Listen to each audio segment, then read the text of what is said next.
Where's Sonny?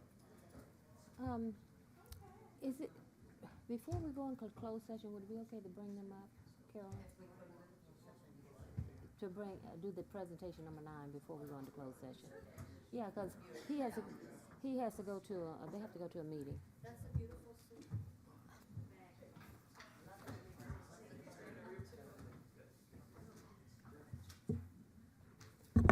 We're ready.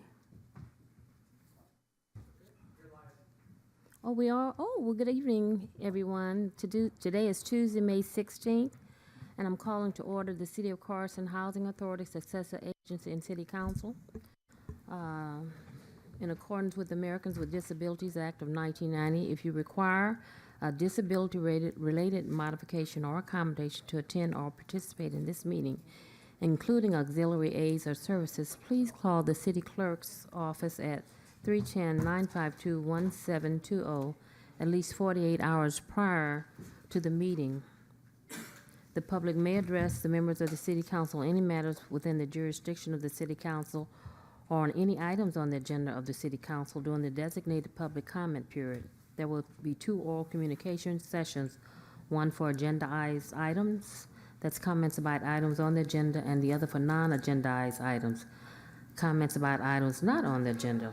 Public viewing of this is on the city website, www.youtube.com/c/City of Carson, California, of the official YouTube page, and on cable TV Spectrum 35 and AT&T Channel 99. If you're not able to attend the meeting in person, public comments can be submitted before the meeting at AT-W via email, or you can email public comments to the City Clerk's office at cityclerk@carsonca.gov. The cutoff time to submit any email communications is 3 p.m. on the day of the meeting. Written communications can be dropped off in the City Clerk's office or in the white box outside of City Hall. The cutoff time to submit any written communication is 3 p.m.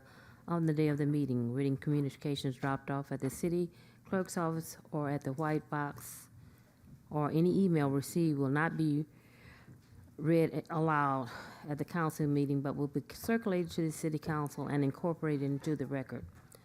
Madam Clerk, roll call. Yes, Madam Mayor. Councilmember Rojas. Present. Councilmember Deere. Present. Councilmember Hicks. Present. Mayor Pro Tem Milton. Present. Mayor Davis Holmes. Present. Can I take a few minutes of recess for a second? I forgot something. Is there a, Maisha, could you come up for a minute, please? Then we'll go back to the closed session items.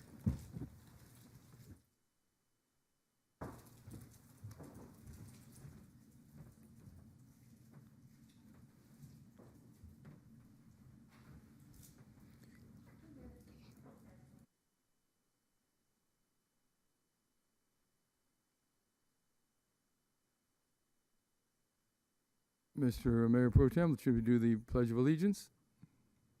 I don't. Should be an easy one. She called for recess, though. Oh, she did? Yeah. Oh. For the Pledge of Allegiance? I wouldn't, hope not. Council can call it back into session for the pledge. I mean, you want to do that, Mayor Pro Tem? Sure. Let's, I believe the first is, yeah. Here she comes.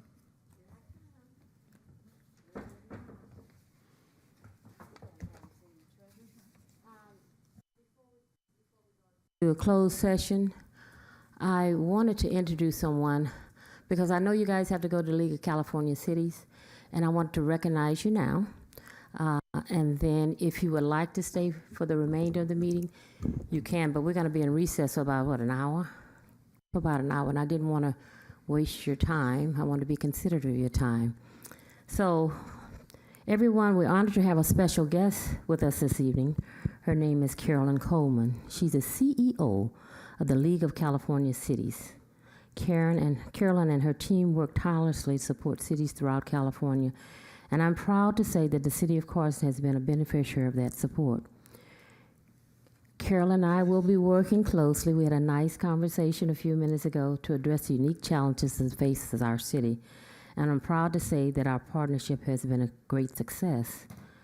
As you all know, the city faces many complex challenges that require innovative solutions, and Carolyn and her team has been instrumental in helping us to find those solutions, from providing legislative advocacy to offering valuable training and resources.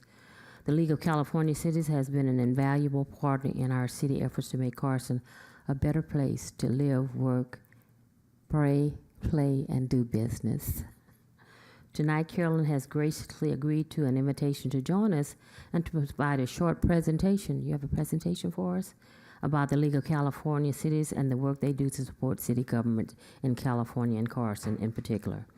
I am confident her insights and expertise will be valuable to us all, and I am grateful for her partnership with the city of Carson. So without further ado, let me introduce to you and welcome Carolyn Coleman to our city council meeting.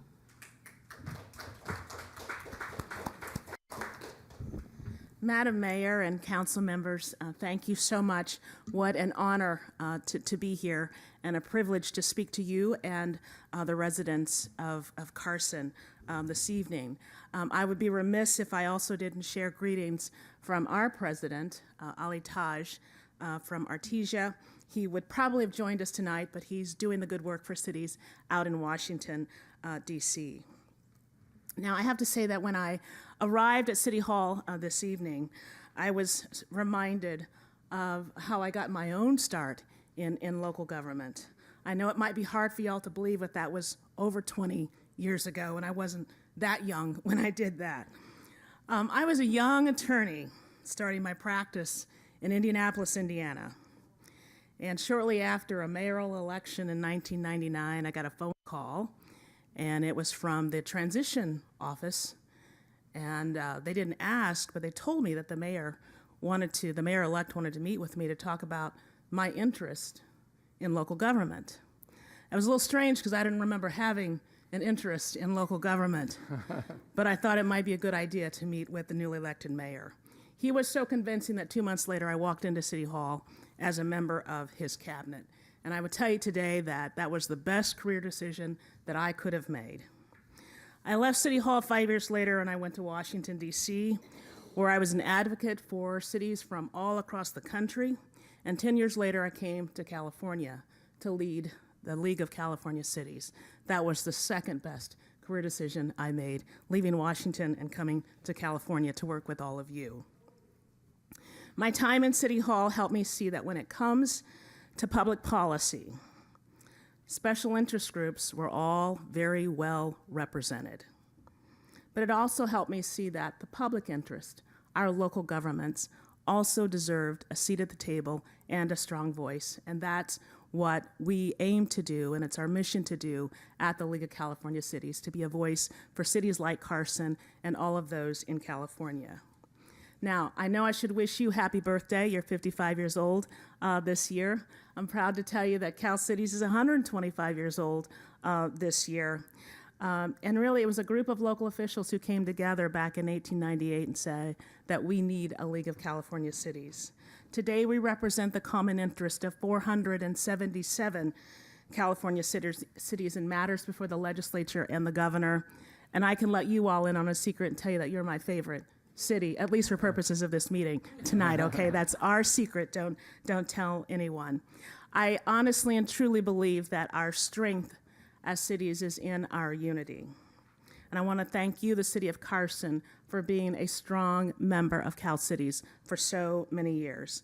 Because of you and your membership in Cal Cities, we like to think that we help make you stronger and that we help make you stronger city leaders. But by your virtue of belonging to Cal Cities, you make every city in California stronger by sharing your good ideas with all of them. I'll give you an example.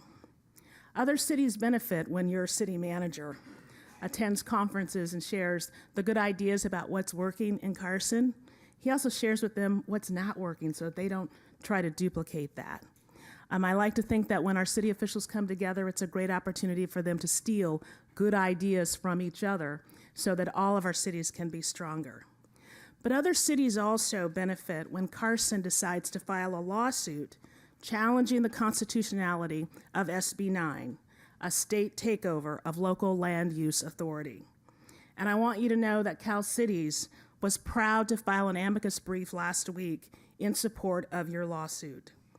We are convinced, like you are, that SB 9 won't help us build the type of housing that Carson and all of our communities need.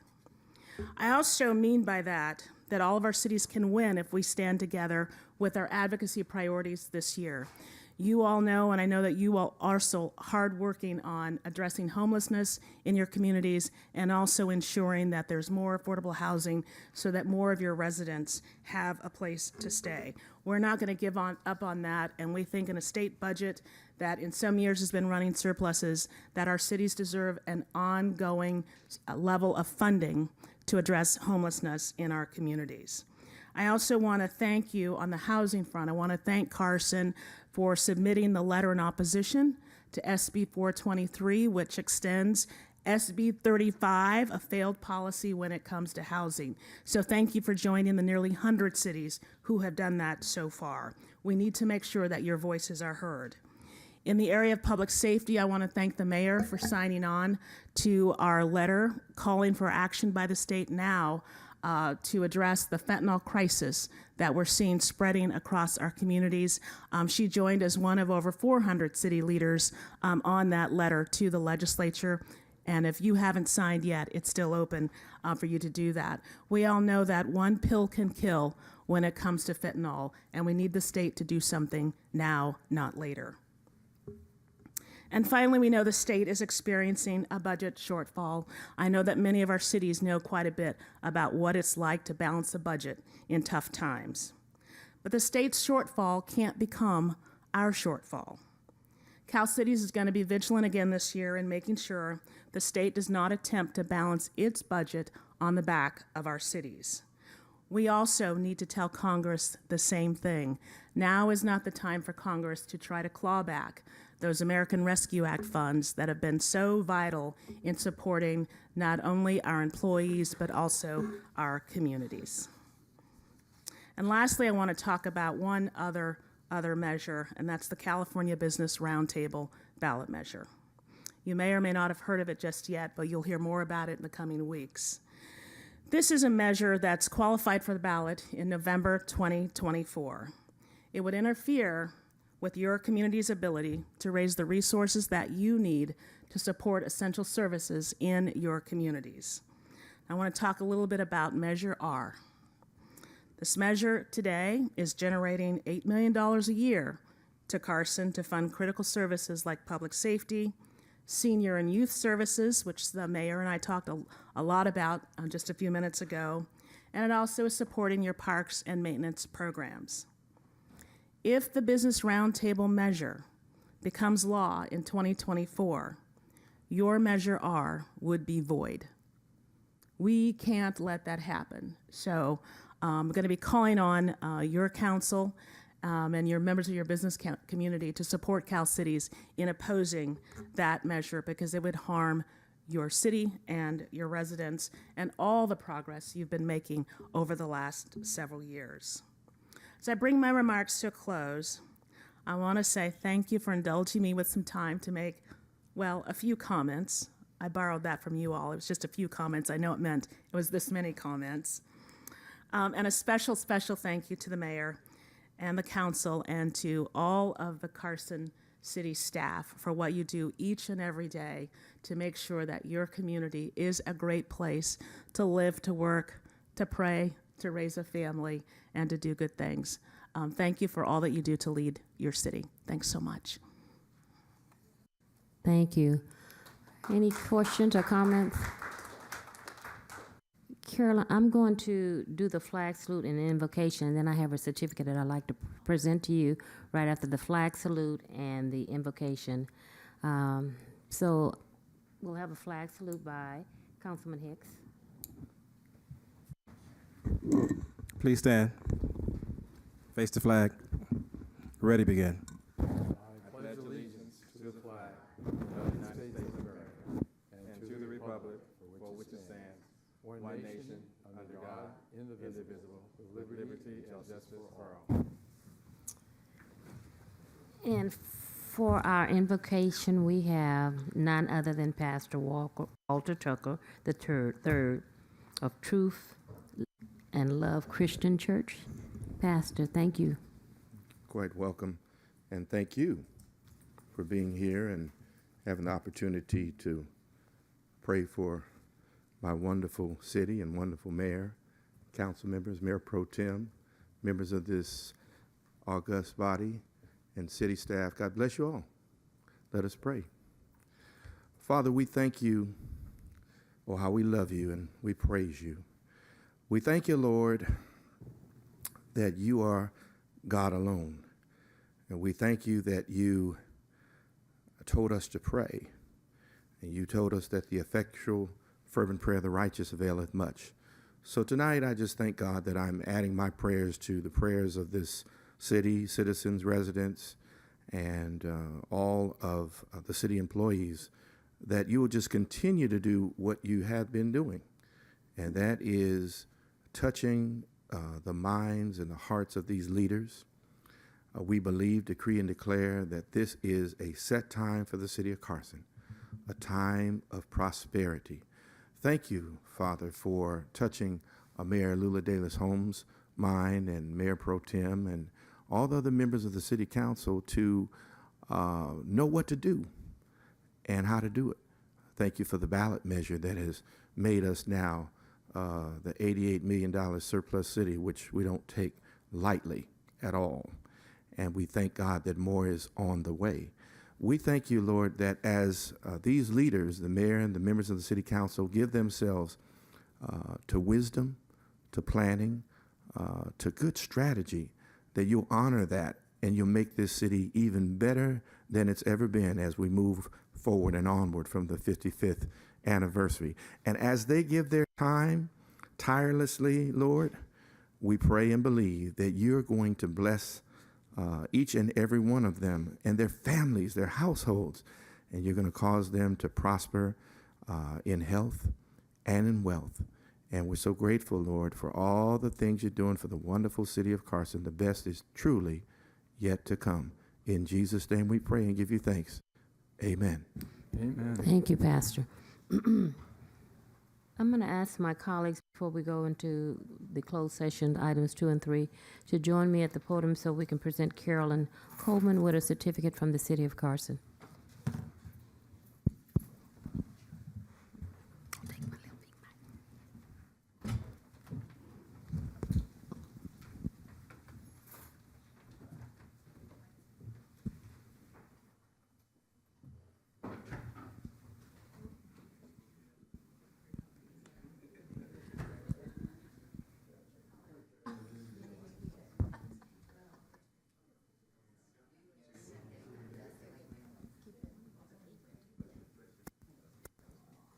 In the middle, Carolyn, right here.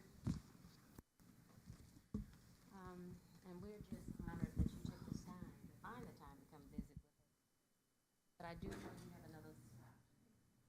So the certificate of recognition presented to Carolyn Coleman in recognition of your hard work and dedication to support cities throughout California and work closely with the city of Carson to address our unique challenges. Thank you for providing us with the innovative solutions and providing valuable training and resources to keep our city a great place to live, work, and do business.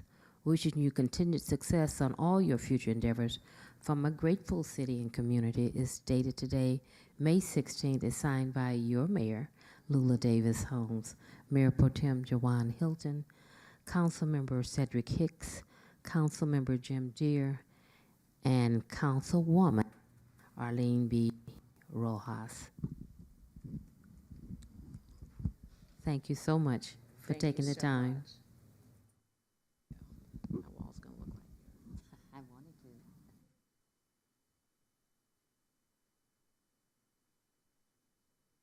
Thank you.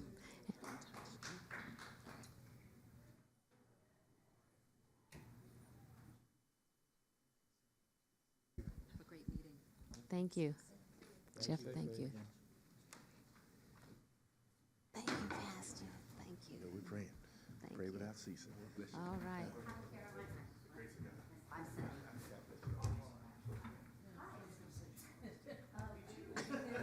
Great work. Will they be in touch about doing this? Okay. Sounds good. Thank you. Maisha? How are you?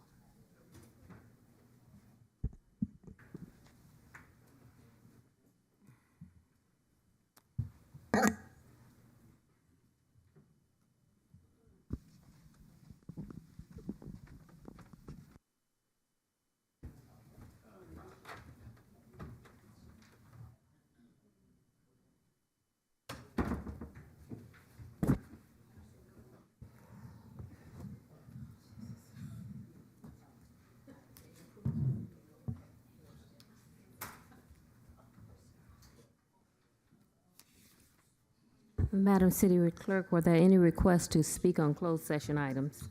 No, Madam Mayor. Okay. Madam City Attorney, could you report on closed session, please? Thank you, Madam Mayor.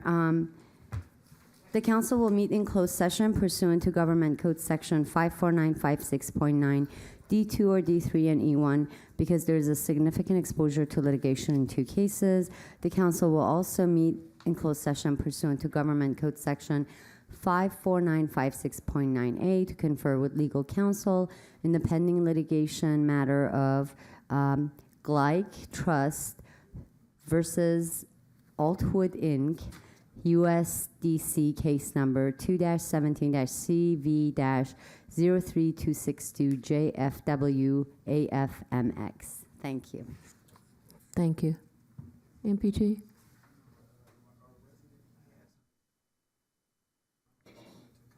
Is that? It's not on the agenda? Oh. Who's it? A mobile home park resident?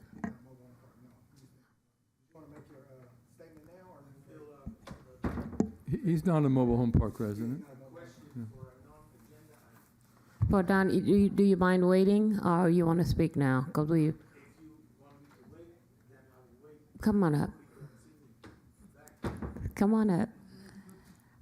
We're going to be nice tonight. First of all, congratulations with 55 years of existence. 55 years. Happy birthday to us. 1968. I am. Unfortunately, I'm coming from a city in Holland near Rotterdam, and they celebrate this week the fact that there are 750 years city rights. So, just to What a different continent will make. just a little bit. Anyway, I have a question. There were two things. One was that they were going to slurry my street, Belshaw, and last week it was canceled because of the rain, which is understandable. And then to my biggest surprise, Monday, they're painting the street sign, stop, in the streets. Now, that doesn't make sense to me. You're not going to paint and then later slurry and then paint again. So according to the gentleman who was painting, he said, well, I was supposed to do it last week, and that was the day we were going to put the slurry on. So I left a voice message for the Public Works. I didn't get any answer. I talked to Mr.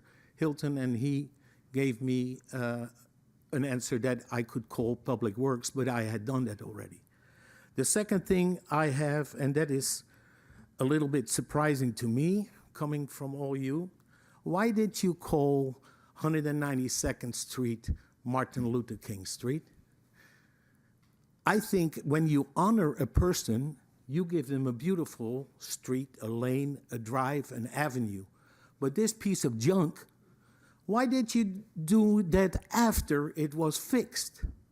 To me, this is an outrage that, especially from black people, that you treat your own people that are on a pedestal, put in a monument up for him. But that dirty street, it's a joke. If it rains, it's flooded. you have to go left, right. So my request is either take the name off or fix it. Since you have $88 million extra, I think Martin Luther King deserves at least a little bit, or take University Drive from Avalon to Wilmington and call that Martin Luther King and fix it up before you name it, and then do that. Okay? Thank you. Thank you very much, and have a nice evening. Thank you very much. Our Mr. City Manager, could you, okay. We're going to adjourn into closed session, and we should be back by sunny hour. Less than an hour. We should be back about no later than 6:10. Thank you.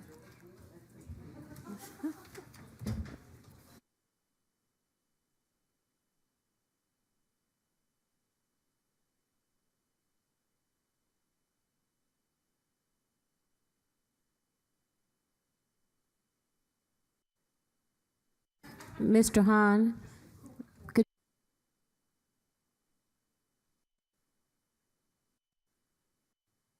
wait a second. That's not the first time we've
We're getting ready to start our council meeting.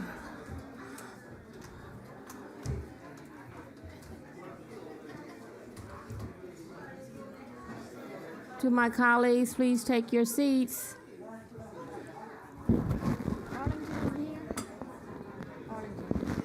He's okay. 'Cause I have this.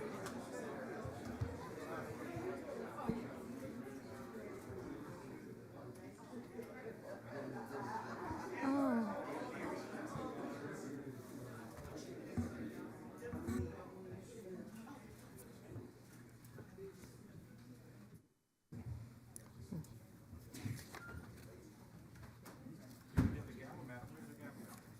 Oh. Didn't see it.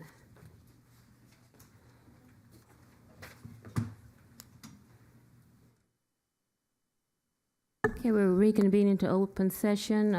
Madam City Attorney, report out on closed session, please.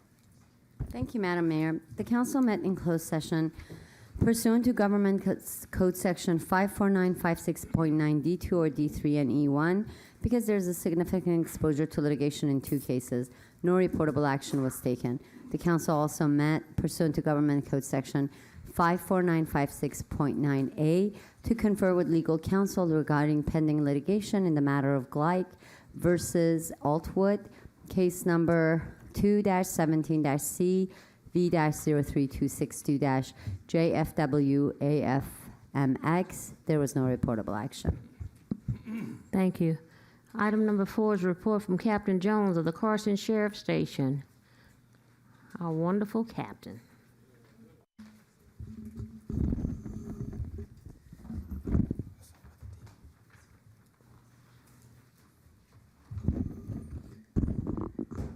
Good evening, everyone.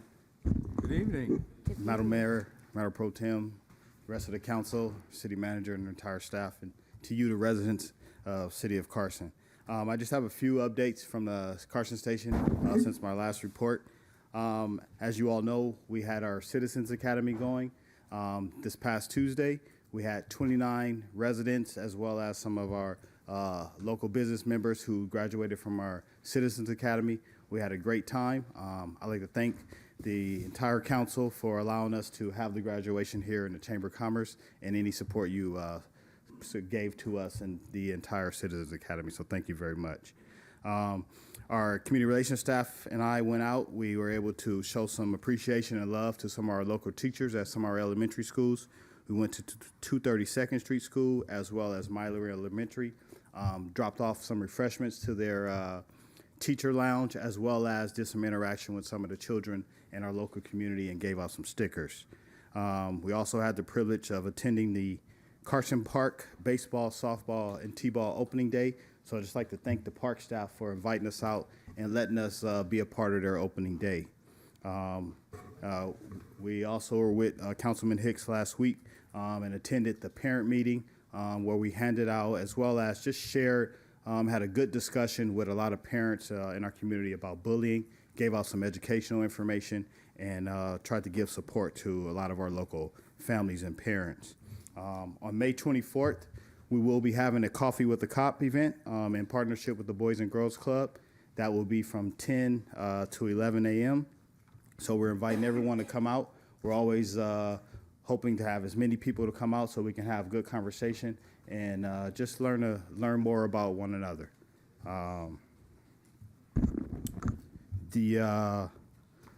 And then June 6th, I did mention last time, we're going to be doing our Special Olympics torch run with Marathon and Arco. And so we're inviting people to come out to that.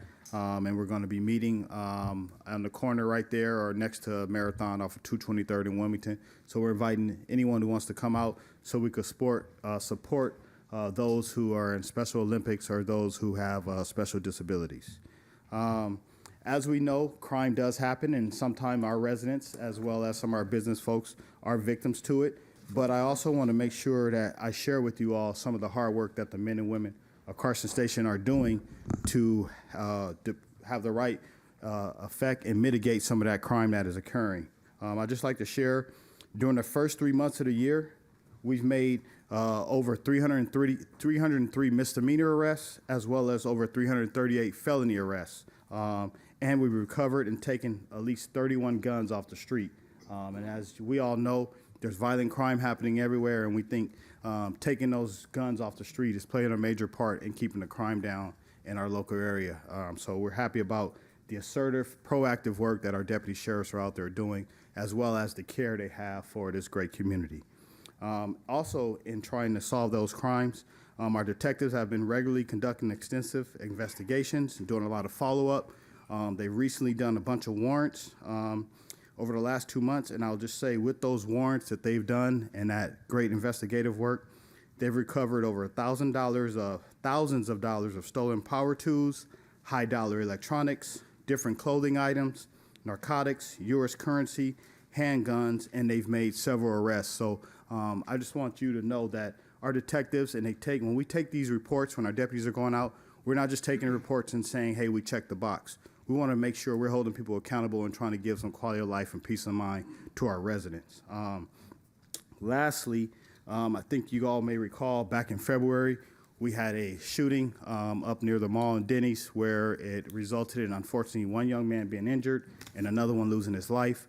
I would just like to report at this time, due to the diligence of our staff, our homicide work, we were able to identify those suspects, and over the last 2 weeks, we have arrested both of the suspects in that matter. So I just want to make sure I shared that with you all.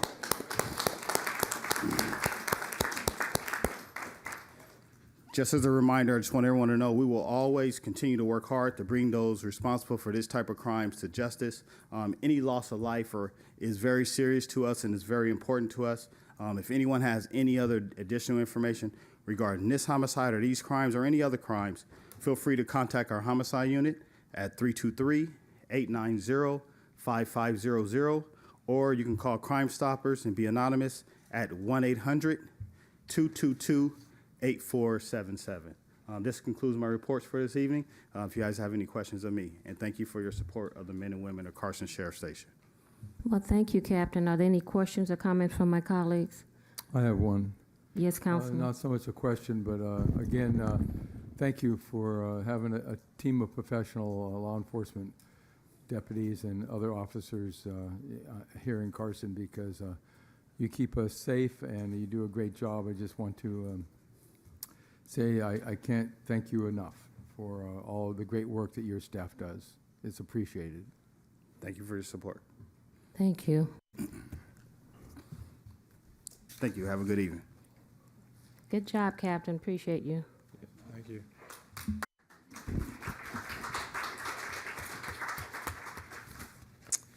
Is Ralph here, Felix? No, I don't see him. I've been looking for him. He couldn't make it, so we're gonna hold those over.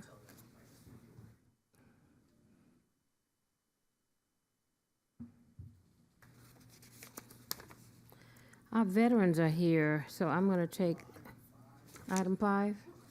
Oh, yes, number 5. We have a presentation. Wow, we're honored to have you here. We'll go down.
You have a mic or you need a mic? Sound check.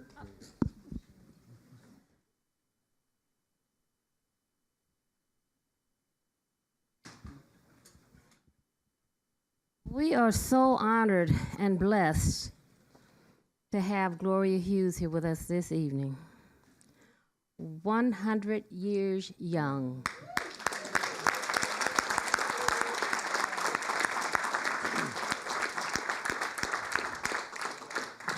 I think we need to stand to our feet. 100 years young. Miss Lewis. Let me touch you so I can let this rub off on me. Thank you. And you may be seated. And she's beautiful. Yes. Beautiful. If I could be so blessed. But we always want to recognize our residents that have been here 75, 85, 95, 100. But it's a blessing for us to be here tonight to say happy birthday to you on your 100th birthday. And, you know, when I travel back to see my aunt, and I tell everyone, she was 107. And I said, oh my God, I had to go and rub her too. In her right mind, playing scratchers, and this, look how beautiful she's dressed. Where's the family? Come on down here. Gloria, come on. Come on down. Maybe we can sing to her. Sing happy birthday. When is her official birthday? May 12th. Ooh, man, you know, I knew I loved her. Mine is May 11th. Taurus the bull. We don't age, do we? We just get better. So on the count of 3, let's sing happy birthday to Miss Gloria. 1, 2, 3. Happy birthday to you.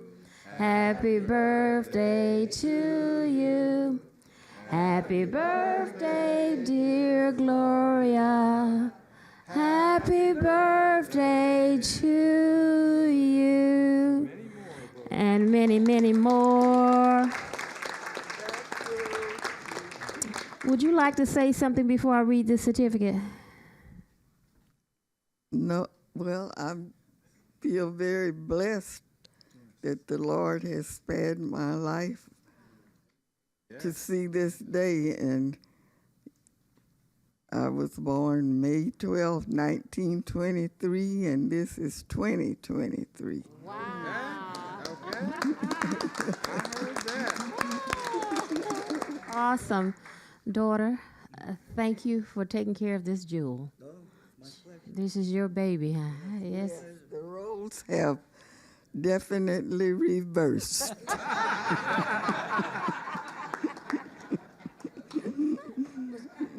Just take it all in and say hallelujah. Okay. So you are blessed. For her to take care of me. She takes good care of me. It's obvious. Look at you. You're beautiful. She is doing a phenomenal job. And you can always tell by the way they look. Would you like to say something, my dear? Why not? Well, this is a... It's a certificate of recognition presented to Gloria Y. Hughes in honor of your achievements in life as you celebrate your legacy for the last 100 years as an exemplary woman with a great zest for life. Taurus the bull. Wishing you all the best on this milestone occasion on your 100th birthday as one of the oldest living members among our generation, and wishing you many, many, many, many more healthy years ahead. It's dated May 12th on your birthday, and it's signed by your mayor, Lula Davis Holmes, your mayor pro tem, Jawan. Her pastor? Yeah. Her pastor. Oh, you get out of here. Did you know? Come on, Pastor. You should have been reading this. Yeah. He wanted that 100 years old to rub off on you. I know that's what it was. I wasn't jealous at all. So it's signed by Mayor Pro Tem, Councilmember Cedric Hicks, District 3, Councilmember Jim Deere, and Arlene Rojas. Let's give it up for Gloria Hughes.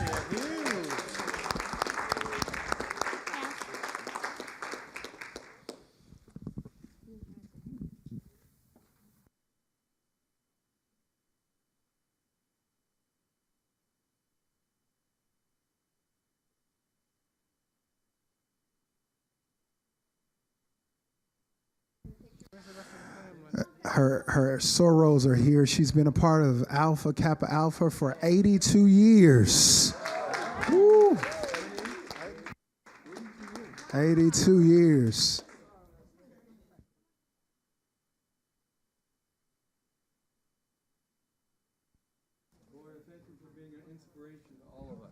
And David wanted me to remind everybody that her husband was an alpha man.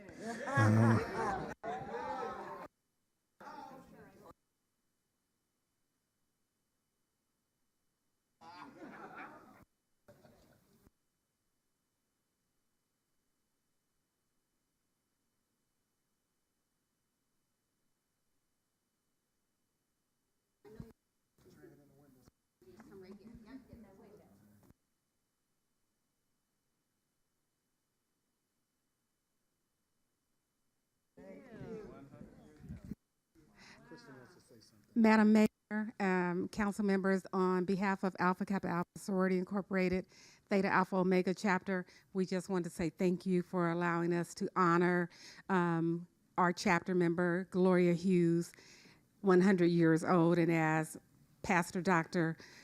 Hilton said, 82 years in our organization. And Madam Mayor, we want you to know how proud we are of you being the first Black mayor of the city of Carson. I'm honored to stand next to you. We have another presentation here. All right. Hi, my name is Marvin Stovall. I'm Vice President of the NAACP Carson Torrance Branch, and I want to present this to Gloria. Not only is she 100 years old, she's my neighbor. I remember when I first moved over there, how they accepted me, even though it was kind of questionable at times. But you know, it's been a long road, and I appreciate the way they accepted me into their neighborhood, and I want to congratulate her on her 100th birthday. You gonna read that?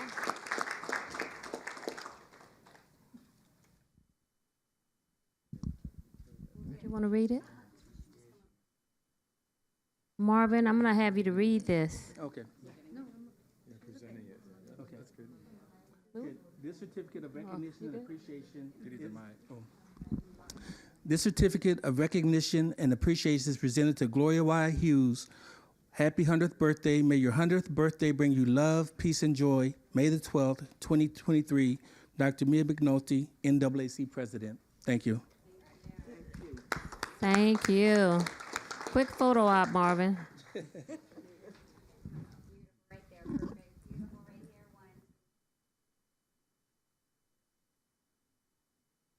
Thank you. Who's the next one? Next, we have someone that's always available all the time, whenever you call her. I'll tell you, Walker, come on down.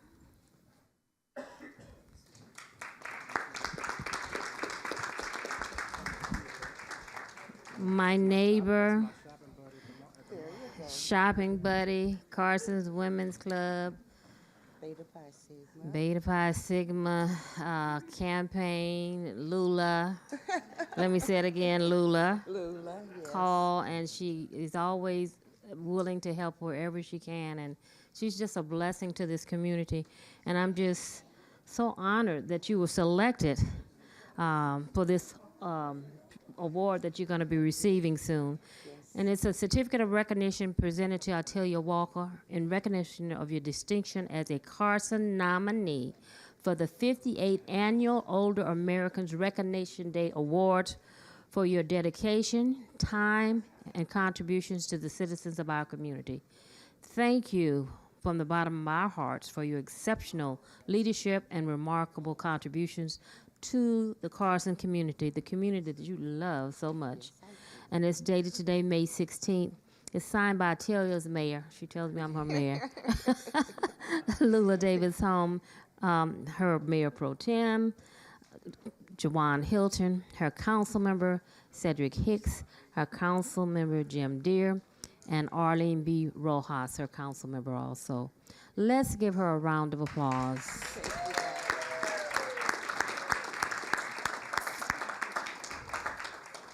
If I could get 10 more Atiyas and Shirleys and all you ladies that sit in the back, ooh, I wouldn't have to do anything. These ladies are all, no, you guys are just, Julie, what can I say? Former Mayor Pro Tem of the city of Carson. All of you, you're just around the, you just don't know what you mean to the city of Carson. We're gonna let you do that presentation. We'll take a photo, then we're gonna invite the Carson's Women's Club up here, all of you to come down and take a picture with her. The Senior Advisory, the Senior Citizens Commission, they hit you? Oh, look at you. Oh, look at you, look at you. You got a support team. Hang around, support team, hang around. So, I tell you, would you like to say a few words? I can only say I am really honored to have been given this award. And I give thanks to the council, to my advisory council, and to my family and to God. I'm here to do what I can to serve the community. Thank you. We're gonna take this, and then I'm gonna have the family to come down and each commission, and then the card, we'll do it in groups, if that's okay. The Queen Mothers, hey Queen Mothers. Yes, you did, Miss Virgie Seymour. Yes, Queen Mother, I accept it. Okay, I accept. Okay, cool.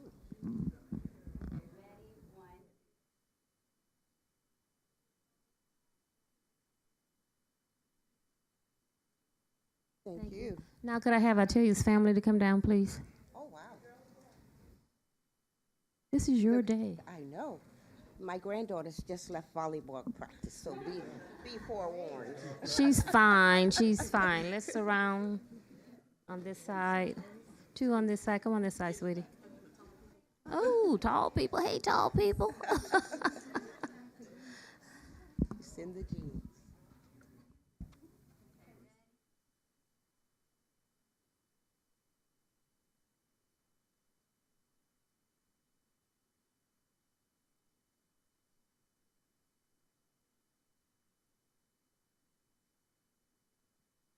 And next is the Senior Citizen Beta Pi Sig, the advisory. Senior Citizen Advisory Commission. Hi, ladies. I feel like a celebrity. You are. She'll make sure we're all okay. All right. There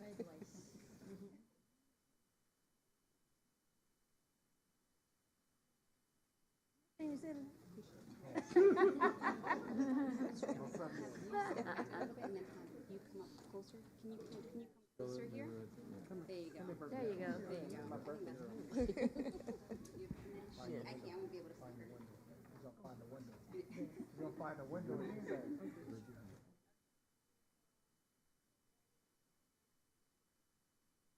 Find that window a little bit more, ma'am. There you go, right there. Ready? 1, 2, 3.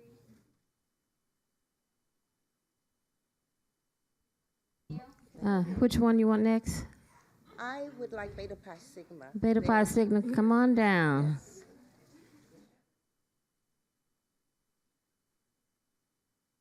Come on, ladies, you have some flowers. We love flowers. Yes, we do.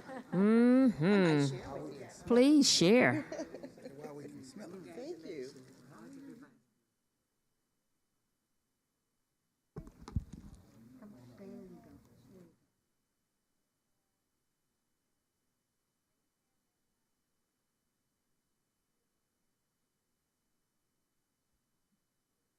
Who's next? I think that's it. Did I miss anyone? Carson Women's Club. Oh, yeah. Are they here? Same. See anyone? Okay, what about our Queen Mothers? You were in the senior Mother, citizen? come on. Come right over here. Queen Mother can show. I should put it on you. I'll get one soon. You will. Beautiful. Ready? 1,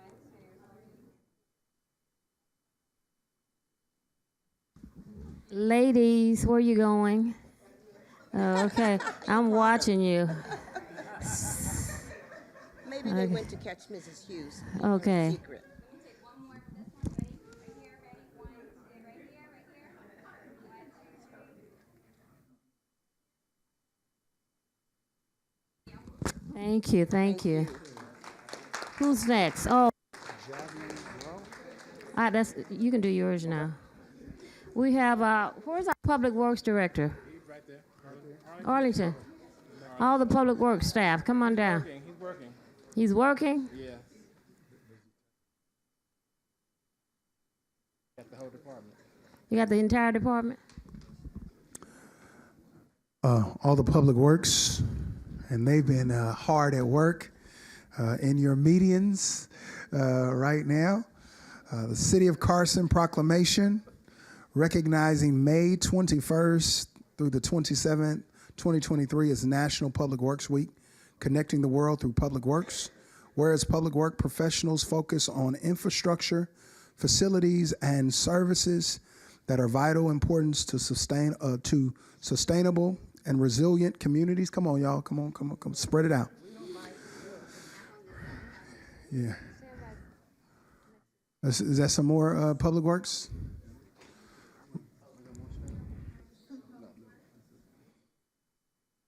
And to public health, high quality of life and well-being of the people of the city of Carson. Whereas these infrastructure, facilities, and services could not be provided without the dedicated efforts of public works professionals who are engineers, managers, and employees at all levels of government and the private sector who are responsible for rebuilding, improving, and protecting our nation's transportation, water supply, water treatment, and solid waste systems, public buildings, and other structures and facilities essential for our citizens. And whereas it is in the public's best interest for the citizens, civic leaders, and children in the city of Carson to gain knowledge of and to maintain a progressive interest in understanding the importance of public works and public works programs in the respective communities. And whereas the year 2023 marks the 63rd annual National Public Works Week, sponsored by the American Public Works Association. Now, therefore, the mayor and the city council of Carson, California, do hereby proclaim the week of May 21st through the 27th as National Public Works Week, connecting the world through public works, and urge all citizens to join with representatives and the American Public Works Association and government agencies in activities, events, and ceremonies designed to pay tribute to our public work professionals, engineers, managers, and employees, and to recognize the substantial contributions they make to protecting our national health, safety, and quality of life. Dated this the 16th day of May 2023, signed by Mayor Lula Davis Holmes, Council Members Cedric Hicks, Council Member Jim Deere, Arlene Rojas, Mayor Pro Tem Jawan Hilton, attested by our City Clerk, Dr. Kalia Bradshaw. I present to you our new Director of Public Works, Arlington. No, you're good. Thank you, Mayor, Mayor Pro Tem, council members, as the Director of Public Works. We really appreciate you acknowledging the hard work that our men and women do out there, making the city a safe place to travel and live. Thank you. Thank you. And while I have him standing here, yes, ma'am. he didn't do anything, is what he's going to do. Have you been noticing that our medians are being cleaned? This guy came to the city, was it 7 weeks ago? Actually, it'd be 2 months and 4 days. In 4 days. And 24, and 23 hours and 33 minutes. But he saw things. Oh, good. He's been on. He hit the ground running, and I'm just excited that he's here. And in 8 weeks, you're gonna see some even bigger and. No pressure. But we're excited for what he's doing and what he's going to do in the city. You will see some major improvements here. You're talking about our streets and our us being repaved. The rain has stopped a lot of this from happening, and I'm glad the residents understand, and the residents are getting their trees trimmed, their sidewalks swept. It will be coming soon because we're going into summer. But I just want to say thank you for what you've done so far, and I look for bigger and greater things. We're going to put our city back the way it was years ago, so you guys can be proud when you drive through the city of Carson and your sidewalks are all those raising sidewalks and streets that need slurry sealing, your trees that are overgrown. This is what we're going to be doing for our residents here in the city of Carson, and I just want to thank our staff, and I want to thank my colleagues because we came up with an aggressive plan to go northeast, west, and south to get this done. We have a lot of deferred maintenance. Our existing staff can't do it all, but we're going to get it back where it should be. Then it's going to be on you to keep it maintained. So I just appreciate him. He came with a can-do attitude. So thank you. Thank you to the staff and everyone for working together as a team, because as I always say, teamwork makes the dream work. Thank you. Oh, did you take a picture? Oh, what was I doing? We took it already? Yeah, we took it already. What was I doing? Oh.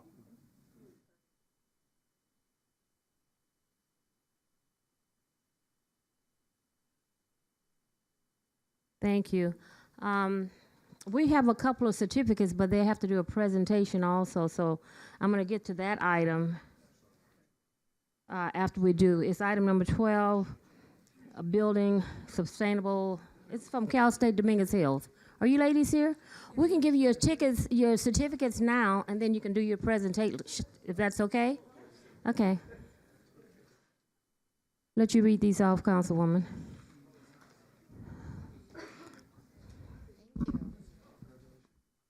We have here Jasmine Moreno.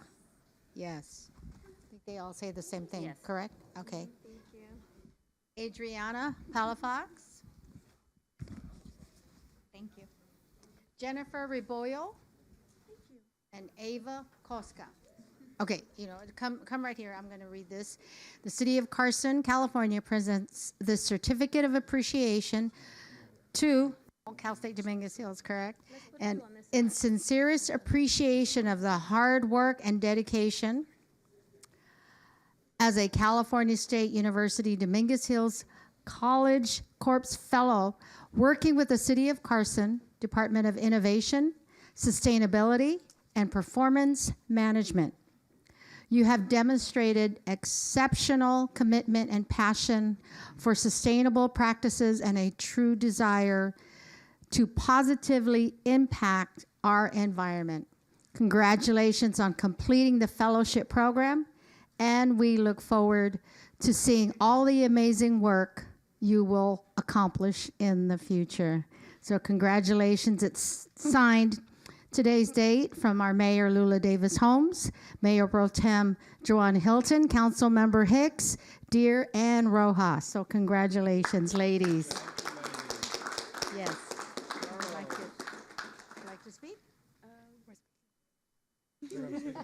Oh, you have a presentation, yes. All right, so we're going to take a photo, correct? Okay, here we go. You could come in the middle. You swap places. I think you're a bit. Perfect. Thank you. Perfect. Thank you. Okay. Oh, perfect.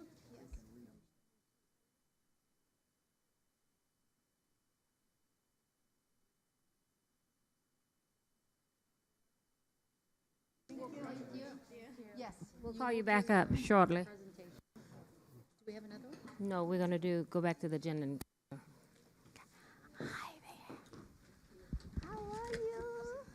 How are you? Beautiful. How you doing?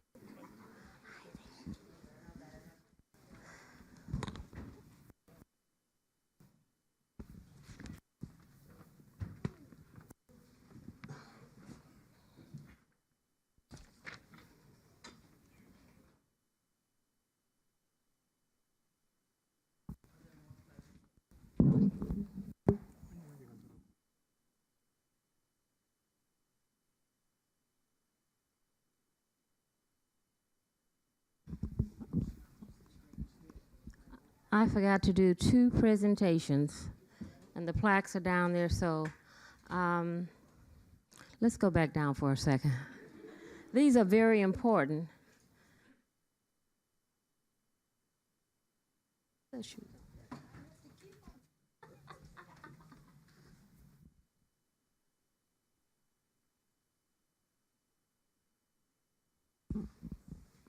Charge to my head, not my heart, okay? But we are fortunate to have some outstanding staff and also an overachieving Mayor Pro Tem. The, these are young men, Assistant City Manager. Could you come and join us, please? Thank you. Not only are they working hard around the city, but they're working hard to improve. You need to be over here next to me. Yeah, it's for him. Their education. When he came, he was he was our Parks and Recreation Director. Now he's our Assistant City Manager. And now he's Dr. Robert Lennox.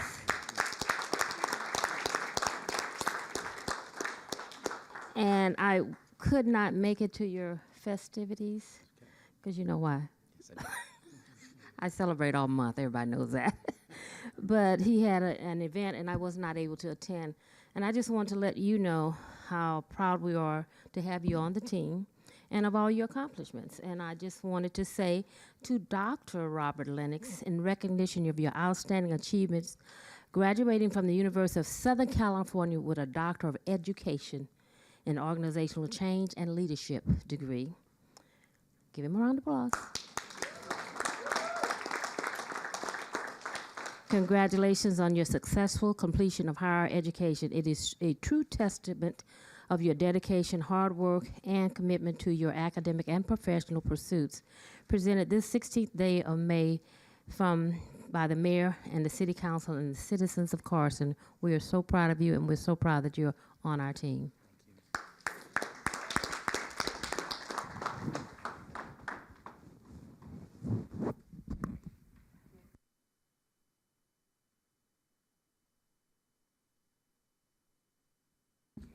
Now, the next one we're going to present, I don't know when he found time to do this.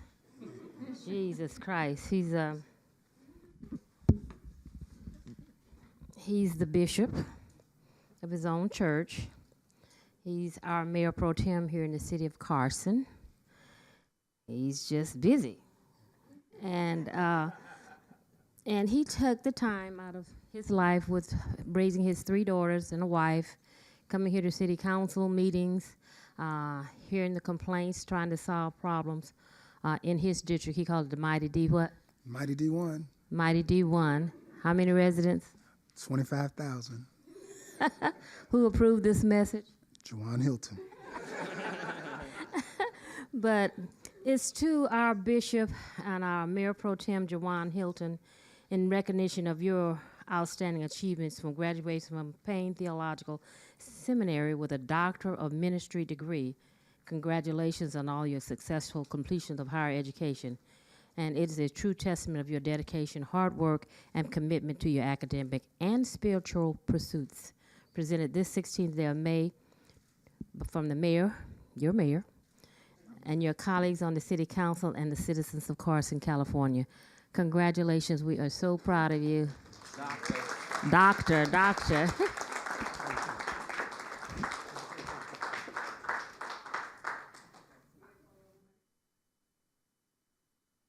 Thank you.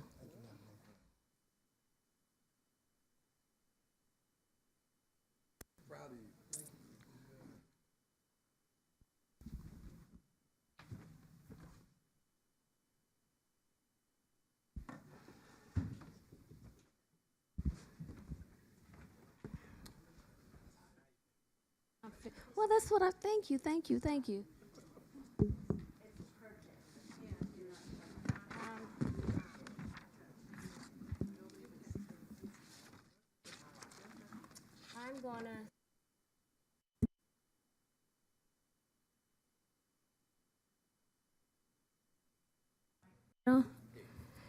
I'm gonna move up.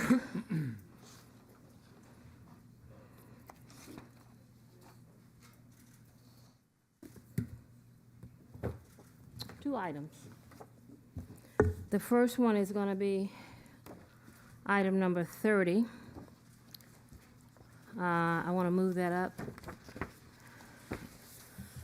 We're on the air. We are. And I'm bringing this back as a reminder that women We did this resolution some time ago, but I want to reinstate it. Could you show the slide, please?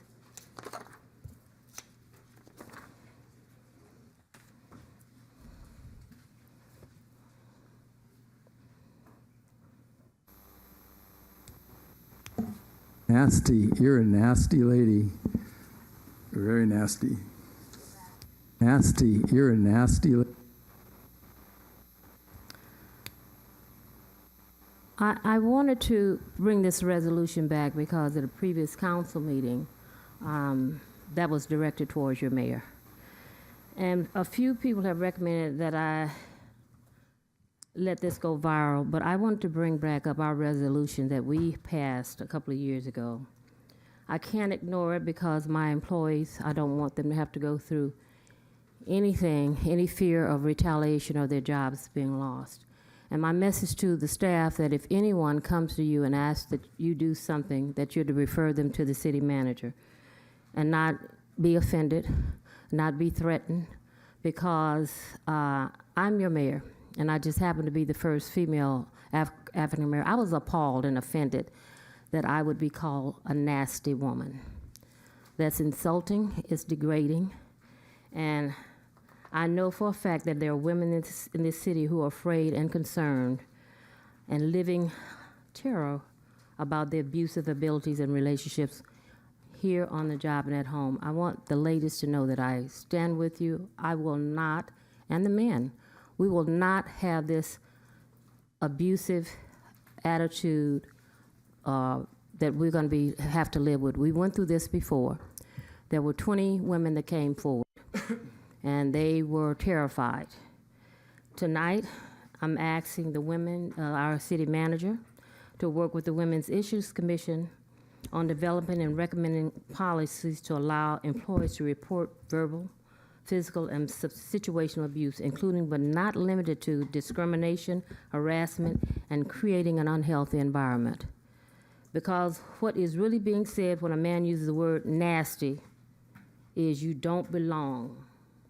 That's the way I take it. You don't belong. You're not as important as the men that's sitting here. I am just as important, and every woman that's sitting out there, you're just as important. And I will let this run off my back, but I will not sit here and be called nasty. I was offended.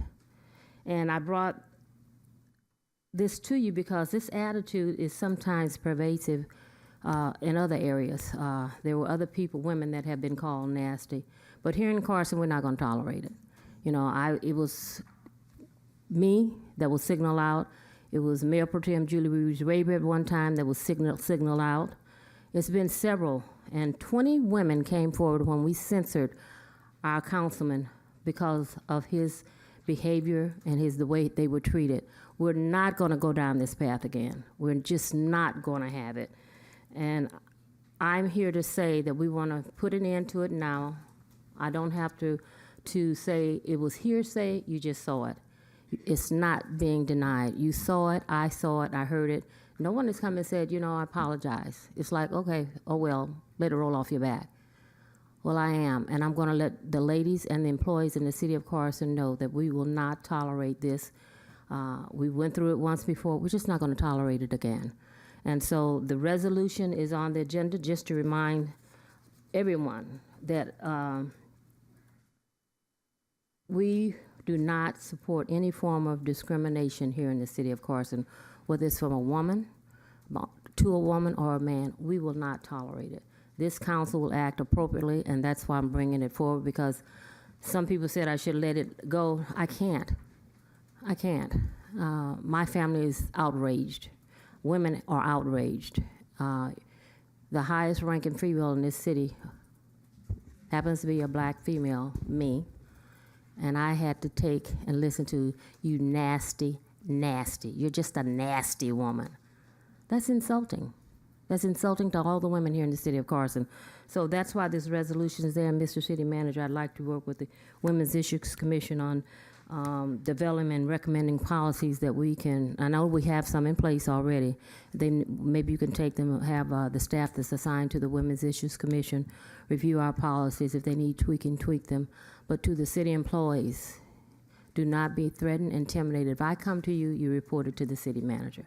Our staff should not have to be told what not to do. I mean, I'm just as high as she is. They should not have to be told that. Okay, the city manager is the CEO of this operation. We hire two people, the city manager and city attorney. So anytime there's a threat to one of these employees or myself, let's spread the word. We're not going to tolerate it. We went through this before. We're just not going to tolerate it. And that's what this resolution about, and that is my request, that we not tolerate any form of abuse. And this resolution was prepared, when was this done? I don't see a date on this. Resolution number 2139. We will not support any form of domestic violence, abuse against women and girls, and any form of discrimination in the city of Carson. We're better than that. We are better than that. So staff, that is my recommendation. Madam Mayor, Yes. I'm trying to figure out, did we have a rule of decorum? Was there some rule of decorum that we were supposed to have? And I thought that it was supposed to be posted somewhere prominently within this council chamber. Thank you, Councilman. It's actually posted inside of your council books. So you have that in your council books, and then we also have it posted on the website. I'm requesting that it be actually printed on a poster size and actually put on the walls inside of here. I recently was at the VA hospital, and they have the same process in place. When you go in, there's the rule of decorum when you go into the VA hospital. So it's just posted so when you come in, you know how you should act appropriately when you come in. Will do. Thank you. Madam City Clerk, is there anyone want to speak on this item? Because I did pull it up. Yes, Madam Mayor, we have 2 comment cards for item 30. Oh. We have 3, Madam Mayor. Where's the third one? Who? Okay. Monette Galvino, is she here? Okay. Monette, is she here? I'm assuming so. Yes, and I'm told there's a 4th in the audience, Madam Mayor.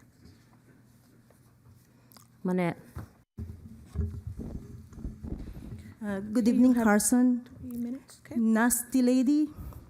You know, everybody can say nasty. You know, I'm a teacher. Whenever my special ed need kid like spit on me, oh, don't do nasty. That's nasty. So it has nothing to do with race. It has nothing to do with whether you are man or woman. It has nothing to do whether you're children. Everybody can say nasty. There's nothing wrong with that if it has something to do with what you do or what you did. You know, you are nasty in the sense that you are boastful. You are always bragging about that $80 million in reserve, wherein, you know, some people are losing their homes in mobile homes. So I would rather have 80,000 in reserve where they keep their homes. You know, you are always calling yourself a queen. Yes, you're a queen, right? Because what does a queen do? Queen commands. Do this, do that. But Jim Deere will never become a king because he will always be a public servant. He works for the people. You know, when whatever attack you do to him, you know, in every attack or in every attack or every false accusation that you do, Jim Deere gets 10 times 10 to the 10th power blessings, and that is the support from the people. Thank you. Mrs. Galvino, aren't you Jim Deere's girlfriend? Thank you. The next person is, who's the other 2 cards? I don't know. I gave both. Okay. Robert Leslie.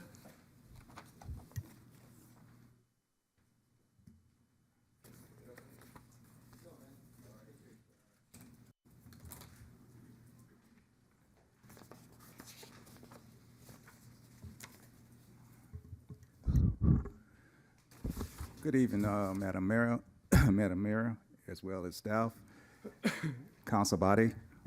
My name is Robert Leslie.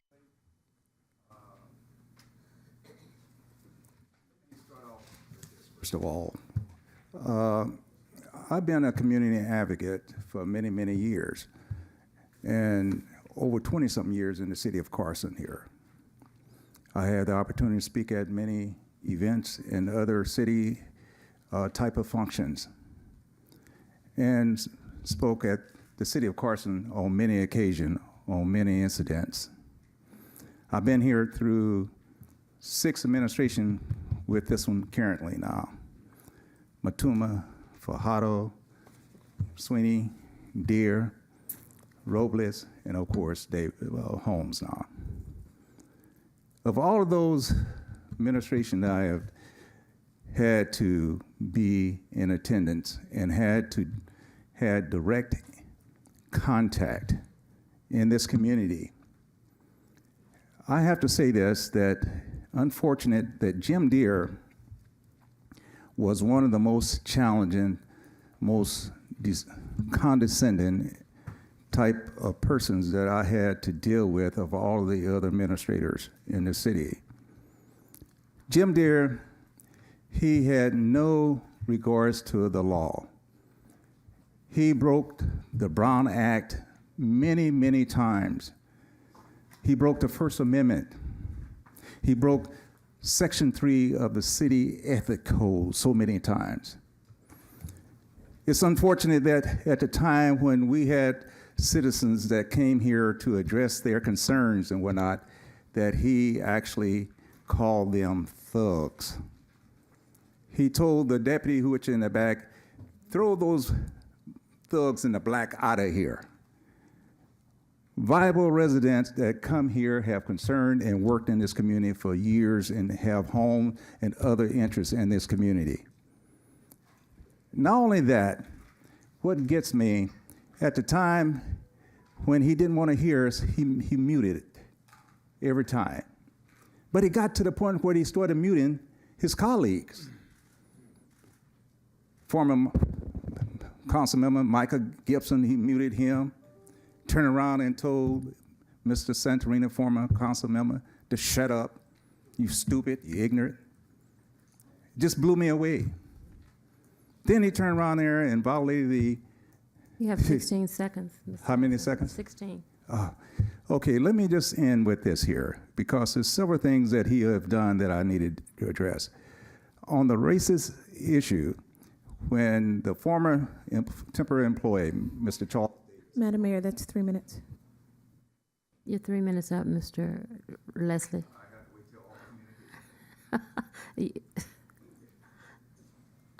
Rick Polito.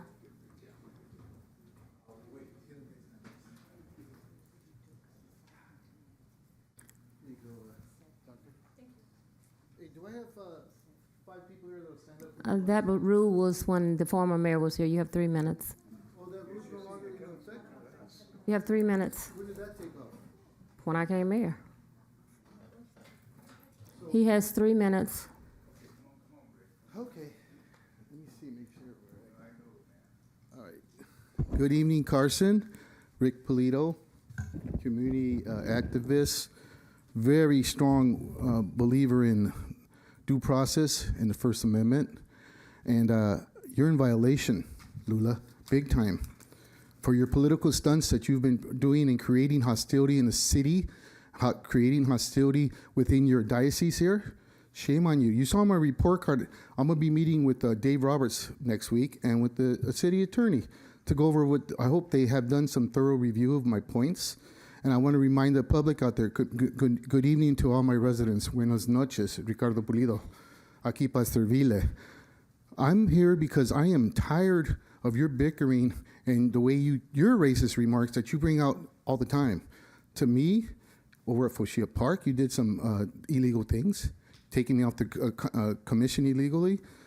Saltani's still going to work on that ordinance, the Polito ordinance, that you don't do that anymore to anybody. Very disgraceful, backing him up a felon of 14 felonies and supporting him. Regarding the racist comments you made last year, indirectly saying, no monkey's going to run my show around here, talking about Jim Deere. You know, that anybody else would have got a reprimand and would have got censored. You need to be thinking about where you're at, Lula, because your time is up. Next year, you're gone. You're history. People are tired of you. What you did recently to some of our management team, the way you bully them, the way you boss people around. How dare you act like this and try to put this on the agenda, telling folks out loud that you've been badgered or you've been hurt or you've been bothered by the word nasty. Trump used the word national politics to a commentator the other night. You're acting like Trump. Exactly.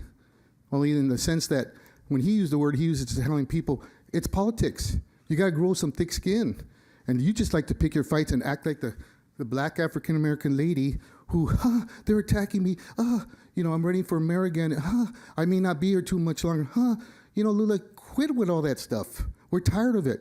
We have a beautiful city here. We have Olympics coming on. We got a doctor sitting up there. We got another man over here. His dad is ailing, and we have a great councilman over here. You have 33 seconds. I know what I got. And you got the great mayor, Jim Deere, emeritus right here. Knows the law better than anybody else here. Has helped you tremendously, has guided you for the last 2 years when you make your mistakes and fumble on your parliamentary procedure. And to the rest of the staff, shame on some of them because they're not competent. We know that. But times will change. And if you, like I told you before, Lua, we hire you, we fire you. And the recall is ready. People are telling me, I go, just hold on. But if you keep doing these things, these stunts, you're done. You're gone. So good evening to Carson. God bless you. And Madam Mayor, that's 3 minutes. Your time is up. And Councilman Polito, are you the same commissioner that was brought up on bribery? Weren't you brought up on charges, arrested? Thank you. No, I wasn't. You okay? Never. So now you got yourself a lawsuit. Okay. I never was brought up on bribery. No, were you? Whatever you said it, and now you're gonna. Thank you. I asked a question. Yes or no? And guess what? Now you got a lawsuit. Thank you, Mr. Polito. You're accusing, trying to defame me when you, in fact, are the ones that are. Thank you. Your time is up. Don't. Thank you. Thank you, Mr. Officer. Okay, think about it. Thank you. Okay, so Thank you. never bring up my past because I'll bring your past up in a minute. Thank you. My public record will show. Thank you. Goodbye. Okay. Thank you. Watch yourself, Lula. Okay. Julie Raber.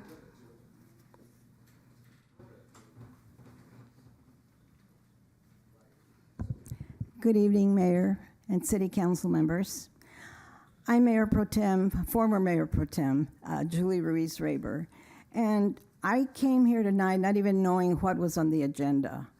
I came here to support Italia Walker, and since you brought this up, I know you were appalled, but I'm not shocked that this happened because I sat on that seat and was insulted many times by Jim Deere when he was mayor. And it's just unbelievable that things just don't change with some people. Name calling is such an immature thing. I don't believe in name calling, and because it always belittles people. And when I taught dancing, I always taught my students that they could do anything, and that if they succeeded in being better than me, I would be proud. And so I am so sorry that this is going on. And I'm so sorry for Mr. Polito. He's exactly the same. He hasn't changed either. He came up here and insulted me when I was sitting on that seat. And he just goes on and on and on, and it doesn't make a point. All that people do when they come up here sometimes is just threaten. Don't threaten. Make the city better. Better yourselves. This is just unbelievable. I'm really sorry that this happened to you. And I feel for you because to this day, I still think about those things that happened. And I wish people would change for the better and not for the worse, because our city does not need to be divided. We are one city with multicultural citizens, and I'm proud of all of them. And I'm proud of you being the first black mayor, female mayor in our city. And God bless you. Thank you. Thank you.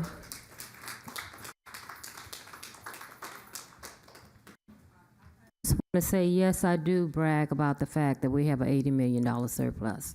It's something that happened in the city the first time in its history. We were teetering around 20,000, and we did some things that were strategically mapped out, and we laid out the policy in our residents. I want to thank our residents for giving us this surplus, because without you voting, this surplus we would not have. My colleagues, Mayor Pro Tem Hilton and I, put those on the ballot, and they passed 70+%. That's why we have a healthy reserve. I didn't lay off staff. We didn't lay off staff. We didn't do any of that past administrations have done. And we're going to get this city back right. And I've said what I had to say.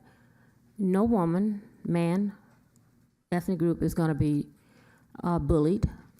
And to correct Mr. Polito, I said one monkey does not stop a show. I did not direct that to anyone. No, I didn't. So you can say whatever it is you want, but I just want the residents to know that we're going to move this city in the direction that it's going in. And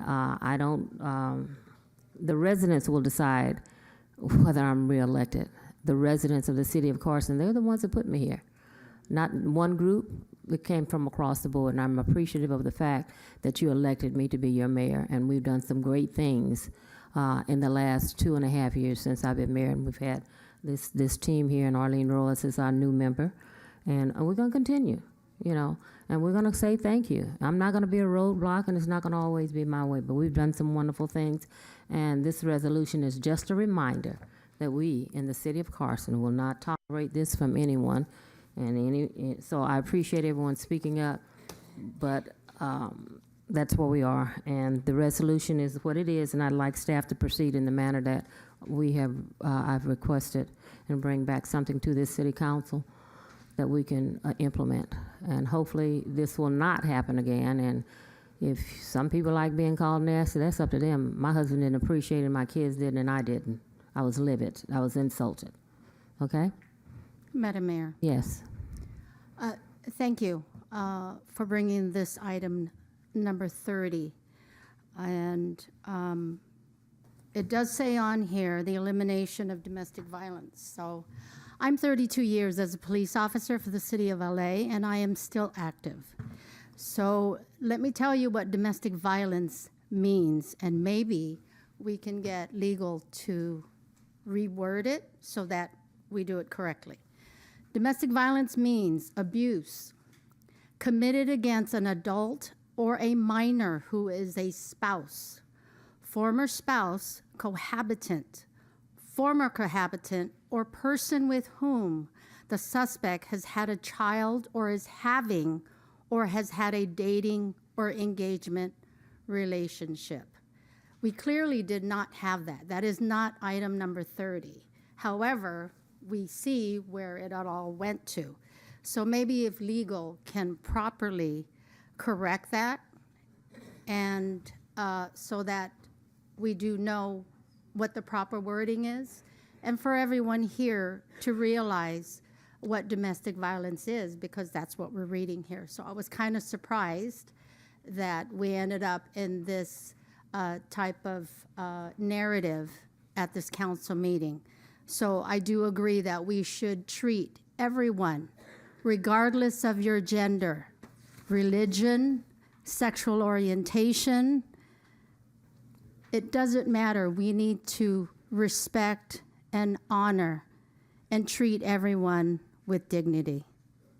So thank you. So if legal can properly change that to the elimination of domestic violence. Clearly no one here is in a dating relationship. Thank you. Maybe some in the audience are, but yes, so thank you.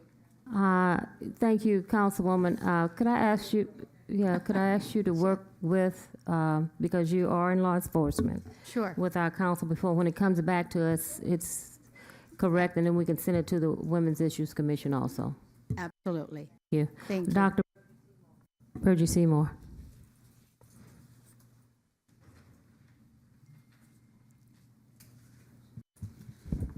Madam Mayor, City Council, I didn't know that this was on the agenda either. So, as my fellow Commissioner Julie Ruth Rayber said, we should treat everybody with respect. My best friend name is Siri. I wanted to pull up the definition of nasty, since some people don't seem to realize what nasty really means, but my phone is dead. So anybody here with the phone can read the definition of nasty before my 3 minutes are up? Anybody have a phone that can? I want it read into record what nasty means. It means highly unpleasant, especially to the senses, physically nauseating. He's not on the mic. You need to be on the mic so we You're on can. the mic. Can you come to the front? It means highly unpleasant. Start from the beginning. Especially, I'm Commissioner Vandergriff. Nice to meet everybody. Nasty means highly unpleasant, especially to the senses, physically nauseating. Definition 2, of a person or animal behaving in an unpleasant or spiteful way. I rest my case. Thank you. Okay, so that concludes item number 30. We have our commission here. Thank you. We have our direction. It does not require a motion, anything. It's just what we want to do with this item, and we'll bring it back with the assistance of our councilwoman and our city attorney and input from the Women's Issues Commission. The next item is our item number 32 that we're moving up.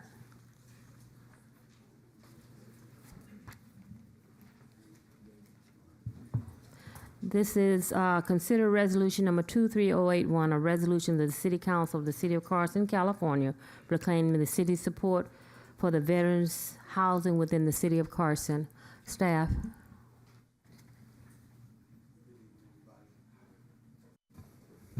Good evening, everybody. Oh. Very nice to be here this evening. I'm here with some other fellow commissioners. My name is Demetrius Vandergriff. I am on the Veterans Affairs Commission, and good to see everybody out there. Want to do a report first And- before we go into this? What?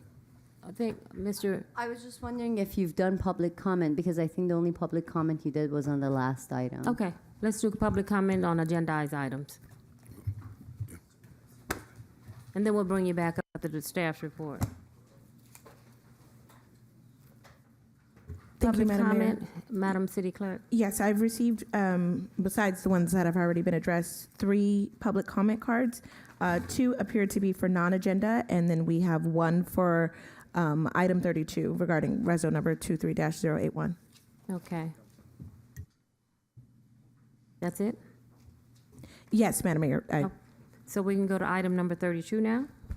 Yes, yes. And we have 1 public comment, Mr. Manuel Nick D. De Silva. Okay.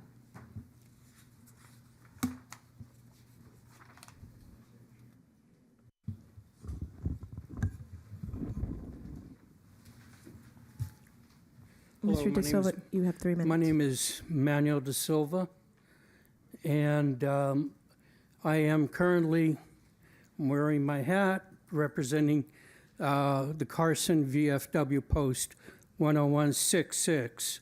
I'm the post commander, and I'm also vice commander for the American Legion Post in Carson 352, and a life member of the Vietnam Veterans, Chapter 53. The reason for me being here, myself and my fellow vets totally support the Veterans Village program, and glad to see that we had 1 completed.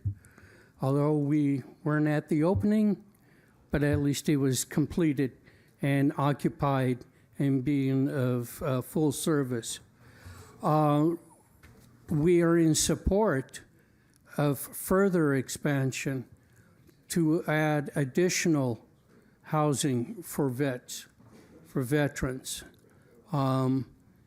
It goes into conjunction with other things that are items that are associated with the community concerns of homeless, those that are not able to find affordable housing. Veterans housing does help in this way. But the important thing is, one concern is make it affordable. We gotta make it affordable for veterans to pay their rent. Veterans have no issue in paying rent, but let's make it affordable. Make it decent.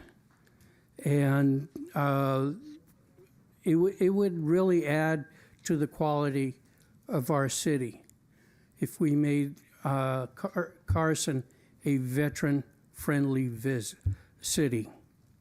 And all of the American Legion, the VFW, and Vietnam Veterans of America all support this. And as far as I'm also the chairman of the Veterans Affairs Commission, we all unanimously support the Veterans Village. And I thank you. I noticed I got 10 minutes.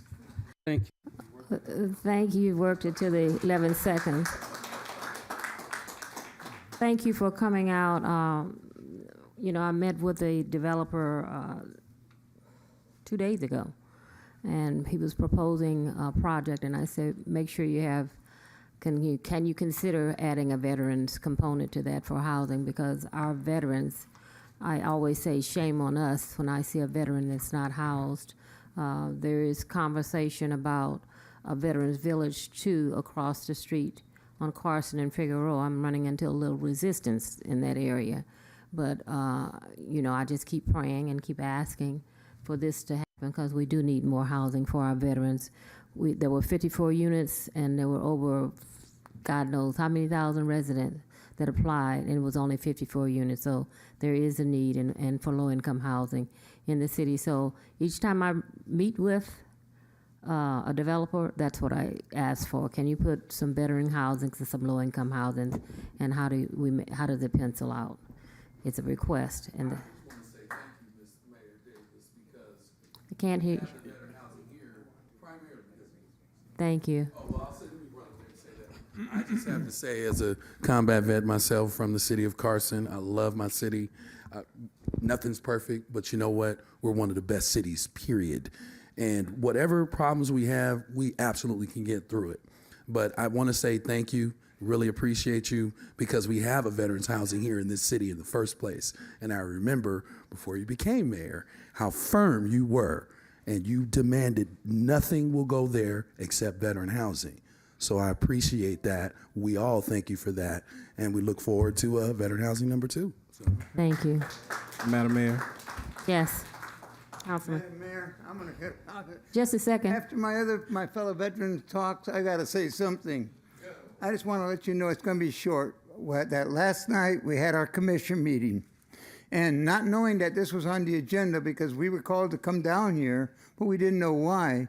But we made a motion and we passed a motion to support veteran housing, more veteran housing in Carson, affordable housing for our vets.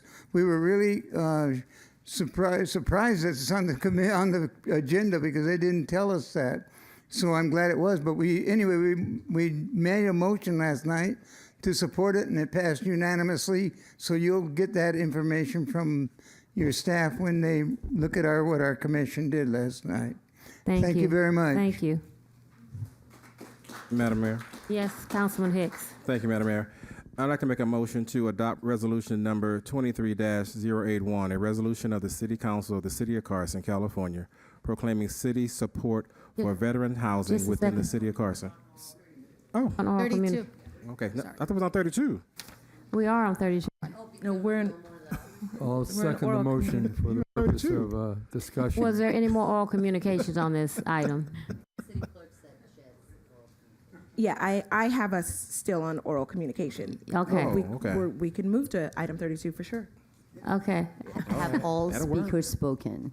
For the cards that I have, yes. Okay. Okay, thank you. And some spoke that didn't have cards. So is the motion on the floor? Is a motion on the floor? Okay. It's been properly second? Yes, I seconded Any it. conversation on the motion? Cast your votes. I thought I was following the meeting. It's unanimous, Madam Mayor. We're going to go to, thank you. We're going to go to item number 8, and then we're going to go to item number 11. Okay, ladies? 8 and 11. Item number 8 is presentation by the Vice President of Academic Affairs, Juan Baez, for the Los Angeles Harbor College. How are you, Mr. Vice President? Thank you, Madam Mayor, and Mr. Pro Tem, Mayor Pro Tem, and council members, and City of Carson. Thank you very much for allowing Harbor College to come join you for this evening. This is my first time at the council, so thank you for having me. A little bit about myself. My name is Juan Baez. I am the Vice President of Academic Affairs at Los Angeles Harbor College. I am a former student of Los Angeles Harbor College. Grew up in the South Bay. Graduated from San Pedro High School. Sorry, we played you guys, Carson Colts. You know, it was quite the rivalry when I was there.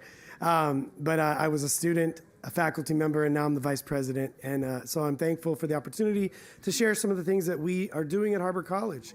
And we want the city of Carson, our neighbors, to be part of that. So thank you. Okay, so welcome. These are just some pictures that we want to just make sure you see. We're back. We are back in full swing each semester since we've come back out of the pandemic. We've been getting stronger and stronger in terms of our in-person enrollments, and it's thankful to all our high school partnerships, and I'll talk a little bit about that. We focus on our transfer students, our certificates, and our degrees of associate degrees, as well as our associate transfer degrees, as well as internships. Our mission focuses on transfer degrees, associate degrees, certificates, all in hopes to make sure we promote equity, diversity, and student success, making sure that we do everything in our power to ensure our students become productive members of our global society. Some of our popular majors that we want to highlight are administration of justice, anthropology. You see many of them on that screen. We do that's a combination of our transfer degrees, our associate degrees, as well as our career technical educational pathway degrees, our certificates, which allow our students to find an opportunity for employment right after they complete those certificates. We have that in administrative justice. We have that in business administration, child development, culinary arts, some of our nursing program and studio art pathways, just to name a few. We want to celebrate. We are the #1 nursing program, ranked registered nursing program in the entire state of California. We are very proud of that. #3 in the nursing school almanac, but we are very proud of that. Our nursing program, when they do make it to the end, we have 100% graduation. All of our graduates from our nursing program have 100% employment rate. 100%. So when they get their certificate from Harbor College, they have 100% employment rate. So we're very proud of that. Another popular major that we have that's growing is our culinary arts program. We are one of 3 colleges out of the 9 colleges in our district that have a culinary arts pathway.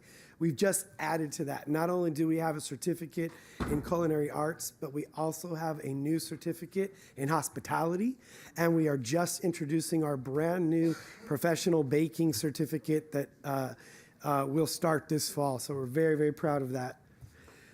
Student support services. Our students need help, and the Carson students are part of that.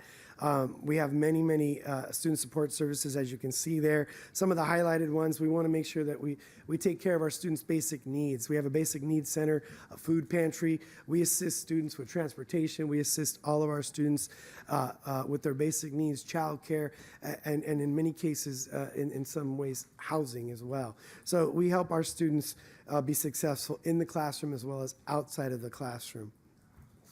Some of the other student support services, as you can see, these are all, many of our areas that are listed on this slide are going to be part of our brand new building. We are building breaking ground next month for our Southeast Hall, which is part of one of our bond projects. It is going to house our nursing program, our #1 ranked nursing program, as well as what we call our Equity Village, which highlights our Puente program, our Umoja program, our APAS program, our LBGTQ Pride Center, and many other, our Veteran Center. That is all going to take place in our new Equity Village. So we have complete support systems for all of these services on our campus. Our athletics. We currently have men's, women's basketball, men and women's soccer, men and women's cross country, softball, baseball, and we're just bringing back volleyball. We want to celebrate that our men's basketball team are conference champions this last year. So congratulations, our Seahawks men's basketball. Our program is growing. Our transfer rate for our athletes is one of the highest in the district. We're very proud of that. And we want our future athletes, especially our Carson athletes, to think about coming to Harbor College after they graduate. LA College Promise is one of the things that we want to highlight. Our LA College Promise is something that we want all of the students and all of the communities that surround Harbor College to know about. The qualifications are any graduate from a California high school, charter school, or anyone who's obtained their GED. First-time college student, no matter, regardless of your graduation date. Applying for financial aid or California DREAM Act application, or attended college in a full-time LA Community College District. All of those, any of those, the benefits, free tuition for 2 years at our college. Free tuition for our summer bridge program, meaning as they exit high school and they're making that transition into the college of their choice, hopefully Harbor College, we have a summer bridge program that helps them orient into the college experience. They get priority enrollment for all high impacted areas. They get a free Chromebook with those qualifications, individualized one-on-one counseling, and additional financial benefits. We want to celebrate that because we make it easy for students to come to Harbor College and get a free education. To support them, as you come in, our Harbor Promise is dedicated to those first-year students, meaning that we surround them with academic counseling, success coaches, workshops, internships, anything that will help them, lead them to that finish line to get their success, whether it's a certificate, degree, or transfer. And then Harbor Success is the same support for our second-year experienced students. Last year, we celebrated our commencement. We were gone for 2 years because of the pandemic. We allowed all 3 years of graduates to come back and celebrate that commencement with us. As you can see, they were there. And the next few slides are really about our commencement because that's what it's about. It's about making sure our students get to that finish line, whatever their goal is. We are often the first step in many of our students' dreams, and we help them lay the base. And these are some of the photos of that celebration. Some of the things that we're doing in Carson, directly in Carson. We are currently teaching college courses right across the street at Carnegie Middle School. We are teaching college courses at Stephen White Middle School. We have partnerships currently right now, which are pathways that lead to high school students completing up to 46 college credits before they leave high school at Carson Magnet STEAM, at Carson AMA. In the fall, we are starting a partnership with Carson AEE as well as Magnolia High School here in Carson. So we have a strong presence here in Carson creating those partnerships. Some of those partnerships include our career technical education pathways, which is exciting. We are currently not only offering liberal arts pathways, but we're offering CTE pathways in real estate, cloud computing. We're creating new ones in animation, media arts, paralegal programs, so that we offer high school students the opportunity to enter the job workforce right out of high school. And so we're really excited about that. We're also expanding in our adult ed non-credit programs, which is ESL classes, GED testing site, which we have just become certified in. We have vocational ed. And the reason I highlight the non-credit is because those courses are free to everyone. Free to everyone all ages. You come in, you take those. Those are free courses that we offer. So we just wanted to take the moment to celebrate that because Carson is in our community, in our service area, and want to make sure that you guys are aware of all the things that we offer and all of the possible partnerships, because we think those partnerships are endless. So Harbor College, enroll now. And if you have questions, I'm happy to answer any of those questions. And I thank you so much for your time. I don't have a question, just have a comment. Thank you for the incredible work that you do. And thank you for coming to talk to us and our community tonight about the importance of education. So many times people think that they need to go to a four-year university immediately, but there are some advantages of going to Harbor College or El Camino or Compton College. So I wanted to just applaud you for coming, spend your time at the Carson City Council meeting tonight and informing those young people or older people that they can go back to school at a phenomenal price, and then they can figure out and graduate with their AA degree. And then, so many times people figure out in a four-year college, and it takes them 6 to 7 years, the average, to finish a four-year degree when they could have went to community college and met the difference. So I want to just applaud you for coming out tonight. Thank you. Education is for everybody, all ages, and we strongly stand behind our motto, education changes everything. So thank you. Thank you. Councilman Hicks. Thank you, Madam Mayor. I just want to thank him for his presentation, to understand that Harbor College is my alma mater. I did graduate from there in 1983. But understanding straight out of high school, and what MPT talked about, it is a gateway to allow young people to go to school, get your early educational units in place, and transfer to a university. Because from Harbor College, I transferred to Cal State University Fullerton, where I graduated in 1985. So I'm just real happy that you guys came, that we're still presenting this information. I just wanted to tell everybody I was 5 years old. He was 5 years old, and I know. I can give you one better. When you were born, I was graduating from 1980 when I graduated from high school.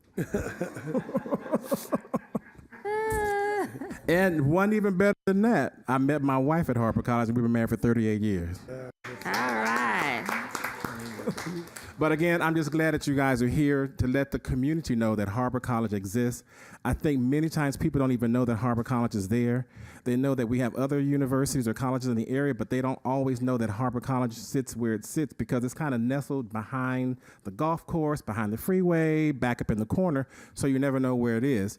And how I was able to even know that it existed, my uncle was one of the guards that used to be doing the security work, and that's how I knew that the school existed, and he told me about it. And so understanding that you guys are here, to the residents, you have another school to go to, become a Seahawk, go on and do what you want to go do in life, but always understand that Harbor College is your college, and that when you go out there, take advantage of everything that's available to you. Because I'm telling you now, I wouldn't be sitting here with all these degrees and everybody talk about me and all my degrees if I had not started at Harbor College.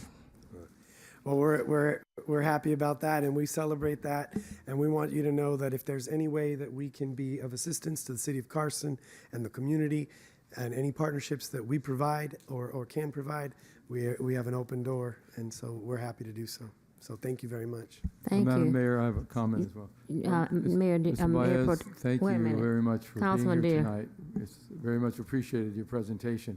Like my colleague, I'm also a graduate of LA Harbor College, so I'm a Seahawk. And then from there, I transferred on to UCLA to get my bachelor's degree and then on to graduate school. And you have a great education there, and the opportunities are as real as you're explaining them. And the fact that you have such a high graduation rate and a success rate with employment is very impressive. So if someone maybe thinks Harbor College, actually it's very easy to see on the freeway, you can't miss it. They kind of forget about it, even though it's right on the freeway, but it's an opportunity for so many young people to advance their education. And the cost of education is very reasonable, very affordable. Get your general education requirements out of the way, and then go for what you want to go for with your bachelor's and then master's degree at another university. So everything you're saying is right, and I'm also a big supporter of LA Harbor College for many, many years. Well, thank you, Councilman. Yeah, we've been the best kept secret for a long time, but we're not a secret anymore. Thank you for that presentation. And so, item number 11, we're gonna, 12, we're gonna, let's see, be ready, ladies. Closed session, item number 12, yes.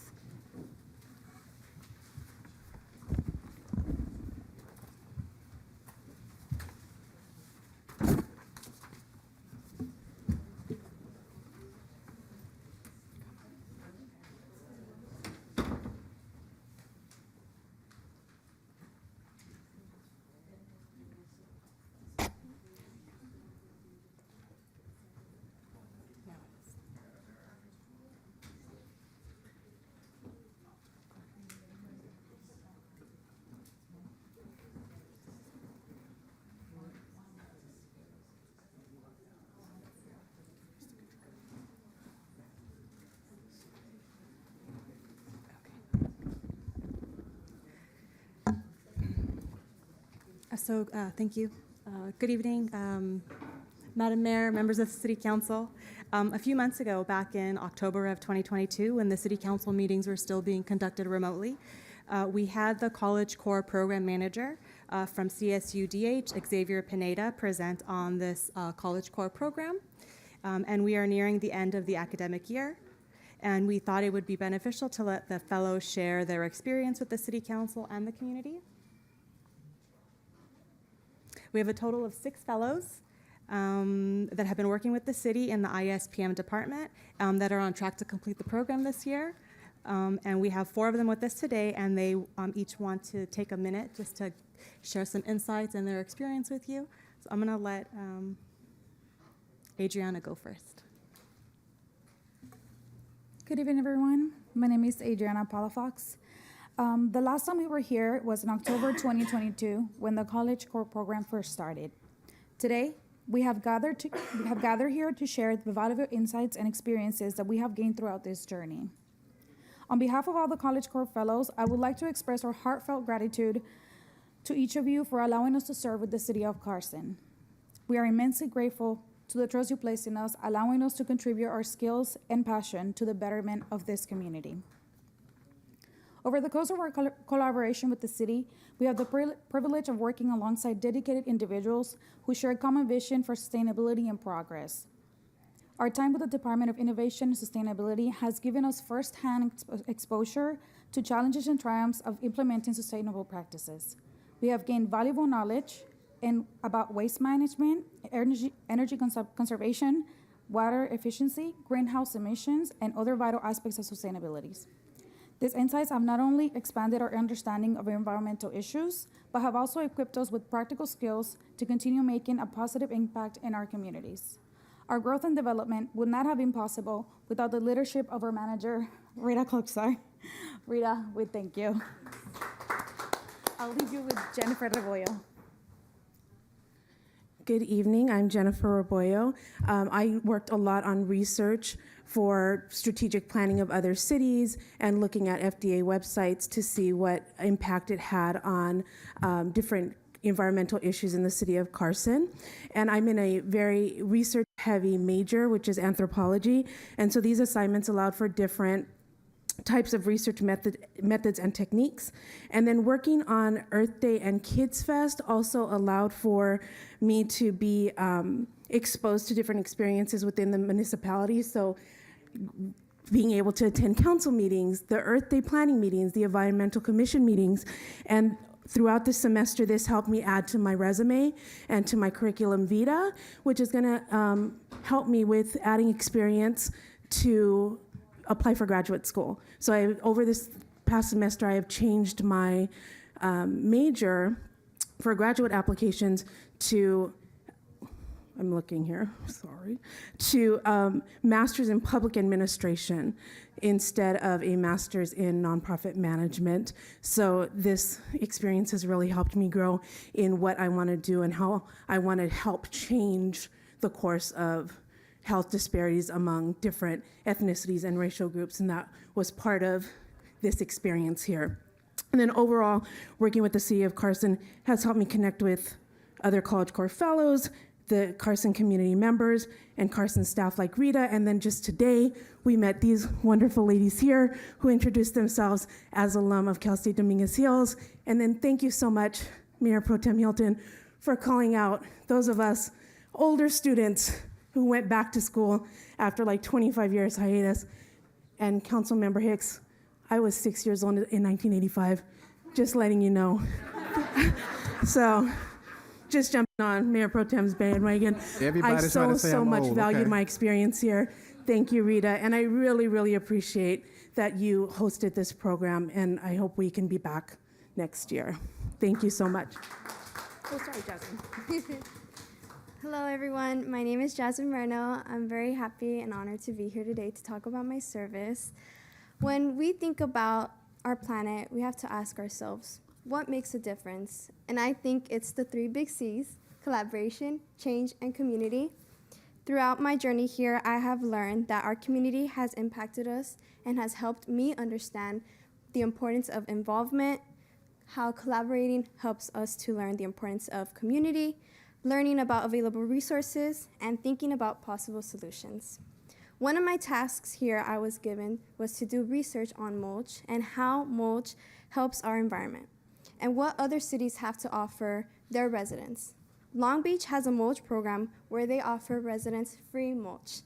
And I had the opportunity to speak to Sustainability Coordinator Larry Rich from Long Beach, and he shared with me how their mulch program runs, the impacts they have made, and what it consists to maintain a mulch program running effectively. This task gave me perspective on how change is key to developing better resources for our community. Finally, my favorite part of working as an intern for the City of Carson is our community engagement. We had the chance to stay connected with our residents in amazing events like Earth Day/Children's Day and the 23rd Annual General Assembly. In the 23rd Annual General Assembly, I was able to gain knowledge from leaders in the South Bay area where they shared issues, possible solutions for those issues, and their main goal to emphasize the importance of creating a more resilient future for our community. While Earth Day/Children's Day gave me the opportunity to be engaged with families, children, and community members. Being able to spend time with everyone was a beautiful experience that I will never forget. Thank you. Thank you. Thank you. Good evening, everyone. My name is Ava Koska. I am a first-year student at Cal State Dominguez Hills. I am proud to say that I was a fellow in this first cohort of College Core program, and it has been a privilege to work with the City of Carson and with Rita through this program. The majority of the work that I have been doing over the past few months involves looking at the websites of LA County and several cities within the county to research anything from their sustainability practices to their strategic plans. The purpose of this research is mainly to understand how existing sustainability programs and departments are structured and what goals they strive for in order to develop Carson's ISPM department as well. In addition, I was part of the Earth Day and Children's Day event at Dolphin Park, in which I manned the Environmental Commission and electric vehicle booths, and that event was without a doubt my favorite experience at the City of Carson so far. Regarding my own growth, all that I've been doing for Carson has helped me enhance my leadership skills and most importantly, my ability to work with others, especially as several of my recent projects have been with the help of these wonderful women who I now consider some of my greatest friends. Lastly, in behalf of all of us, we would like to thank everyone at the City of Carson, the council, the mayor, the commissions, and most importantly, Rita, for not only allowing us to be a part of the development of the ISPM program and for showing us so much kindness over the last few months, but for giving us the opportunity to have an impact on the community by spreading our passion for climate action in the hopes of working towards a healthier, happier, and more sustainable future. Thank you. Congratulations. Outstanding. MPT. I just want to thank you, young ladies, for your incredible gift that you gave to the city. When I arrived, I believe 7 years ago on the city council, I was concerned that Carson at that present moment didn't have opportunities for internships with Cal State Dominguez Hills, or to make sure that we had a school, we have a school in our community that we partner with. Since then, the mayor has signed a town and gown, and we've been more intentional about having internships and partnerships with Cal State Dominguez we have incredible talent, and our talent is right here in our neighborhood. They're going to our schools. So we appreciate you. We applaud you. I'm sure that I've worked with Rita. She staffed me for our Clean Power Alliance, and she was incredible, an incredible wealth of knowledge. I wouldn't make a move without consulting Rita. She was like, "You're the elected official. I'm just the staff." But I would never make a move without consulting her and Tyreek for this innovation department to be under. They are incredible, and we applaud them. But most importantly, we applaud you, and thank you for your incredible work. And hopefully this won't be the last time that you come in Carson. It may start as an internship today. When I started in Carson at 16 at the park, I started as a summer youth worker. Never in my wildest dreams that I think I would be the mayor pro tem. So it may start here today, but we encourage you, if you see something on the website, apply for it because you have experience working on the ground. So just wanted to applaud you and thank you for the incredible work that you guys did while you were here. Thank you. Thank you. Madam Mayor, Councilman Hicks. I just want to say to my fellow Toros, always a Toro. Once a Toro, always a Toro. We know it. But I'm so glad in the great District 3, you guys enjoyed yourself at Dolphin Park for the Earth Day. So thank you for being out there, being a part of it. Continue your education. Don't ever stop. Continue learning. Continue always evolving and doing the best things you can be about yourself. You have 2 Toros that are up here with us because the mayor is a Toro as well. So Graduate and undergraduate. So continue to keep doing it. And to Rita, thank you for what you do. You know, you're everywhere. CPA couldn't be without you. So we are doing what we need to do in the community to move the city forward. But to all of you ladies, thank you for what you do. Any other comments? Madam Mayor? Councilman Deere. Yeah, I also want, I'm sorry, Cousin Councilman Deere. Deere, Hicks is there. Okay, so I want to also congratulate all 4 of you students, especially your participation in Earth Day and Children's Day is one of the events that I really put a lot of effort forward to. And Rita is a great mentor for you. I'm sure you've already observed that. And so we're delighted that you're willing to interact with a greater community, not just the campus, but the entire city of Carson. It's to our benefit, and certainly will be to you young ladies' benefits, because your future will be even brighter because of their interaction with not just Rita, but the idea that you care about the community, you have compassion, you really want the world to be a better place, and we need more students like you. Thank you. Thank you. Just a second, ladies. Our councilwoman has comments. Yes, all my colleagues have said all the great things about you, so congratulations. Excuse me. Congratulations, and thank you for everything that you do for our community. And Mayor Pro Tem, you said you were here 7 years ago? So you were, what, 12? So thank you. Thank you. I'd like to thank you also, Rita, for all of your hard work, and ladies, job well done. The next phase round we will be doing, I've already reached out to Cal State Dominguez Hills, a mentorship program.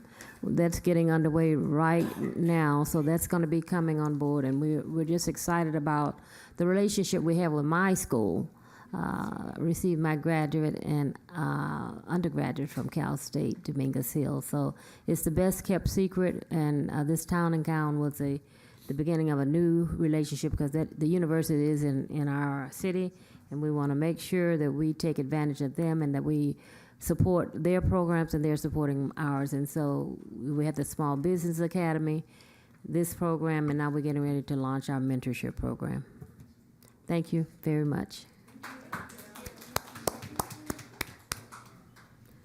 The next we're going to have is item number 10, Federal Legislative Update from Kelly and Associates. Thanks. Hi, Hi Madam there. Mayor, How members are of the you? council. How are you this evening?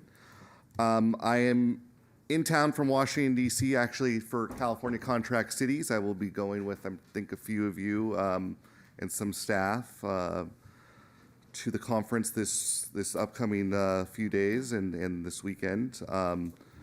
Just want to give you an update of what's going on in Washington, the work that we've been doing on behalf of the city, and answer any questions that you might have.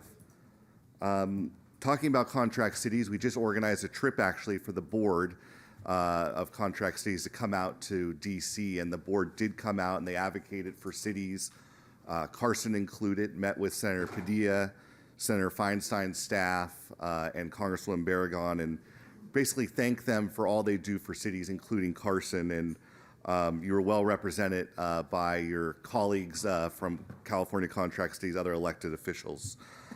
We talked about the American Rescue Plan flexibility, which passed earlier this year, which will provide cities like Carson the opportunity to use your American Rescue Plan dollars for transportation projects and other things that weren't allowed earlier. And we fought very hard. And I think actually, Mayor, you might have written a letter of support for this. So it's very important and ended up being signed into law by President Biden. So we also recently worked on a Department of Energy formula grant. The city of Carson received $150,000 from the Department of Energy, which can be used for energy efficiency and conservation. The paperwork was submitted late last month, and I know that the city's eager to find ways to use this funding from the Biden administration and from the Department of Energy. Something that I know that we worked on together with staff and a few members of the council is an EPA tour for the EPA leaders from DC to tour not just Carson, but the whole area, the whole South Bay, and we definitely need to bring them here to Carson and see the Dominguez Channel. That's going to be one of the stops that we hope, and we'll talk about the Dominguez Channel in a second. But the EPA is well aware of the situation at the Dominguez Channel, and look forward to working with you and hopefully bringing some senior leaders from the EPA to the Dominguez Channel and to the city itself, just to see what residents and staff and the council deal with on a daily basis in terms of the environmental justice issues that we face. Mayor, you wrote a letter to the United States Postal Service for the situation at the Carson International Service Center on South Main, to the Postmaster General.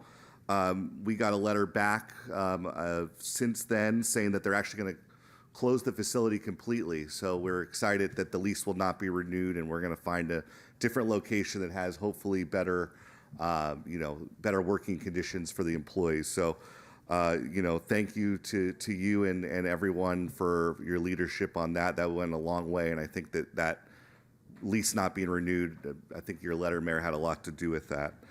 I know that Councilman Hicks and Councilman Deere, we've talked in the past about the noise, the FAA noise, the airplane noise from the Long Beach Airport. I would encourage members of the city residents to call that hotline that I know Councilman Hicks talks about often on social media. We've had calls with Councilman Deere and Councilman Hicks on that, and please, if there is any noise that residents hear, the FAA needs to hear it, and so does the Long Beach Airport. They have a special line that they've adopted, and Councilman, I'm sure you'll pass that along to the residents. And I think it's been not as bad, hopefully, but if it does become an issue, we're here to help on that.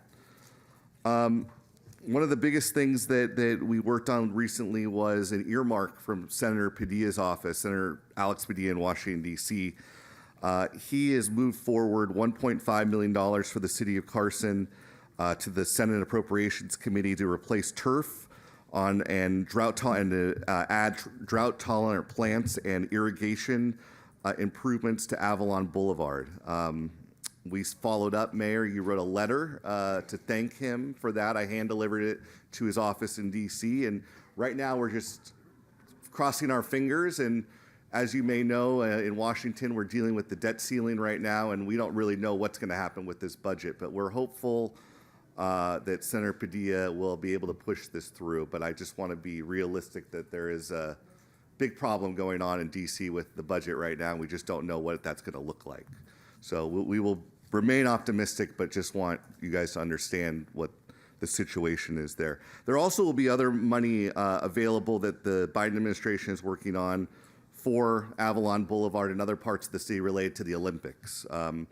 They are not quite at the point of really diving deep into that quite yet, but it's coming. And the Department of Transportation has promised us that they're going to provide funds for all the cities, you know, Carson, LA, Long Beach, anywhere that has a venue during the Olympics, and we'll make sure that we keep fighting to make sure that Carson gets their fair share.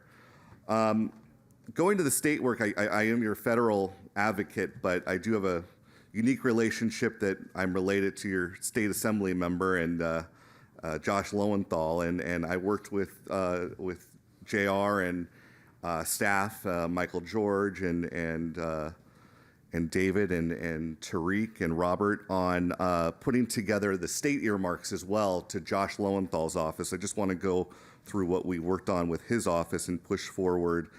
One of the biggest things, and I know it's been a huge priority for the city, has been the Lomita Boulevard renovations that need to take place. That was the biggest priority that we sent to Assemblymember Lowenthal for this year, and it was a $5 million request that we put towards the city, or sorry, we put on behalf of the city. The second request we put on was more of the same work that Senator Padilla put forward.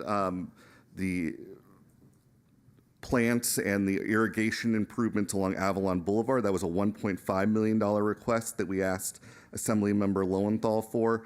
And then third was citywide cameras for public safety. That was a $2 million request. And those were the three projects, and the priorities were Lomita Boulevard, Avalon Boulevard, and then the citywide cameras. And we're hopeful on that. As you may know, the state has a huge budget deficit. And unfortunately, we're, again, like the federal level, we're optimistic, but just want you all to know the reality is that these projects may not get funded, but we'll do everything we can along with your state advocates, Gonzalez and Son. Finally, I want to talk about the Dominguez Channel. The county, who has authority over the Dominguez Channel, did receive a WRDA authorization. The WRDA stands for the Water Resource Development Act authorization for making it a priority project. The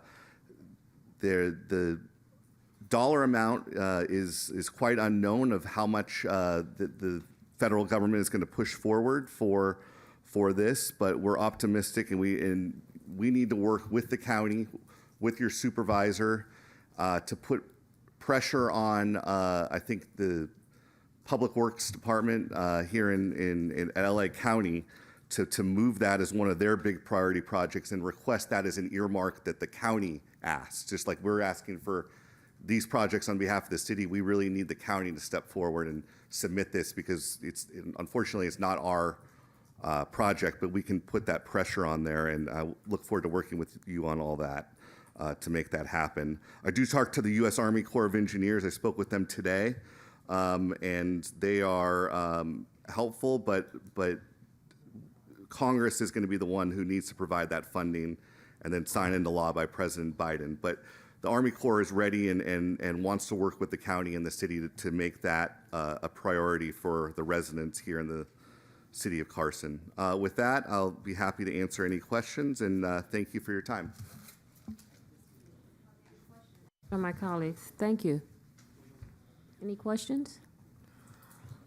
Wow. Madam Mayor, I just Yes. think it's a very thorough report for us and for our staff, and I'm glad that things are happening in Washington, D.C., despite the contentious political battles that are going on in Washington. Madam Mayor? Yes, Councilman.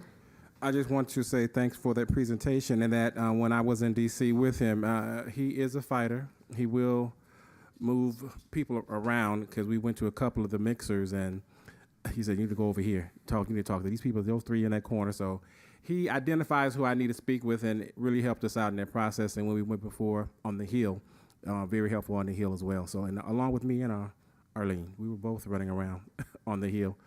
She was in her stilettos at the time, but she walked all around that hill. I couldn't believe it. She was in those heels. But we had a good time. We were able to make some good connections, and thanks for your support and helping on that process.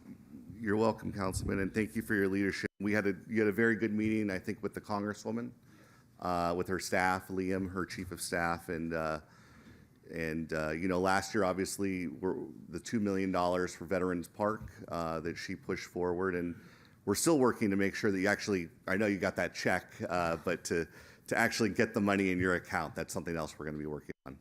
Tariq, we don't have the money yet? Tariq, no money? Oh, okay. I think so. Okay. I think Monica has it. She's keeping it safe.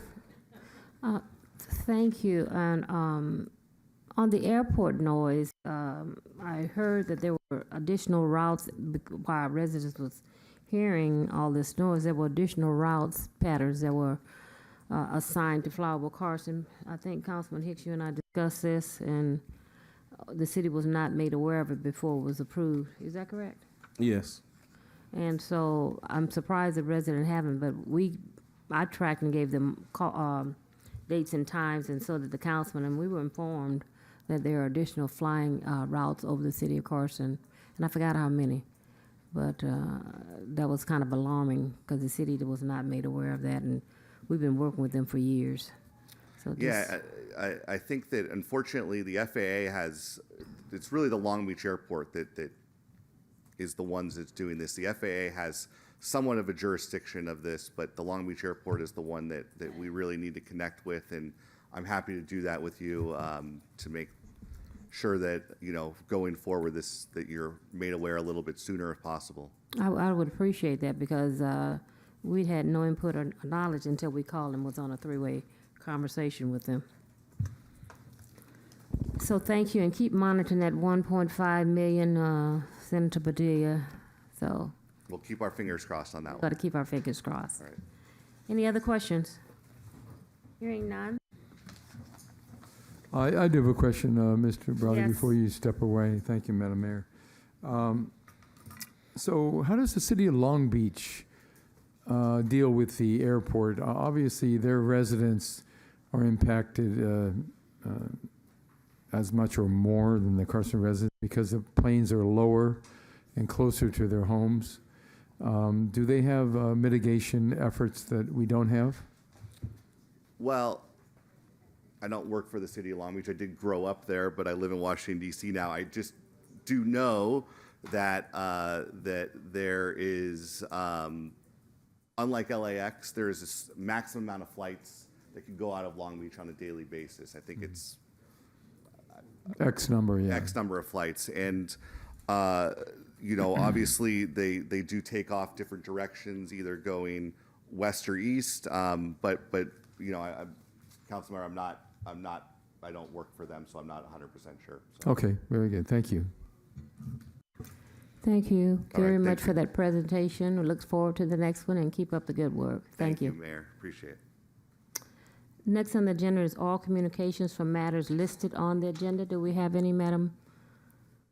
None for items listed on the agenda? We've addressed the ones on the agenda. Okay. Yes. We have 3 oral communications. I won't keep them here all night. For non-agendized, is this Gadios on Gerard? Yes.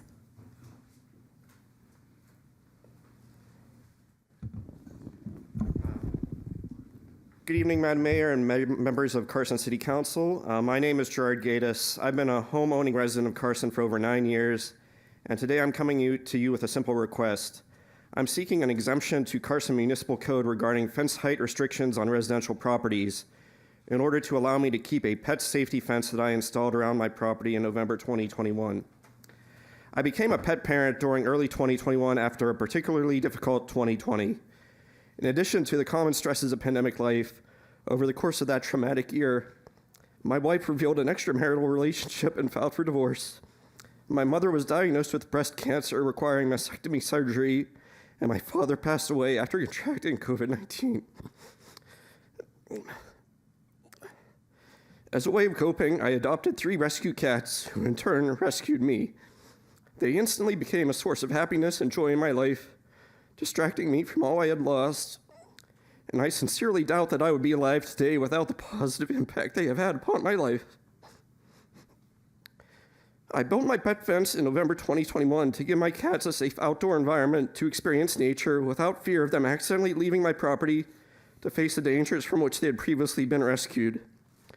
The fence consists of a series of curved metal posts extending above a pre-existing cinder block wall along the sides and back of my property with a plastic mesh suspended between the posts.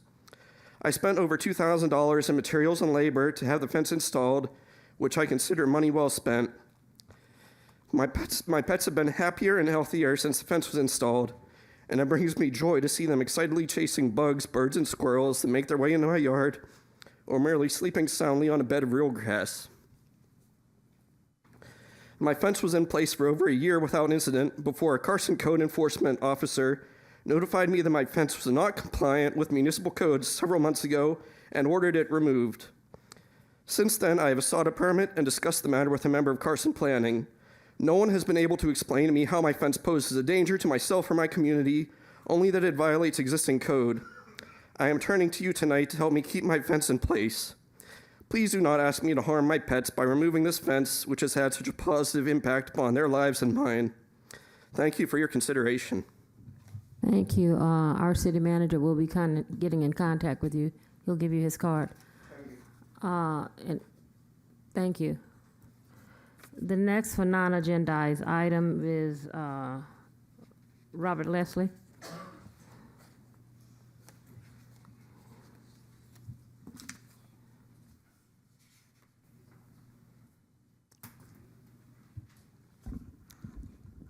Three minutes. Good evening.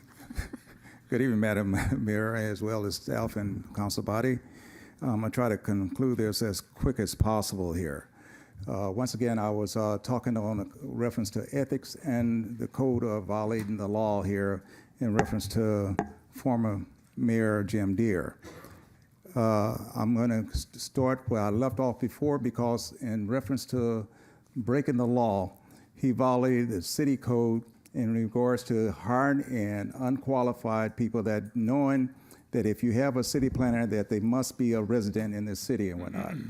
In addition to that, he turned around there and hired the former city manager, Sam Gailey, I'm trying to recall his name, knowing therefore certain qualification and guidelines wasn't appropriate for that particular party to be selected for that position and whatnot.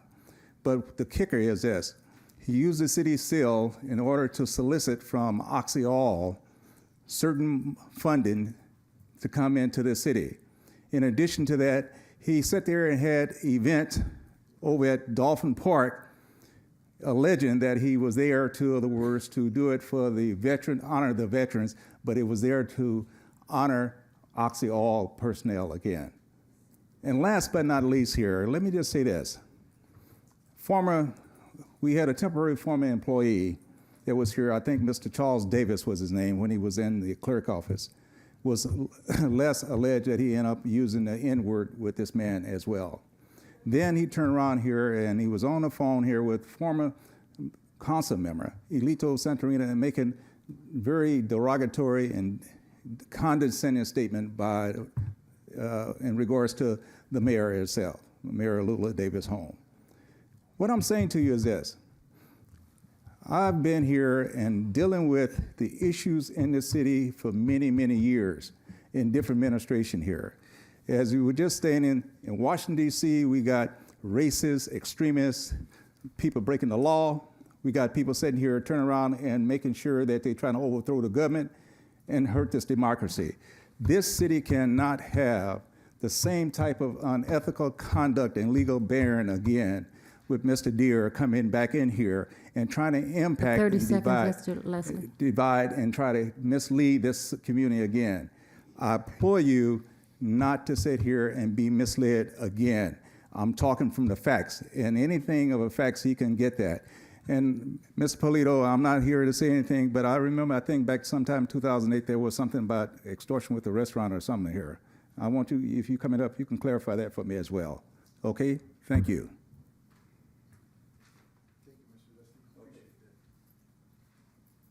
Kim Cortado is next. Pardon? Kim is next, Cortado. So I'll be after her, just like Yes, Mr. that's Leslie. fine. Okay, thank you.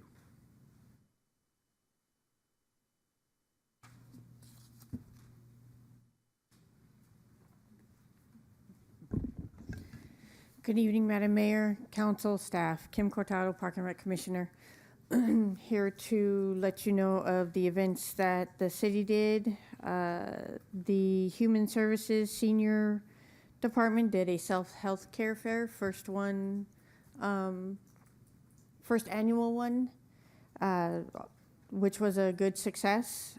Cinco de Mayo at Carson Park was a very good event. As always, staff goes above and beyond to do events. Enrichment just did Junior Oscars last week, Friday. I also participated, just like Councilman Deere did, at the pancake breakfast opening day for Carson Park. I was in the kitchen making pancakes and eggs. As Christina said, I can't break my 23-year streak, so I had to go. And you're a good cook, too. Thank you. Memorial Day coming up at Carson Event Center, Thursday, May 25th, which is next week, Thursday, from 6 to 8 o'clock at the Event Center.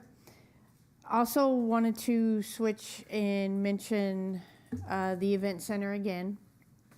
Working for the YMCA, doing the Senior Nutrition Program.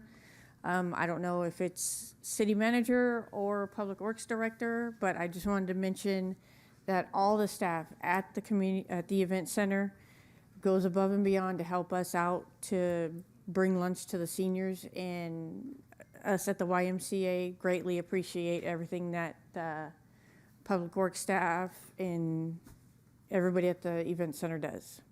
So with that, have a great night. Thank you. Thank you. Mr. Polito, Rick Polito.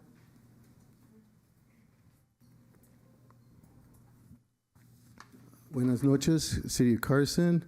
Rick Polito, environmentalist, community activist, and longtime homeowner resident. I appreciate Mr. Leslie giving me the segue to remind you I was acquitted by some zealous sheriff officers who should have never arrested me. So I never was arrested and convicted of any crime whatsoever, for the record. So you remember that, Lula, and put it in your brain, because you seem to have a little screw loose or dementia when it comes to remembering the facts. So I was acquitted of everything. There was nothing there. Should have never been arrested, is what the judge said. And guess what? That those officers had to be reprimanded and changed out of our city because of what they did. Now, back to the course. You, Lula, are just to continue on and continue on with your bickering, with your, like you heard from Leslie, he's right. You're in violation of the code of ethics. You're the racist, person of color. You're not even acting democratic. You're acting undemocratic, if you ask me. And I would say this right now to you directly. Shame on you. The report card's out on you. You failed the community. You failed us. We are tired of it. The residents in the South, you've divided our city. Now you're trying to bring us together, but it's too late. Your time is up. Your term is up. In 24, you're gone. People are going to vote you out. So get ready and get used to that fact. And if you keep it up, you might get recalled this summer. That's how we're starting to feel, Lula, because you're taking things personal. You're very evil-minded, and your nasty, snide remarks, people don't appreciate them. And for you to try to be up there, Miss Goody Goody, shame on you, Lula. I know you better than that, and you know better. You're acting like a child. Now, get yourself in check. Look at yourself. Look at yourself in the mirror and go over a self-evaluation for the next year. But if you keep bickering with our honorable mayor over here, you're losing not only votes. Residents are tired of it. You're ruining our city, Lula. We got the Olympics coming in here. You think we're gonna have the Olympics with a mayor that's bickering with their residents, with former commissioners, with former leaders of the residents, because we support a good councilman? We support all of you up there, except you, because you take things personal. You mess with our staff. You retaliate. You're very vicious, but not to me, because I know you. I know you like a book, and shame on you. And I'm looking at you right in the eyes, And I know your husband very well, Harry. And I would tell you, and I would tell him, you're the one who needs self-evaluation right now. So the failure that you're committing here, you're out of touch. You drag your feet on issues. You took years to do what I asked you to do years ago. Our mediums are still barely being cleaned up. Our streets are barely being paved. In front of my house for 20 years was looking like, Skid Row for a minute. So come on, shape up or ship out. That's what I tell you. And if you don't. Madam Mayor, this is 2 minutes. Thank you. Mr. Polito, I wouldn't advise you talking to my husband. You may know him, but I wouldn't advise. Take it from his wife. So have a good day, Mr. Polito. He's watching. That would be a bad move. Madam Mayor, may I speak? Thank you. Dan Valdez. Hi. Good evening, Madam Mayor, City Council, and City staff. It's been a long time, like 3 years since I've been in here. And, I just like to see really more than anything some peace between everybody. Now, I'm not going to tell Robert Leslie or Rick Polito what to say. I mean, everybody has the right to say what they say.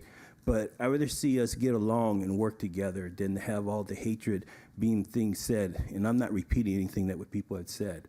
But it'd be good if we could speak positive about our city council members. And one of the biggest reasons why is because the way we act is the way people see us act in other cities. And we are a very great city for all what we have done, where we've been, and what we are doing. And I hope we will continue doing that. But let's have more positive. Being positive, I would say one thing, speaking about Jim Deere, that he is the longest serving mayor, the longest serving city council member. He brought in more eating places, restaurants than anybody else. He has started up more committees and commissions than anybody else. And like I say, anybody got anything to say positive about any one of our city council members, please come forward and say it. If it's about the mayor, Mr. Hicks, Councilman Hicks, Councilman John Hilton, or lady should have been first. We should have said Mrs. Rojas, Councilman Rojas, or Jim Deere, Councilman Jim Deere. Like I said, it's been a long time since I've been here, but please, why don't we just, like we say, try getting along and talk nicely about each other and stop making all these bad comments about each other. But thank you for your time, and y'all have a good evening and be safe. Thank you. Any more communications? I don't have any cards, Madam Mayor. Okay, thank you. Item number 13 is approval of the minutes for the council, successor agency and housing authority minutes from April 2023 and the special May 2nd regular meeting. Move approval, Madam Mayor. Second. Been moved and properly second. Please cast your vote.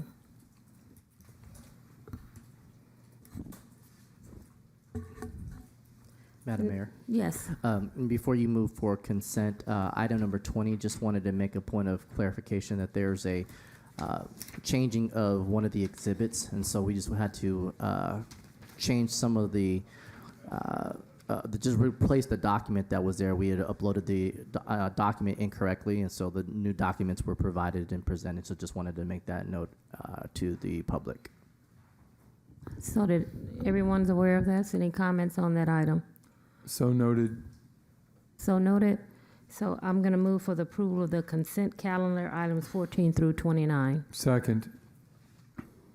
It's been moved and probably second. Does anyone want to pull an item? I would like to pull item number 29. 29. 23. 18 and 27, please. Madam Mayor, also, there's a subsequent needs item that I believe we needed to bring forth, and this is in regards to a letter from the mayor of Paranaque, Philippines, that was presented to the city council, to you, Madam Mayor, and so there's a subsequent needs item that needs to be addressed, and I believe it requires a vote of the council to be heard, and so just wanted to bring that up, and I'll let the city attorney kind of speak to that as well. You need to state why the item, you need to state that the the item was brought to the city's attention after the posting of the agenda, and you need to explain why it cannot wait till the next agenda, then there needs to be a motion by a council member to add it on, a second, and then 4 members need to vote affirmatively for it to be added to the agenda. Okay, thank you. That's what he meant. Well, I'll give the Just well, give us right. the I'll give the specifics. So, specifically, the item, the letter from the letter from the mayor of Paranaki was received after the posting of the agenda, as the city attorney stated, and that letter is speaking to a courtesy visit that representatives from the city of Paranaki will be arriving in the city of Carson on May 22nd. So the purpose and reasoning to hear of this item is because the representatives will be arriving after tonight and prior to the next council meeting, which is not till June 6th. There's also a necessity for or consideration of approval for funding for this particular visit to ensure that those representatives are entreated well here at the city of Carson. That is the pleasure of the council, and so that's why we're bringing this forward for you, Madam Mayor, and for your council. Thank you. I think the original letter didn't come from Paranaki. That's why it was a delay. And at our sister cities, we needed clarification. So the letter did finally come in. So I would like to make a motion that we add this item. Second. Okay, with the, what? Is there some kind of clarification? No, you just have to vote. 4 Okay. members need to vote yes, Okay. and then after it's added on the agenda, you can discuss the item. Okay. It's been moved and properly second. Cast your vote.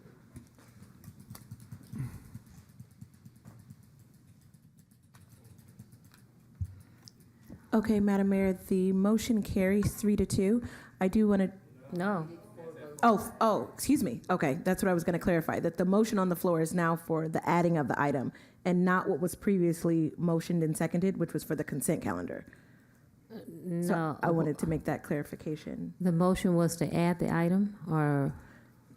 Yes, exactly. There was already a motion and a second on the floor to approve the consent calendar. We were in the middle of pulling items when city manager noted. Oh, with the exception, so let's go back. So we're Revote. moving to. Yes. Okay. This is for the Thank you. consent calendar. Thank you. Okay, so I'm going to With the clear. exception of, yes, items number 29, 33. Yeah, we didn't get that far. 18, and 27.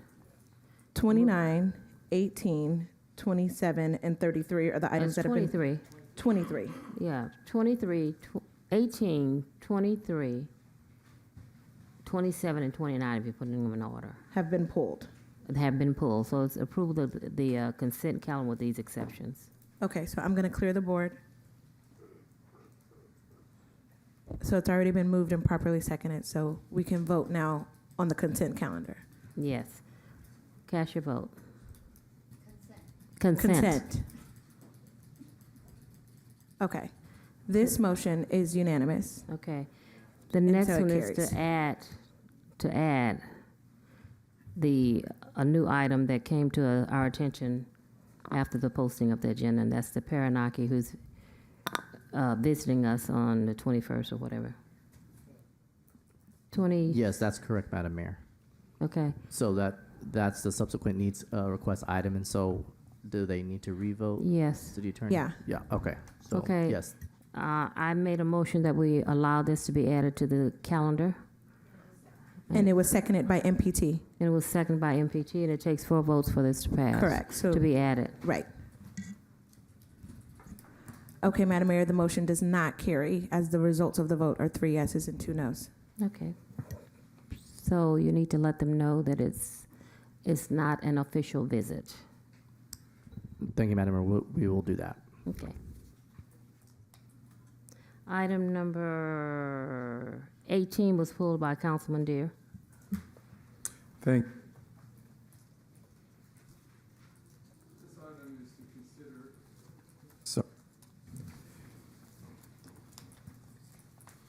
This item is to consider rescinding and replacing resolutions approving the successor memorandums of understanding between the City of Carson and the American Federation of State, County, and Municipal Employees, commonly called ASCME. Union. It's Local 1017 and the Carson Professionals and Supervisors Association, Services Employees International Union Local 721. And so I have some notes here that I wrote down. Let me find those notes. A lot of notes here. Let's see.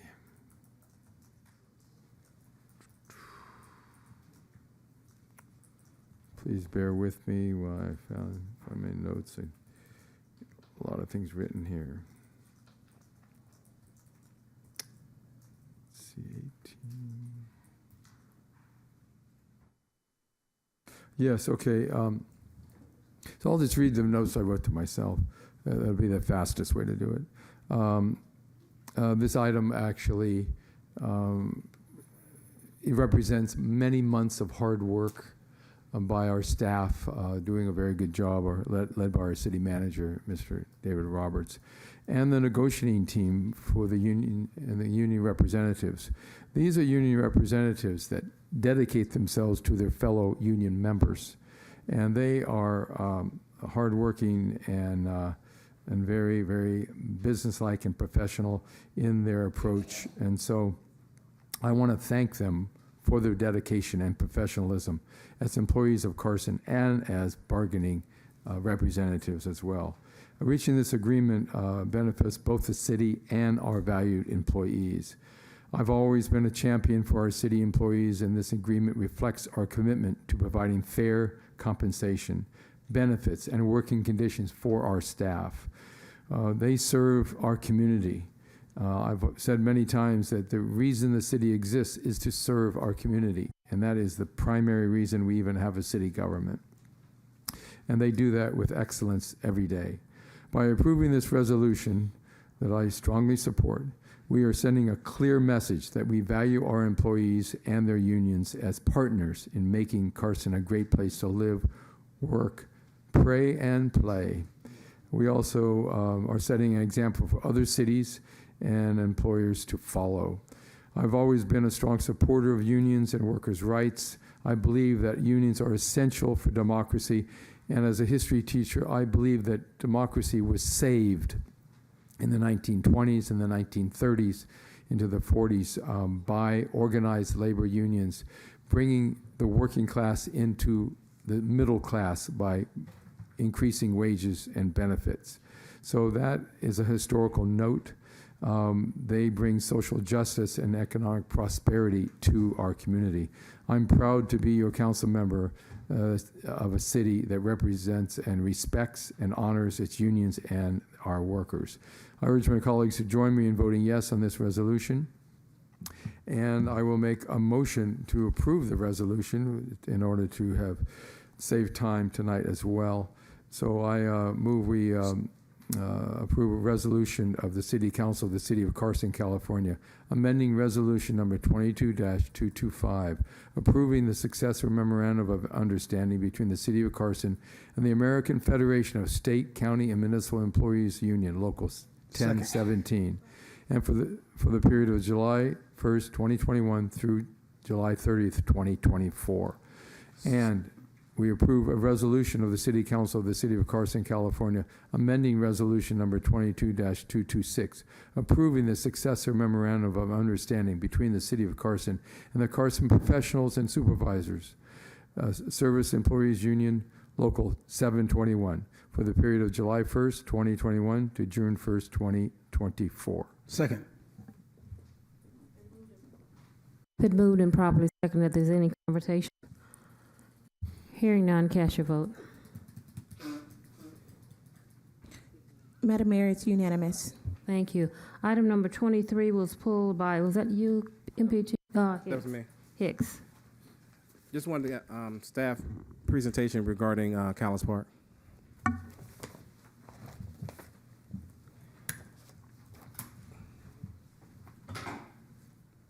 Athletic field lighting. Thank you, Council Member Hicks. We'll have a brief presentation by our Director of Public Works, Mr. Arlington Rogers. Good evening, Madam Mayor, Mr. Pro Tem, Dr.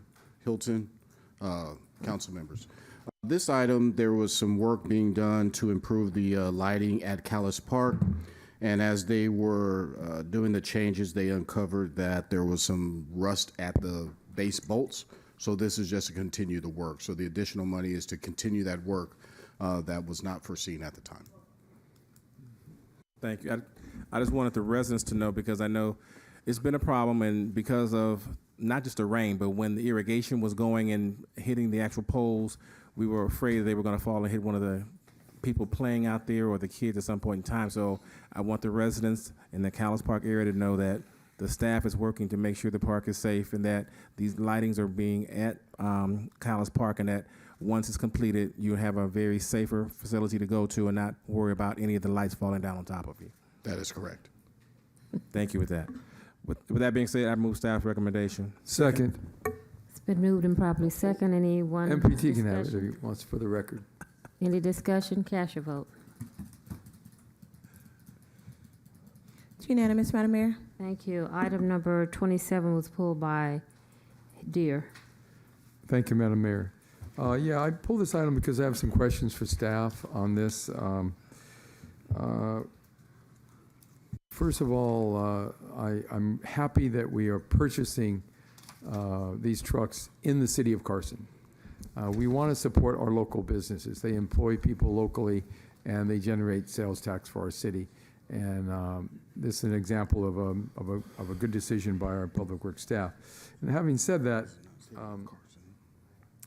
I want to again thank the Public Works staff for their excellent work. This is a really good staff report. I was able to read through it over the weekend, and it's a good deal with the new auto dealership in Carson. Formerly Wynn Chevrolet is now Winter Chevrolet with new ownership, and this staff report is a testament to the professionalism and dedication of our Carson. Public Works team. Mr. Deere, Councilman, that's not Carson. Coflex. Coflex. Kofax. Yeah, just for clarification. Okay, please stand corrected. It's Kofax Chevrolet? Yes, sir. Yes, sir. Well, out of Colfax, California. So Winter Chevrolet is the name of the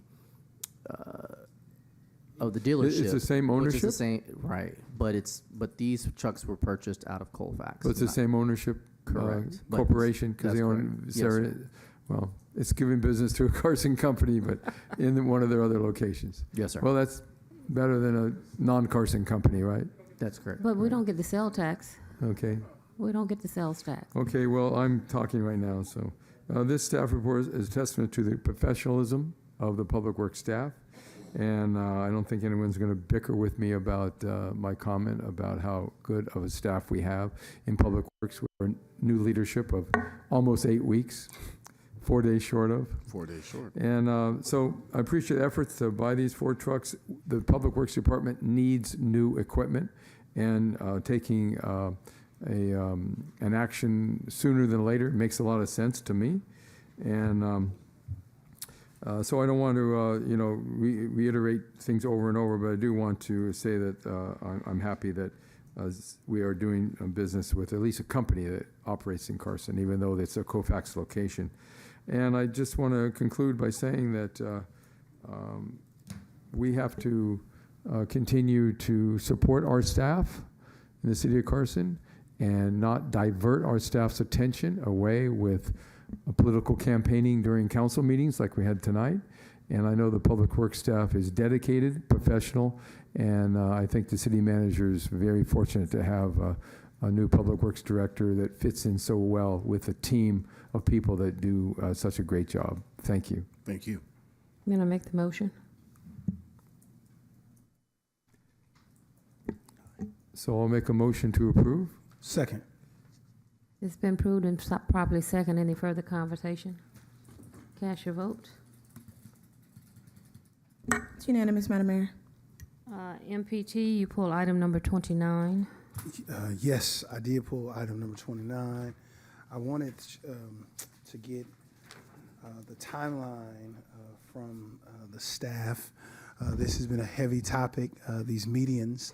In fact, while sitting in the city council meeting, I've been tagged on social media, someone giving the outline of the timeline saying that we missed the mark. So I would like us to speak to this. They said, here's a recap. According to the staff report, December 2022, landscape contract expired. 3/3/23 RFP 23-014 is issued. 3/20/23 RFP 23-014 is issued. 2 different dates.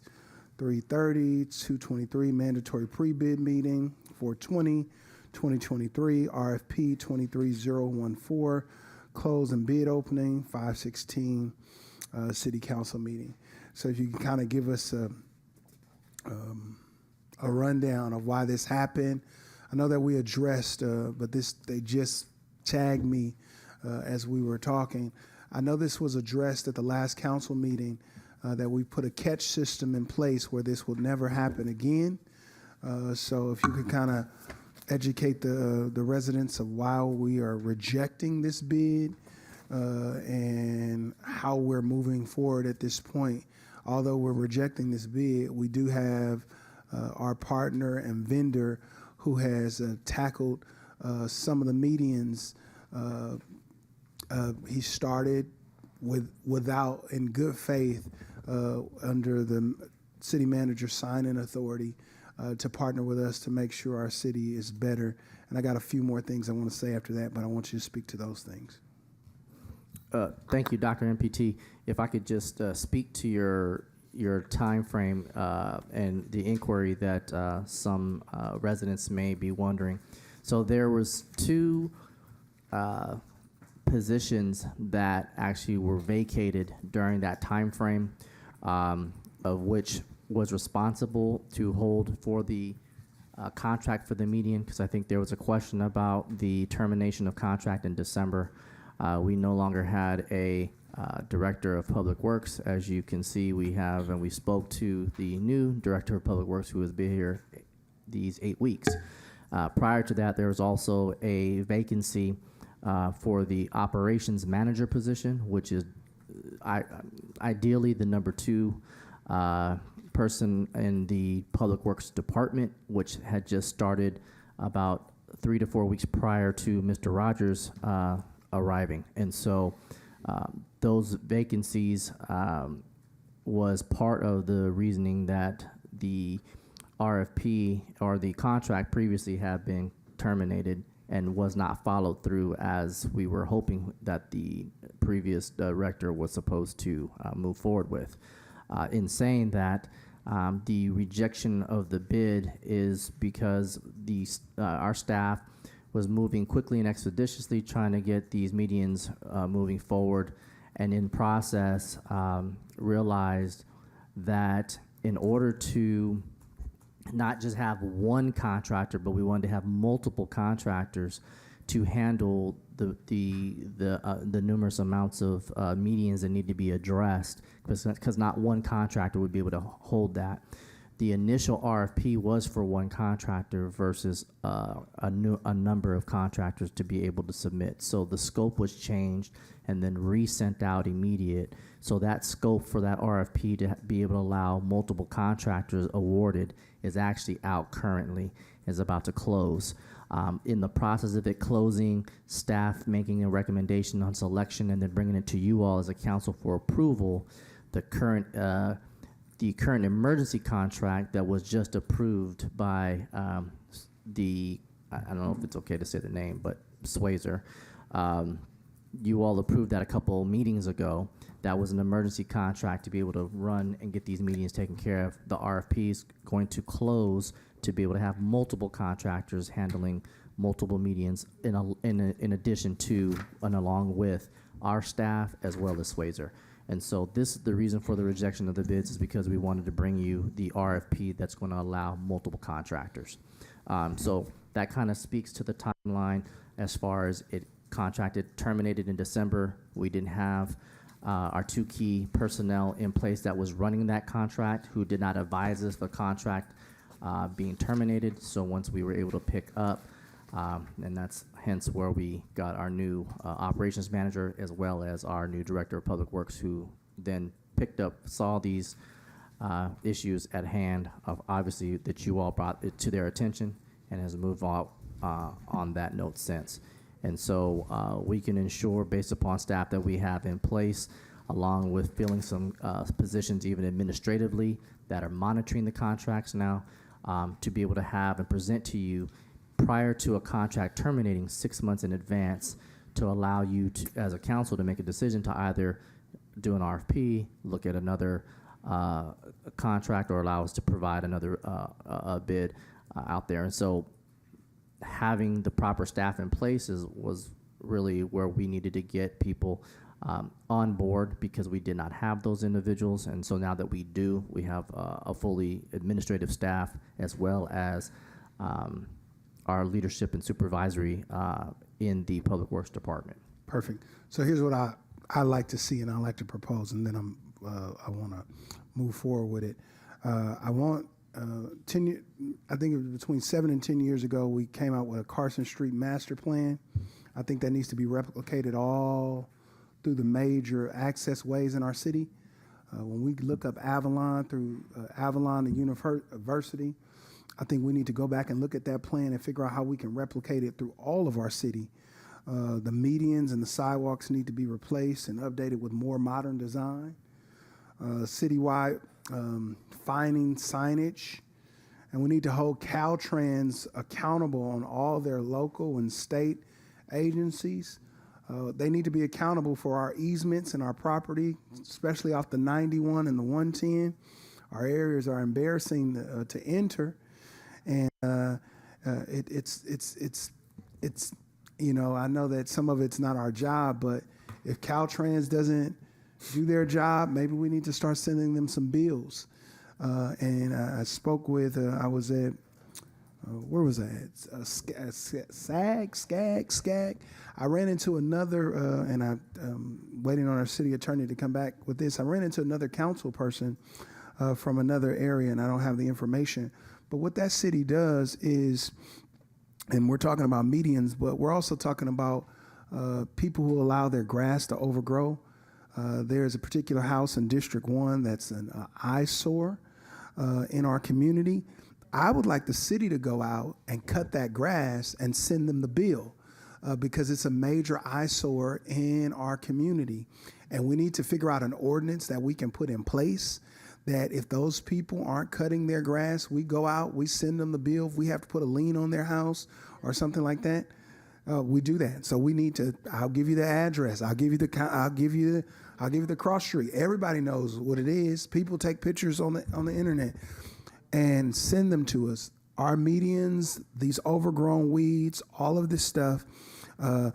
We want to be the city that people drive to and not drive through. And if we don't make our city beautiful and make people proud of our city, and I know that you just hit the ground running, and I greatly appreciate it, but it is not a day that has went by in the last couple of days or the last month or two that I have not been tagged on social media showing pictures of this overgrown weeds, overgrown that. We have a stadium in our community, and when people are getting off the freeway going into our stadium, they see all of this. So I think we need to make sure that we identify existing commissions who can allocate resources to a task force to help with a citywide beautification plan and make our city beautiful again. So that's what we need to do. And I wanted to pull this because this is the pre-crux to it. Dr. Dr. Lennox. Thank you, Mayor Pro Tem, Dr. Hilden. The team has been tasked with developing a standard landscape guidelines setup for the city. And I know that under Director Rogers, that is something the team's been putting in the forefront in addition to the existing median issues. To complement that, though, our code enforcement has been trying to tackle some of these private property overgrowths because we do go out and cite those when they're in violation of our existing code. And then if they don't comply, we do have the authority to go and do the abatement. and then lien the property for the cost of that abatement. So, yes, please, if you have additional properties that we have not yet found, we're happy to follow up with I'm those. sure this property has been abated, debated, abated, debated. We can rinse and repeat. Yes. Yeah, but Yes. I think there has to be more of a rapid, their response their time. neighbors have said, listen, we were cutting their grass, but when they just let it grow, we can't keep doing it. I mean, I almost want to pay my gardener to go cut their grass because it's that bad. And I think the citizens in Carson, we get the bad rap. Like I have a constituent who called me and said, I'm tired of looking at this. What can the city do? And for me to tell them that the city can't do absolutely anything is not proper. So we need to either put an ordinance in place where if you don't cut your grass in a certain amount of time, and I'm only bringing this up because I have a little latitude with number 29, but I wanted to make that clear that we're working hard to beautify our city and make Carson beautiful again. Well, just to piggyback off what Mayor Pro Tem said, those weeds are tall as I am. So, I've given it to you. Mayor Pro Tem has given it to you. The residents have. Let's go out and cut the grass because we're right there. I mean, we do, when they see the yellow flowers on, that's what our ordinance says. That's when you can go out and say, hey, your grass, those little yellow ones, well, these are more than yellow. They come up. Brown. Madam Mayor, you're right. And when the grass gets brown, it's going to be a fire hazard. Yes. And that's what this And that's a is. safety issue that needs to be addressed So, immediately. the question was in MPT, can we cut the lawn and build them? So you want me to send my gardener, MPT's gardener over there? Yeah, we That send it grass there. is almost tall as I am. It's And that's what And it's a corner house. Yeah, it's a corner house, and that's what triggered the conversation that it was a fire hazard because the grass is no longer green, Right. it's brown. I think we can enforce that. Yeah. Any type Well, of we can fire cut it issue. tomorrow. Yeah. I'm going to loan my weed whacker to MPT. I'll do it, man. Yes. Madam Mayor. Can we cut it tomorrow? Let me get a yes. We Tomorrow? can. Yes, we can Yes, do abatement. tomorrow. Everybody heard that? Yes. Thank you. I know that Mr. Rogers only been here for a short period of time, and I know that the city manager, I have been talking about these meetings before Mr. Rogers got here. And he's been here, and it's been an issue. I have 15 people right now went out and bought brand new weed whackers and are telling me if they can't get them done, we're going to get out there in the street and do it ourselves because they're tired of looking at when you go up and down the street, it doesn't make any sense.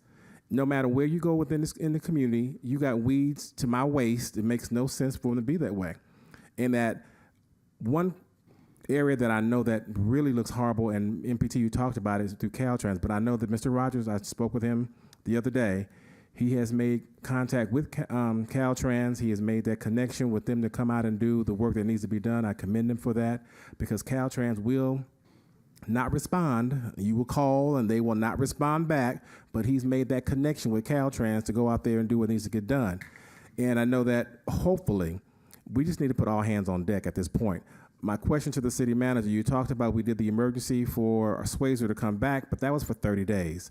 And was it for longer than 30 days? Yes, it was. It's actually until $60,000 not to exceed, Well, which you might have to come back for some approval. I know they done $60,000 worth of work. I mean, because y'all, they've done 6 months worth of work in 2 weeks. But we're also having city crews out there. Yeah, we to have our city combine that, crews doing as well, so it's It's combined. a dual effort. Okay. So it's not just Swayzer. It's our Yeah, the ones staff out. is out there as well. My request also is when we had this problem before, I got our assemblyman involved in this with Caltrans.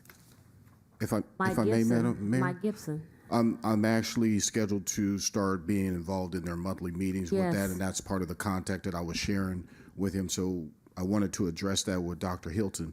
Is that what we've done is we've made contact at the state level with Caltrans to get their people here in contact with our team, and I have ongoing.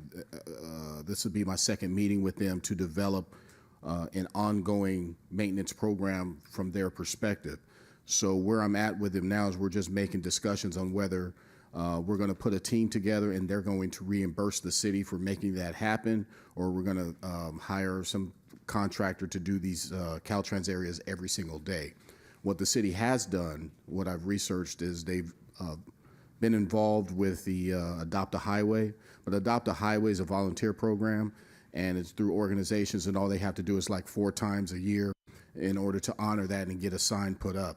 What we're working on is a regular, everyday maintenance program that we can count on with an organization that's not volunteer, because the volunteer programs aren't as successful, but a program where we have an actual contractor with the permissions from Caltrans to be in their areas and clean them every single day. So it's an ongoing process.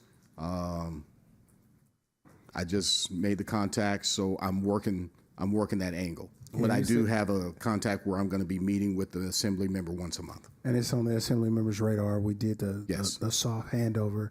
And I just want to urge our residents, I know you bought weed whackers, and I know you bought knives.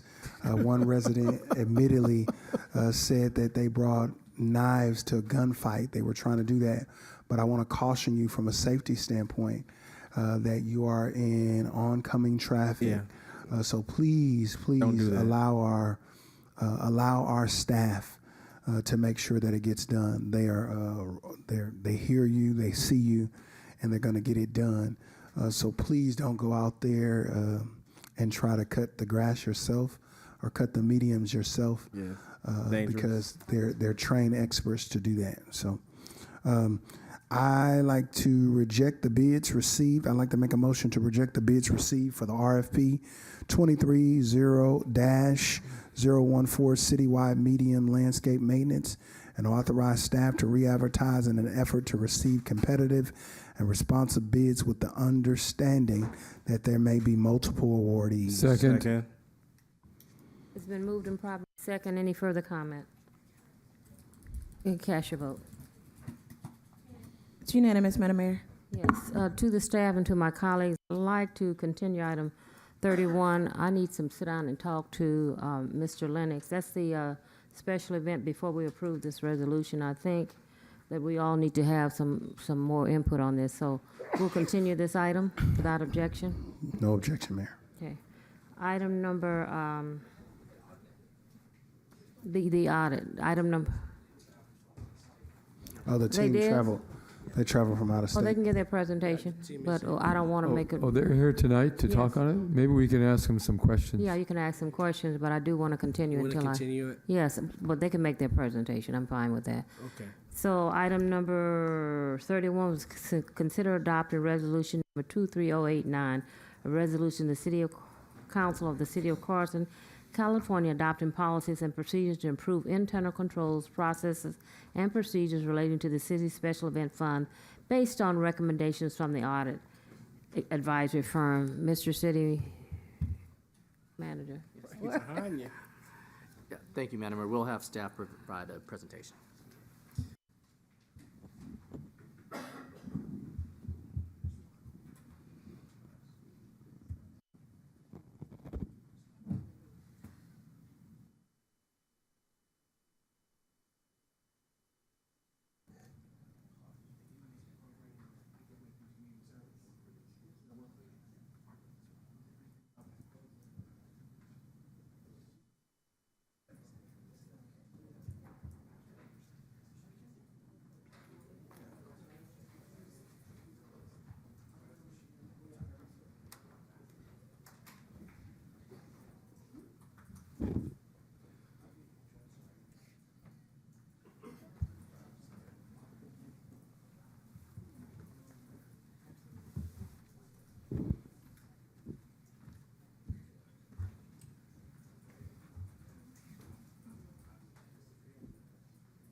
David, we're not continuing it, or are we continuing it?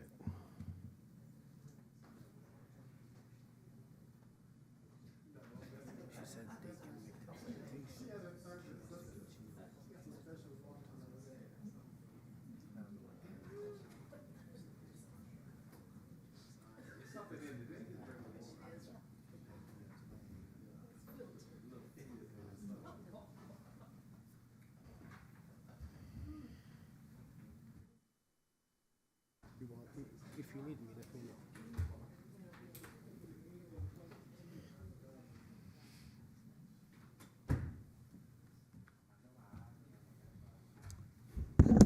You may proceed.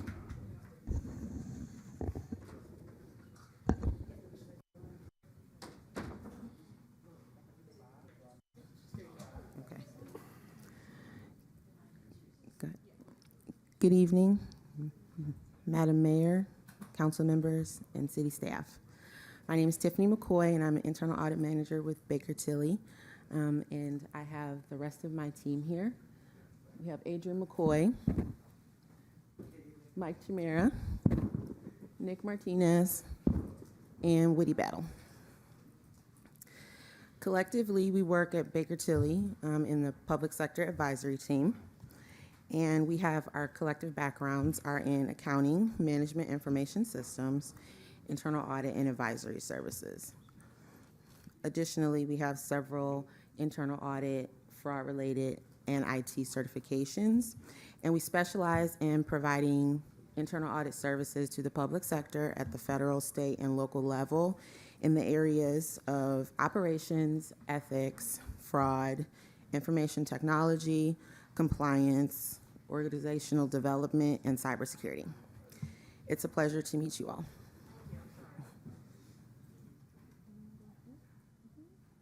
Right. So first, I'd like to start with providing an overview of the Special Events Fund audit that we've been contracted to conduct for the city. So our methodology consisted of 4 phases: planning, information gathering, analysis, and reporting. During the planning phase, we held a kickoff call with key stakeholders and process owners, and we also set up regularly scheduled status calls to provide updates throughout the duration of this engagement. And then we also had an opportunity to walk through some of the key areas of concern for the city and the process owners that we were primarily working with.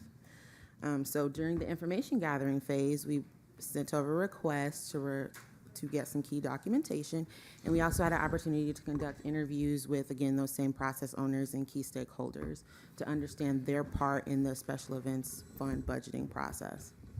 From there, we moved into the analysis phase, where we conducted some testing and some evaluations based on the processes and practices that we were able to gain more information on during that initial information gathering phase. And then as part of the reporting phase, we were able to share our observations, findings, and recommendations with process owners. So our 3 objectives for this audit included, first, to conduct an audit of the Special Events Fund process as it relates to Resolution 21-012. And then our second objective was to review the Special Events Fund policy and processes and practices to identify strengths, weaknesses, and opportunities for improvement. And then our third objective was to provide some guidance after taking a look at the FY 23-24 special events budget. Our timeline for the project was the duration of 4 months. We kicked off in February and conducted information gathering and analysis that started in March. And then analysis led into April, and then reporting started in April, and we were able to conclude reporting at the beginning of May. Any questions so far? No? Okay. Great. So as a result of, again, our initial 3 objectives, we have some recommendations that we'll be working to share with you all today. And again, our objectives for this audit was to take a look at the special events budget process as it relates to the previous resolution that was adopted, to look at the policy and practices to determine if there were any opportunities for improvement, and then to review the FY 23-24 budget to see if we identified any opportunities for improvement. As a result of our testing, I'll just start with our recommendations, which are included in Resolution 23-089. Our first recommendation is that we recommend that the city implement a checklist for each special event so that information within the general ledger is reported timely and accurately. This will ensure overall compliance with that Resolution 21-012.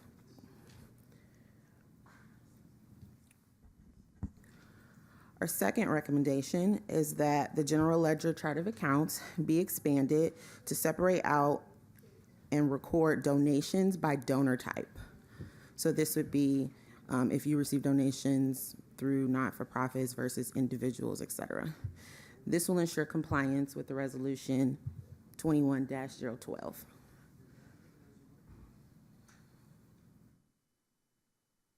Our third recommendation is that special event partnership agreements which includes right to audit clauses, be administered and signed prior to entering into any partnerships with co-sponsors, co-hosts, not-for-profits, or external organizations.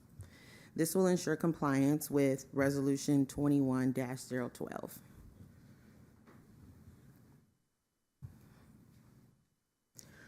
Our next recommendation, it's going to be across 3 slides, is that we recommend that the city develop and document a formal initiation, planning, preparation, review, approval, and modification procedure for special event fund budget processes. These procedures should assign roles and responsibilities and define minimum requirements for reporting, the necessary documentation to submit budget requests and modifications. Additionally, we request that those budget requests and modifications should be formally approved by the city manager, the finance director, and the community services director. Furthermore, we recommend that they adopt an agreed upon definition of indirect and direct cost types that is based on industry best standards. And this will ensure that the city and the city council have a comprehensive view of the true costs that are required to host these special events for its residents. This will also ensure that resources are properly allocated, budgeting for operational costs are considered, and there's consistency in financial reporting.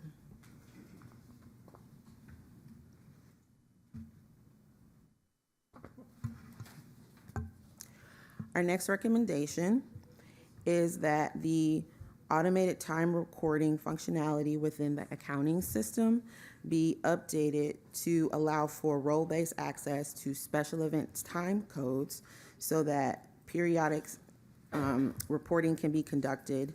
And we also recommend that after the system is updated that staff be trained on the functionality and their options in terms of entering and recording their time.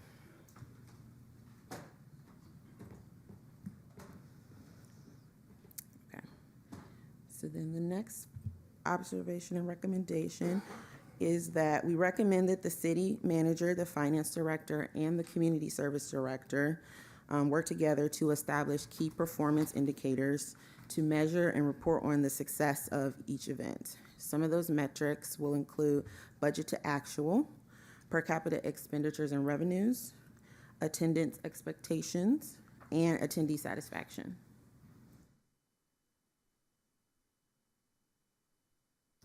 Our next recommendation is that the Community Services Department and Finance Department work together to submit actual expenses for all events to support post-event reporting. This will ensure compliance with Resolution 21-012.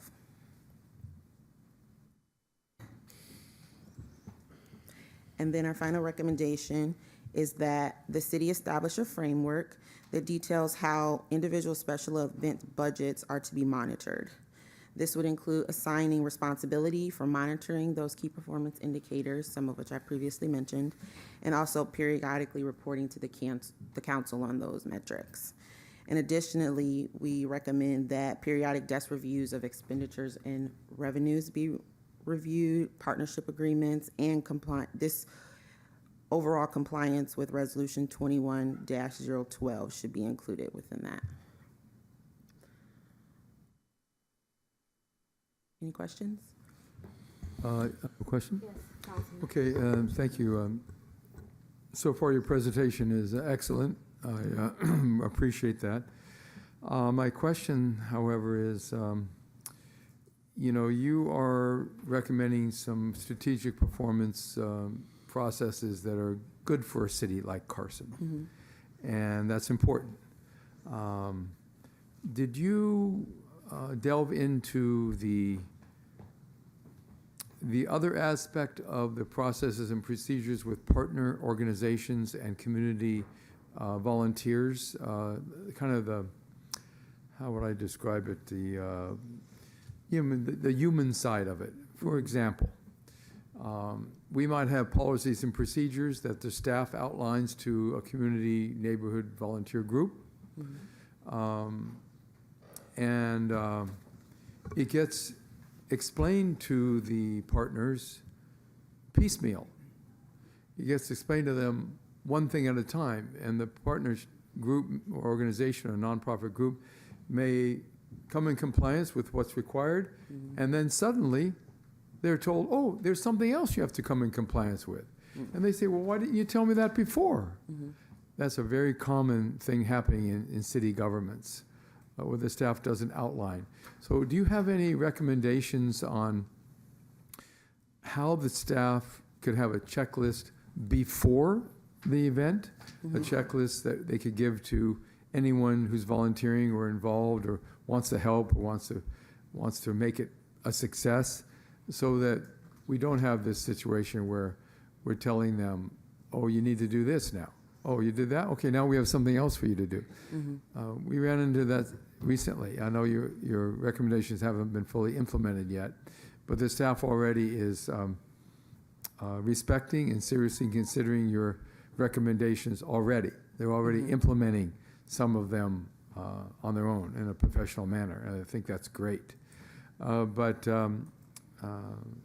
Just to summarize my question, did you address any of the aspects that might make it smoother,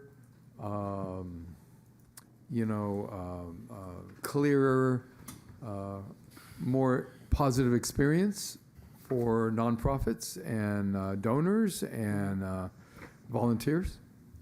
Okay, so that's not something that we directly explored. However, I think two portions of our audit could be leveraged to sort of help with that transition or that training or communal understanding, and that would be the partnership agreement should include the key details. For example, if the city is required to adhere to Resolution 21-012, the partnership should be communicated to them that they are also responsible for that in partnering with your city.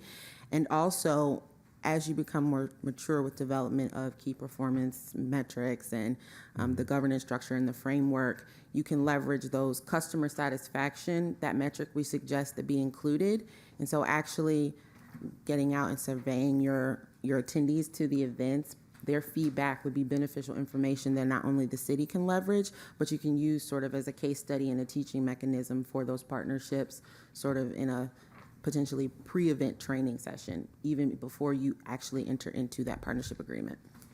Well, that makes sense. And of course, as you mentioned, it would naturally become, I use the term smoother, as you mature. less unexpected and unpleasant, confrontations between staff and the community once we mature.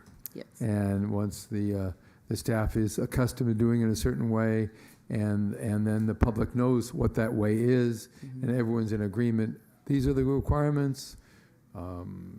This is how we do it. We just have to let everyone know in advance and completely what the relationship is, how it works, and then we'll have a much more successful and pleasant experience all the way around. Yes, agreed. Thank you. Thank you. Thank you. I was reading this report, and, it established a clear guidelines for allocating indirect costs across different events based upon factors such as attendance and duration, and when we start talking about indirect cost, we're talking about staff that's assigned to these special events. And that has been a stickler for me because without some of these events, you don't need the staff. If these are in partnership with the city, it's really a city event. These nonprofits are coming on to add some support. It's really the city's event, and they're just lending the labor and the labor force, helping to plan the event and soliciting donations. So I've always had that as a stickler to me. How do you establish, it's a budget, it's indirect costs, the staff is there to work the event, the nonprofits are there to assist. And I want to get away from thinking that this is a nonprofit organization event, because these events can go on without the nonprofits. They've done for years, and if you look at the number of events that we have, there's only 2 nonprofits that's active in the city. So it's kind of a statement that it's a city event. How do you, and we don't need to, and I've said it hundreds of times, and I think Councilman Deere has too, how do you charge staff when you have a budget for a special event and they're at the park anyway? And that's why I pulled this item. I want to hear what you have to say, because we need to determine what it is. It's a city event supported by these 2 nonprofits for 3 events. And you look at, I think we have about 40 events, Robert, about 35 events. So about 40 events. Only 5 or 6, so say maximum 10, are supported by 2 nonprofits. So I think that's why I want to sit down with staff and come up with some kind of plan, because these are really city events. They're really city events. If the nonprofits say, I'm not going to raise a dime, I'm not going to I'm not going to be involved this year, these events are going to go on. Because the staff is charged with the responsibility of budgeting for these special events based upon council policy.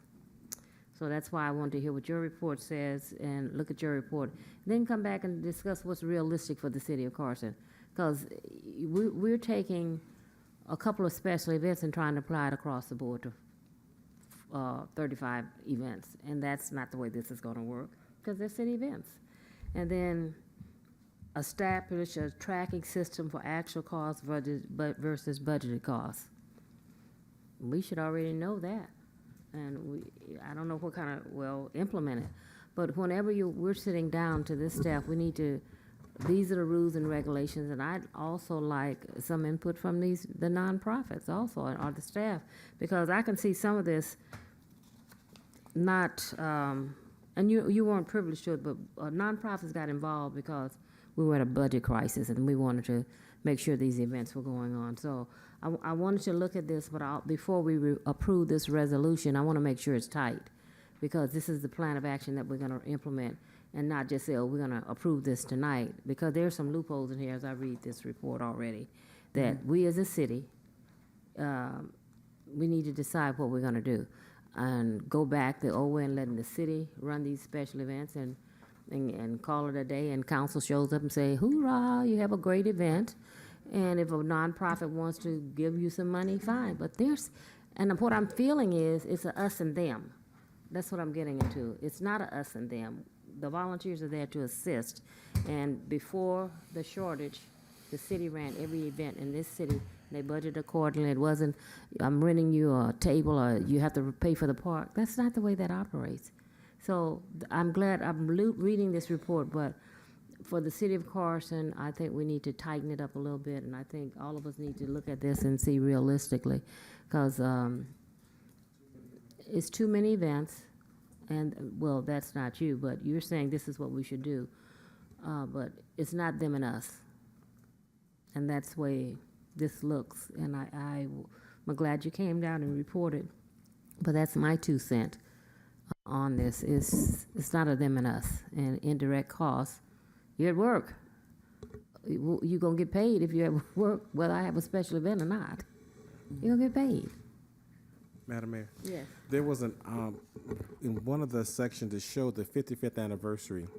That should be a specialty to itself, because that's nothing, that happens every anniversary, so it's not something that you do all the time. So it's a special process. So, so that was I looked at some of your guidelines, but I think that we need to have a action plan, is what I call it. This is an action plan that anytime we have a special events coordinator that goes out, this is your action plan for putting on this event. This is what I need, date and time and implementation process. And every event, whether it's city ran or whether it's supported by a nonprofit, should have that a special event checklist. That's what needs to be in place again. We've had it before. It kind of got lost, but if they're going through some of these files, they'll find it. It's a special event checklist, and it has everything on there from that you need to do, the insurance, who to do. It has everything. So that's what I want to meet with staff on, because we can talk about this and put a resolution in place that we cannot follow. And I'm glad you gave it to us, but we need to sit down and get the nuts and bolts together before we do a resolution. So that's why I asked the staff to continue this, so we can just tear your report apart and see how it best works for the city of Carson. You have some good, excellent suggestions in here. It's about how we're going to implement them as a city. Great. Thank you. Yes, Councilman. Oh, okay. I beg to differ with you. I disagree. I think that we need to implement these recommendations. This firm worked long and hard on it. We paid good money, and we got good results from the firm. The things you're talking about are not mutually exclusive to implementing these policies. You mentioned the word loopholes. Well, we don't want to create loopholes. We want to tighten it up. We want to make sure things run professionally, smoothly, transparently, and with accountability. That's what this audit is all about. So I don't think we should continue this item, because if we continue it, it might not get on the agenda for some time. And as time goes by, we get busy doing other things. And then as we know, in this last year or so, things get intentionally delayed. Nothing happens. And we are stuck with the same problems we had before this audit was brought forward. So having said that, there's a I motion on move the we floor to continue waive this further item. reading and adopt resolution number 23-089, a resolution of the City Council of the City of Carson, California, adopting policies and procedures to improve internal controls, processes, and procedures relating to the city's special events fund based on recommendations of our audit advisory firm. Well, I have a we continue this item, like I requested earlier, and that we sit and meet with staff to see how we're going to implement these, no. I think first you need to allow to see if there's a second for Councilman Deere's motion, then you can make your substitute motion. For clarity, just for my clarification, before we get a second or anything, it was already a motion and a second to continue it, and then Tariq said the people flew from, they flew from out of town, is what he said. So it was already a motion on the floor. Second. I'm just saying. That being the sorry, I case, asked the city clerk, she said I'll there was- classify mine. That was a good point, MPT. Mine will be the substitute motion. Okay, so That we Councilman Deere. adopt the policies of the audit firm. Point of clarification. The first motion was made by Madam Mayor. Who was the second on the first motion? Okay, so there's a initial motion for continuance made by Mayor Davis Holmes, seconded by MPT. Now, Councilman Deere's motion would be the substitute motion, which is obviously opposite of the continuance. So Right. is there a second for Councilman Deere's substitute motion? I'll second to accept. So there's two motions on the floor. One's been moved by Mayor Davis Holmes and seconded by MPT. The substitute motion has been made by Councilman Deere and seconded by Councilwoman Rojas. We need to vote on the first motion, on the substitute motion first. So on discussion? Yes. We ready?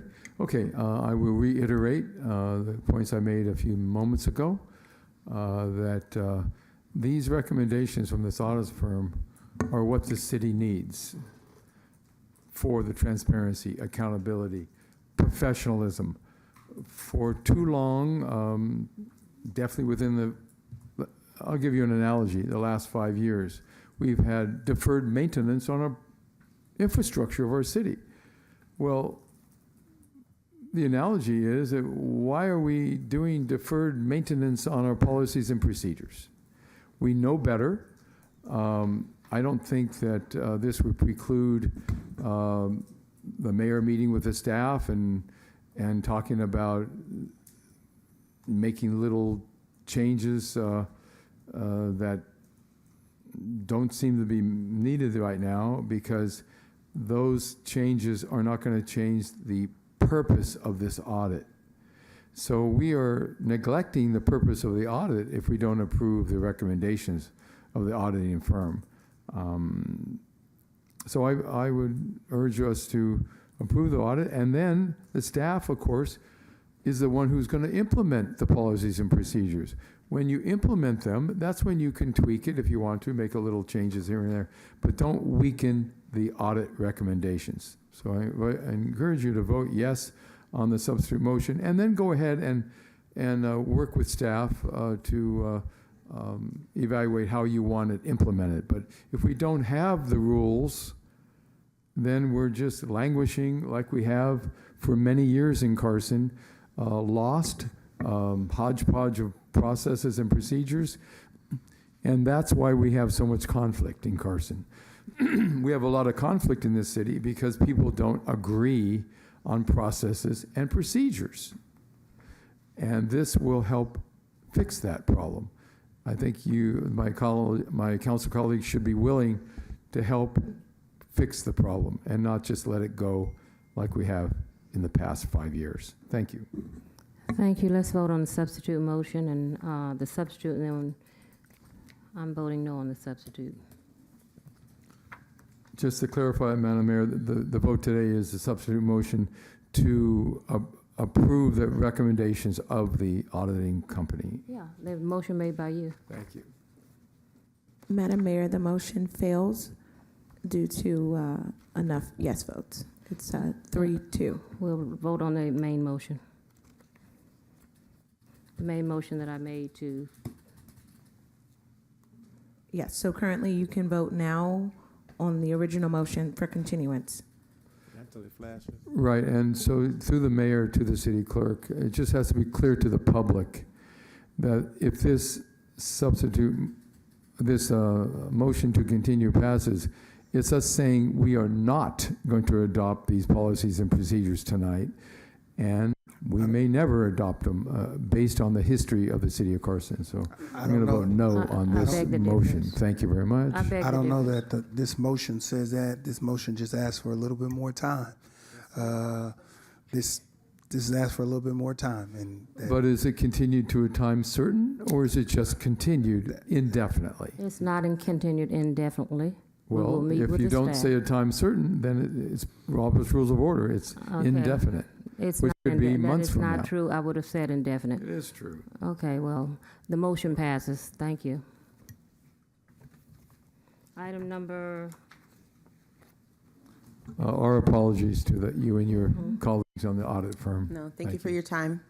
Thank you for coming out, and if we need clarification, we'll call you, but. If not, another trip. We will be meeting diligently. We're not stagnant here. The directions, okay, we'll talk about directions later, Mr. City Manager. Item number 33 is consider approval of the proposed guarantee letter from the City of Carson to LA 28 regarding the 2028 Olympic and Paraplegic Games being held at the Dignity Health Sports Park in the City of Carson. Mr. City Manager.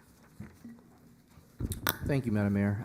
This item was brought to you, Mayor and Council, to speak to the letter of guarantee that's a requirement for any city that's going to be hosting the Olympics. What's that? Okay, bless you. I'm just glad that was a sneeze and not somebody being attacked or something.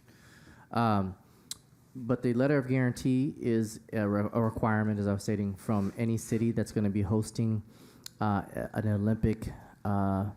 Olympic Games. And so this is standard protocol. So this is the very first step in a number of documents that we'll be bringing to you here in the next 3 to 6 months. But this is basically the kickoff notification that the city of Carson will be a host city. There will be an Olympic Village type atmosphere and experience here in the city of Carson.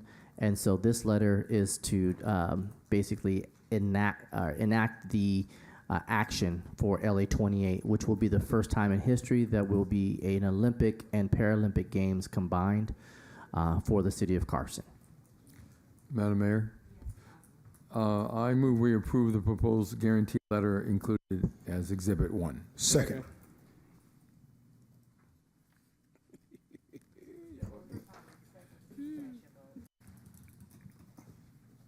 It's unanimous, Madam Mayor.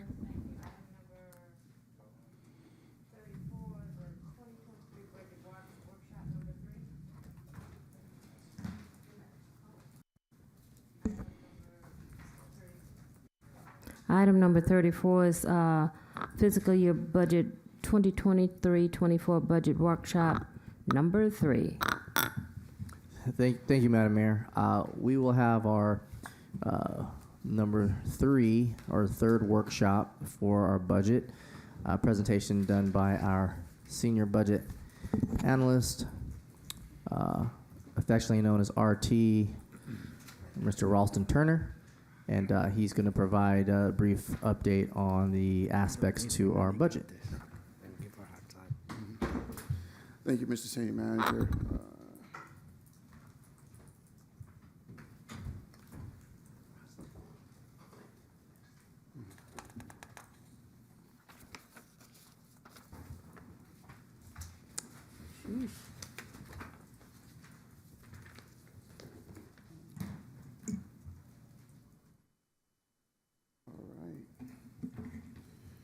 Okay. Great. So thank you again, Mr. City Manager, Madam Mayor, Council. So tonight we're going to go over budget workshop number 3. So let's go back in time a little bit. So the first budget workshop was in March. That went over our revenue baseline for operational budget. Budget workshop number 2 is the operational side of the budget, the expenditure side. We discussed basically it's a draft of the operational budget. Now tonight, budget workshop number 3, I'm going to talk about some other aspects of our operational budget, and then we're going to present to you the special events budget, and then the capital improvement CIP 5-year plan. So, as I mentioned, tonight's presentation is going to go a little different. Previous 2 budget workshops, I spoke and presented, but tonight, like I mentioned, I'm going to go over some outstanding items pertain to our operational budget. Then Mr. Director Whitaker of the Community Service Department is going to go over the special events budget after me. And then our Director of Public Works, Director Arlington Rogers, is going to complete the presentation with the CIP 5-year plan.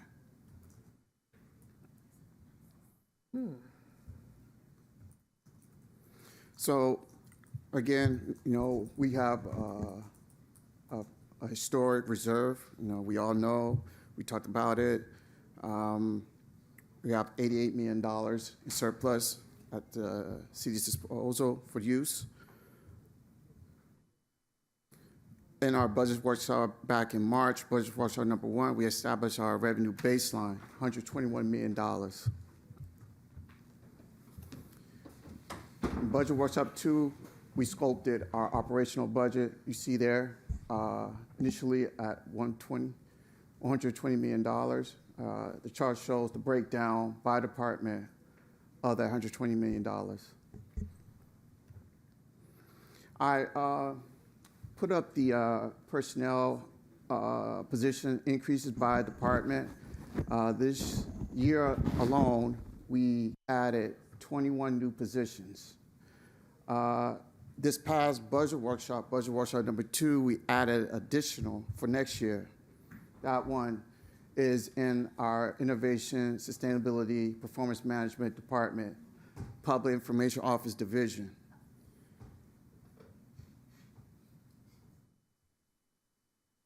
I believe, Councilman Deere, you wanted more information regarding our part-time staff, so I provided this chart for you on the residents' business of Carson. Currently, we have active part-time 442 employees, but they have the breakdown by department. Majority of the part-time employees at the city work in community services. So when we draft the operational budget, we also get recommendations from the Measure C and K Oversight Committee. I want to remind the residents and businesses of Carson, Measure C, that's our oil industry business tax, and Measure K is our transaction use tax. The committee draft up priorities where they would like to see the revenues being allocated. You see in the chart, number one priority for the revenues to be used is in our street pothole repairs in the residential area.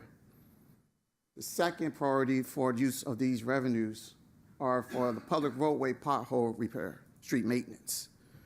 Third priority that the committee would like to see for the use of these funds is sidewalk repair. Fourth, a center medium beautification schedule to be developed.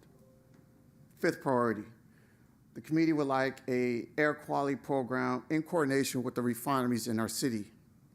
Sixth priority is for a first-time home buyer program to be created.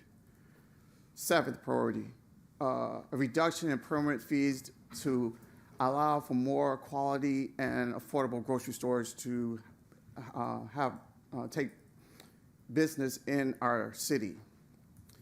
And the eighth priority, develop a trash mitigation program both in private and public property. And the last priority that the committee recommended is with partner with nonprofit organizations to support Carson's beautification program.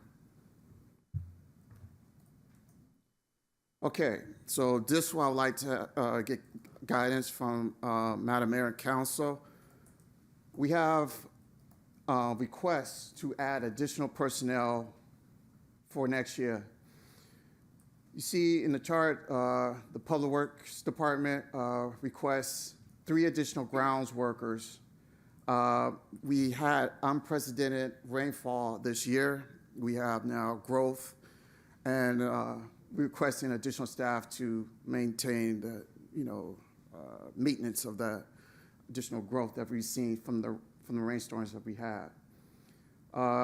We have a request in the Community Service Department for 1 part superintendent. The City Manager Office requests an additional position for senior council aide, which is going to be in a supervisory role of the 5 council aides that are on staff in the department. And then for public safety, they will request 2 part-time code enforcement and 2 part-time safety engagement officers. Sorry, I didn't bring my glasses. So that total cost combines the salaries and benefits together. Total increase in the budget, $752,000. We also have a request for additional budget for the city clerk department. So what happened is we had a special election in 2021. The county issued a bill for that election. The bill was $2 million. We already paid $500,000 off that bill. The county gave a proposed repayment plan, you see right there in the chart, for the remainder of the $1.5 million balance. I currently have $200,000 budgeted in the city clerk's elections account. The department would need an additional $104,000 so they can make that payment on May 15, 2024 for $304,000. I would also like to add to council that when I draft the budget, yes, I plan on being around when I draft the budget for 24-25. I'm gonna have a little more gray hair. I'm gonna be okay. Good. 24-25, when I draft the budget, the city clerk operational budget is gonna expand another $1 million. Why? Because we have the second installment for that payment plan. Plus, that's the election year for both the mayor and presidential election. So I'm going to remind you when I draft the budget again that you're going to see a spike in the city clerk department budget when I draft it. The million? I'm thinking, Madam Mayor, about additional $1 million on the high end in 24, 25. Okay. Yes, Madam Clerk. Just for clarification, that's only going to be because next year is a regular election year, which happens to be a presidential election year. So that election will be more expensive than, say, 2022, plus the payment for 2021. That's why he's allocating that. Just want to make sure that I'm not buying anything just for that. Are you not going shopping? I'm not, Madam Mayor. That's a good clarification. Question, I know we merged our elections. Is there any way that we as a city can, no, we can't because it's a presidential. I answered my own question. Thank you. Yeah. Madam Mayor, Yes. can I ask a question, or do you want it at the end? Okay. Sure, Councilwoman. Can we go back, sorry, can we go back to page 3? Yes. Yes. Okay, so I see here we're requesting park superintendent, right? That's great. That's a new position. It's going to be a new position, Councilwoman Rojas. Yes. It's not a new position. It's not a new position, is it? It's been here. We just didn't fund it, but we're bringing it back. Okay. Okay. And then the next one also, council aides. I think that's a great idea to have like a supervisor for the council aides. But you have here public safety, safety engagement officers. I know we also have emergency services. So That's going to be under public safety as well, right? There's another division under that works with them. yes, Okay. there's two divisions, public safety and emergency operations. Okay, so for those two, do we have a director for for those two, they're like subsections that work together? Do we have a director? No, Councilwoman Rojas, there's no director in the public safety department. I think we would need one. Public safety is a big deal. I think it's going to be it'll be one of the priorities in any city. So, this is just a suggestion that if we could add a director for that section, for the public safety and emergency services division. To this, All under one umbrella Yeah. with a director. I've asked that be included Okay. study because there's about 4 other positions, and 2 for our city manager to bring it back because I did not, for me personally, want to start picking out because we're going to be accused of making promotions and other employees are going through a class and comp study. So to Right. be consistent with what the staff is recommending for other positions, the class and comp study has already started, Mr. City Manager. It's already started. When is it expected to be before the budget is adopted?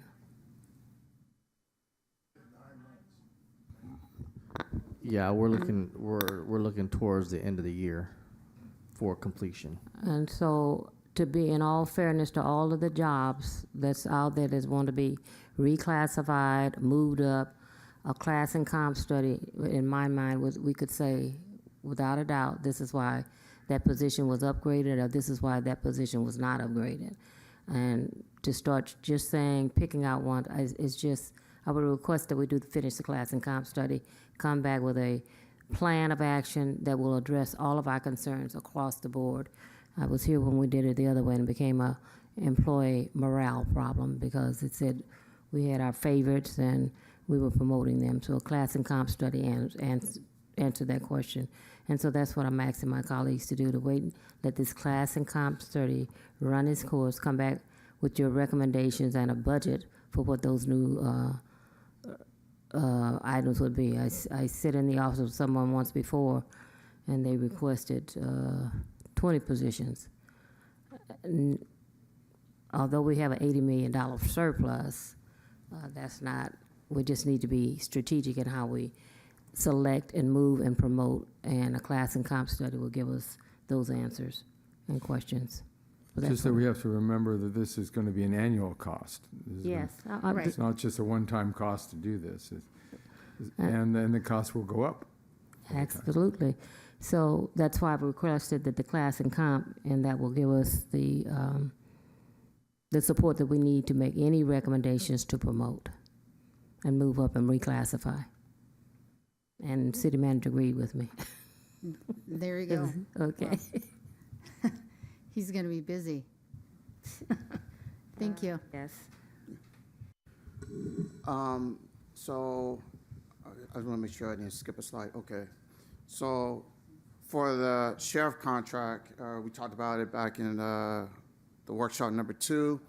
We have it at 24.6 million, 1.9 million increase from this year. How much? 24.6 million estimated for next year's sheriff contract, which is 1.9 million increase from this current year. 8% increase. 8%. And if I want to add, we still don't have the final estimate. So the sheriff station are still looking, throwing up the numbers in terms of vehicles, equipment, and we're expecting that by the end of May. Are we responsible for the equipment also? We're not responsible for that. No, okay, just the bodies. So I have a question.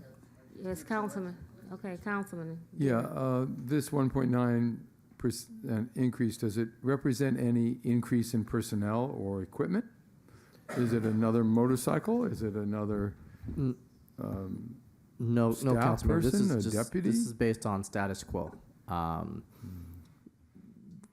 The captain and I have talked. I mean, his desire is to try to increase a couple more deputies. However, he's concerned because he's not sure what this increase is going to end up being, and so that's his desire. But he understands, obviously, based upon our, financial status, will be determined whether or not he's going to be able to have the request that he's looking for. But we don't even have the permanent number yet. But this is just what we're getting. As far as a potential is this 8% increase. I see. Well, my concern is that this nearly $2 million increase is not going to bring us any greater security, no greater safety, no greater It's not going to service. provide It's additional just- bodies. That's correct. Why don't you ask him to bring back the cost of his desire and let us, his desire, see what it costs. Well, we In reason. We can. The issue is we're not sure What right that now. is. This is just an estimate. We're still waiting on the actual Okay. release of the 575 that'll tell us exactly what the increase will be. But he's asking for and was hoping for potentially 3 additional sheriffs. I think one was a motor and the 2 were other to do rotation throughout the 24-hour staff. But I'll confirm with him. He hasn't pushed it only because he understands that this is going to be a significant increase. He understands the cost, but he also knows that he really needs to have these additional bodies. But Do give us the final on that and give us his desire and let us see if we can digest it.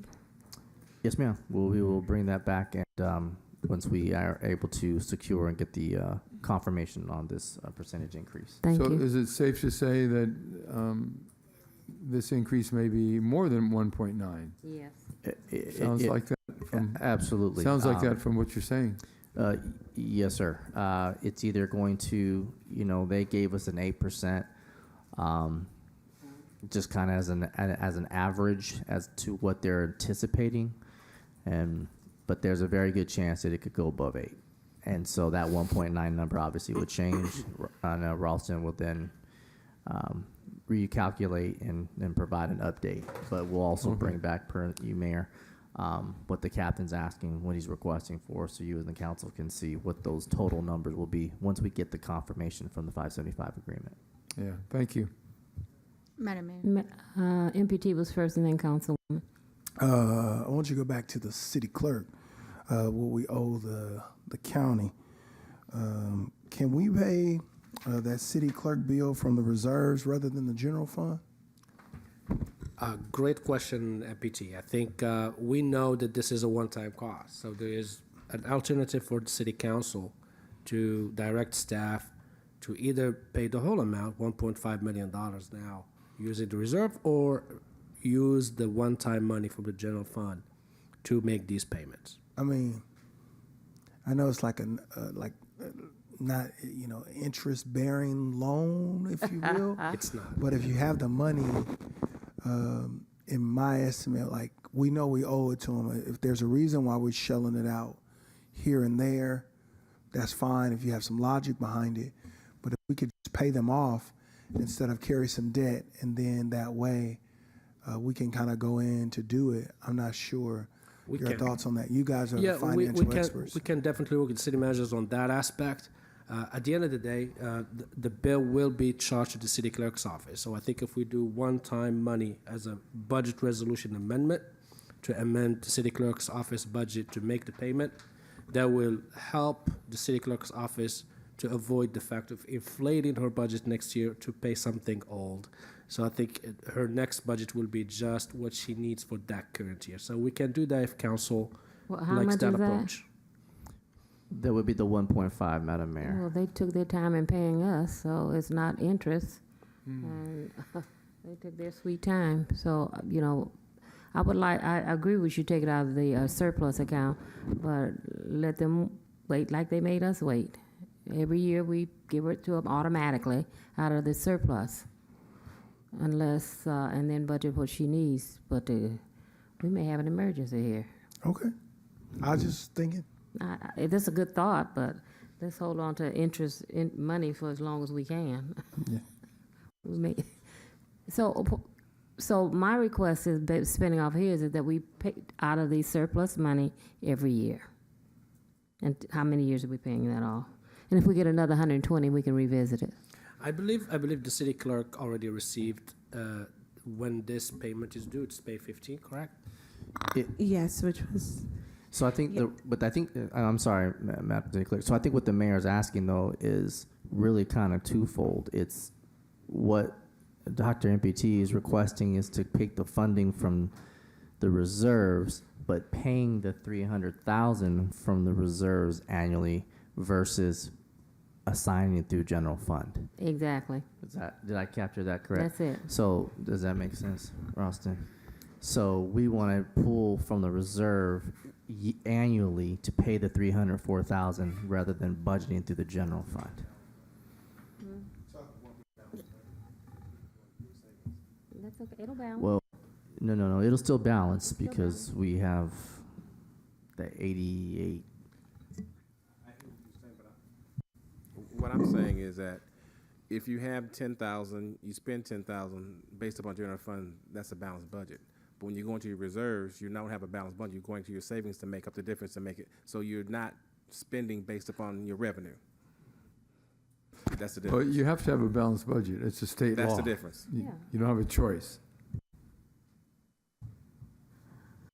How can we get it out of the surplus money? Just transfer the money. Just transfer it over.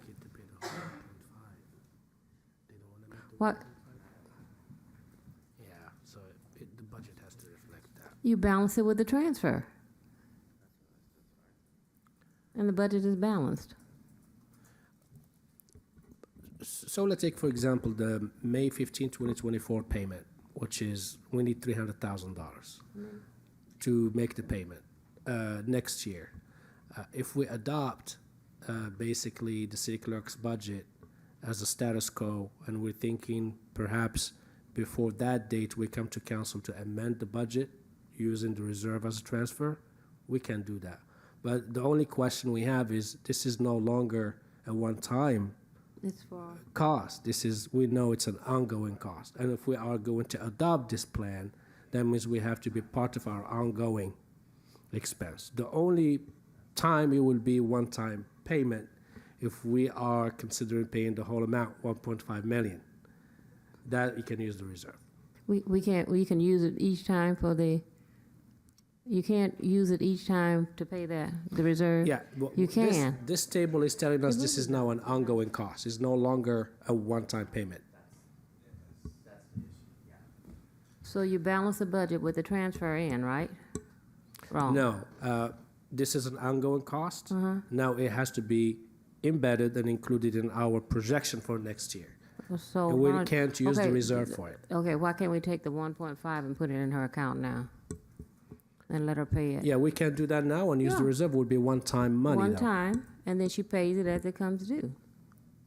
I thought that's what MPT was requesting, that we can use the reserve to make one-time money I payment. mean, I'm not the sharpest knife in the drawer, but I tell you, I know. I what didn't I'm mean talking to about. coach you, but I. You do it one I time? insisted. Right. You can't do it incrementally? No. So what I'm saying is, can you put it in her budget, 1.5. 1.5 funds, million? and hold it there. And hold it then- there, and she pays it? And roll every You year can't do over. that? But no, You you just have to carry- carry forward every year. And she'll have a surplus every year. You guys figure it out. If you Yeah, wanna we can give it- think about, I don't think we can. If the only way we can put 1.5 million in Kalia's budget, if we know for sure we're gonna pay 1.5 Oh. at that point. But if Ralston we doesn't know let we're anything putting, slide. yeah. Yes, ma'am. Yes, I am. Okay, okay. I'm just listening. As long as there's an asterisk that says what it's for. I don't want the public looking at my budget saying, why do I have $6 million in my... You figure it out. All right. We gotta pay it. So, yes. So, once council approved the staffing position additions and the, well, we'll still figure out what we would do with the city clerk, but if they approved the additional 100 and I believe 104,000 to be added to the city clerk department's budget. So now the operation budget now come up to 121.4 million. Now I also added the special events in there as well, additional $500,000. So that's the new operational budget. We are structurally balanced. With the additions, our surplus goes down from 1.4 that was at the end of budget workshop 2 to now $518,000. And then that concludes my presentation to council. Any questions? Oh, excuse me.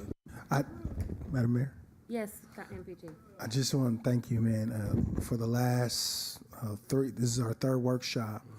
From the first to the third workshop, you've been incredible. You've been thorough. You've hit everything, and I did. I think. I hope you're here. I hope you're here. I don't foresee any circumstances, but people.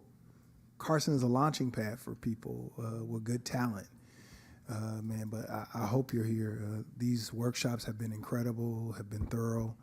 I've been sitting at this dais for about 7 years now, and I can't say that I've had incredible workshops all through the whole time, man. But you've been thorough, you've been incredible, and you've dressed up every time to come see to come see us. So I'm incredibly grateful for the work that you do. When we walk through, you always know your stuff, and that speaks a lot to your direct report here, and how much he trusts you to. It's very rare that you have to look over to him and ask him for any information. So I just wanted to give you kudos tonight on this great presentation. I think you're thorough enough for the council to understand you, and thorough enough for the community to understand you. So that's very important to us. Thank you, MPT. Appreciate it. If I may, just one add to what MPT said. I think I want to speak to Ralston's and also to the council. I think you, Mayor and Council, guided us through very good questions. So every workshop, we take your questions, we go back, and Ralston does a really good job working with the departments to make sure that the numbers are as accurate as possible. But one thing I also want to talk about, Ralston is incredibly talented. He's not only the budget doer this year, but he's also implementing an application, a software that's going to allow the city to share the budgets in a different way with the city residents. And it is not an easy task to implement an application by yourself, working with the software company, with the IT department, and at the same time wrapping up the budget. He probably doesn't want me to say this because I think he's planning to show you the software and the budget adoption next on June.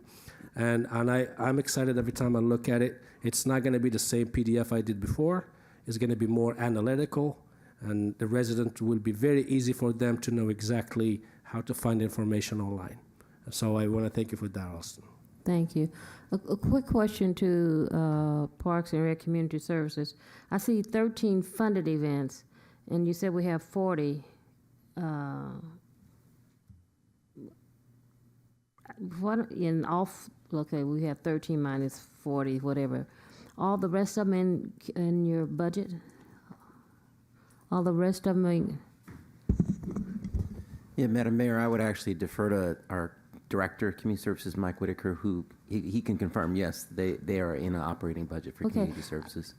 Could you bring back a list of all the special events that are in the budget? Because some of those events could possibly be merged. Madam Mayor, I think that's actually the next portion of the presentation. Oh, yes. Excuse me. Yeah, I would like to segue now to Director Whitaker, presentation of special events.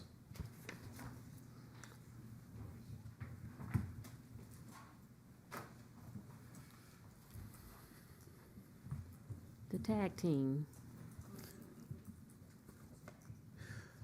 Oh, since that compliment, you guys look so nice tonight in your shirt and tie. Let me button up then. Got a vest, Mike. You're supposed to let it stay open with your vest. You got a vest. On the peak. Just one to peak.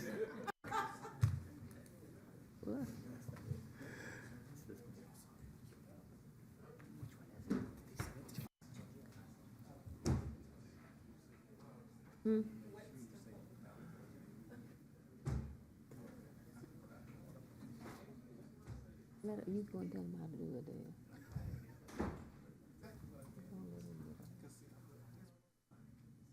Our budget will all be restructured. We got another 60 million getting ready.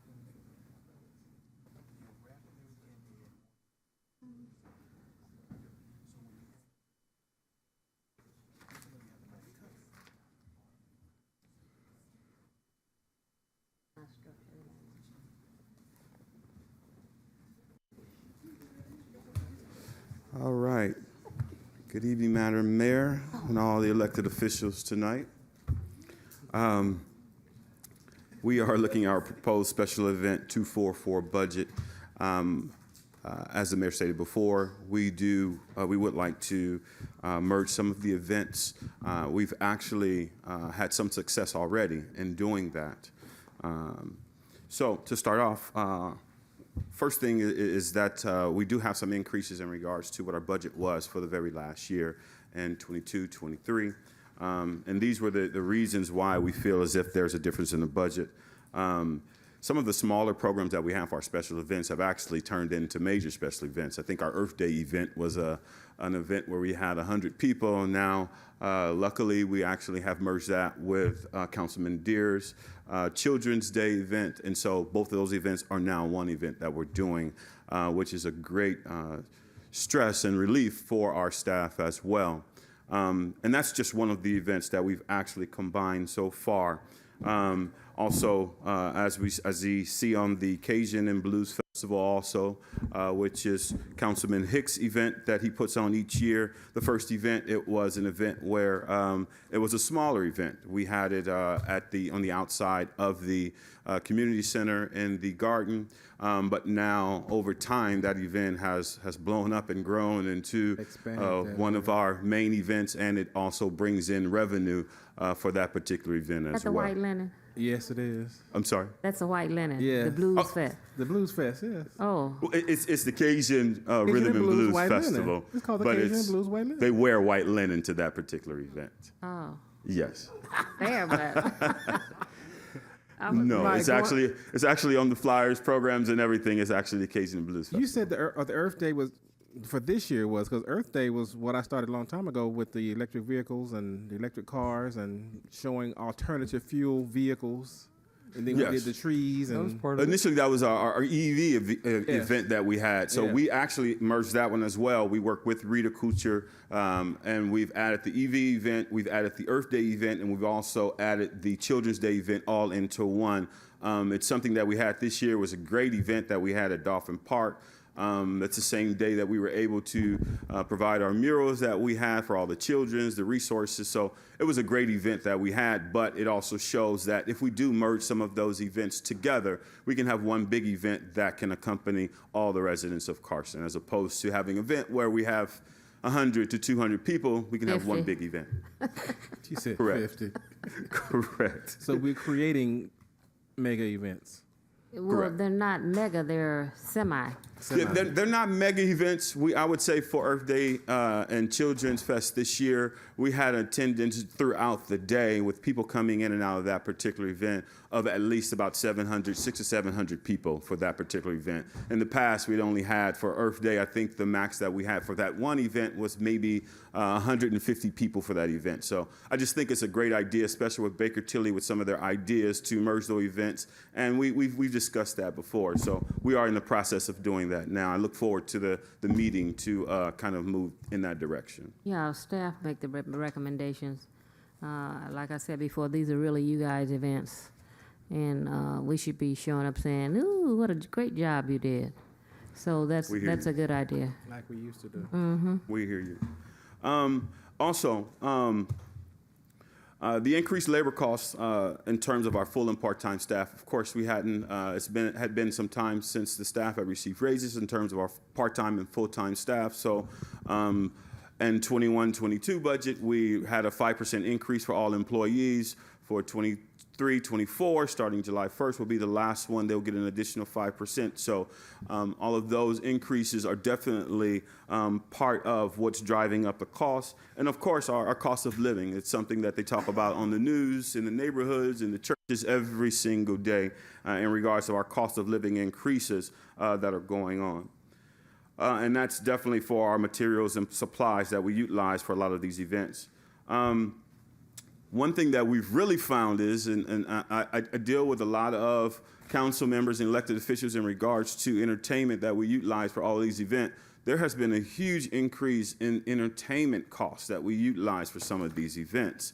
In some areas, we've received 35 to 40% increases in the amount that entertainers are charging for some of these events. Mm-hmm. And so I just want to make sure that that's very clear in regards to some of the additional costs that we have received regarding inflation.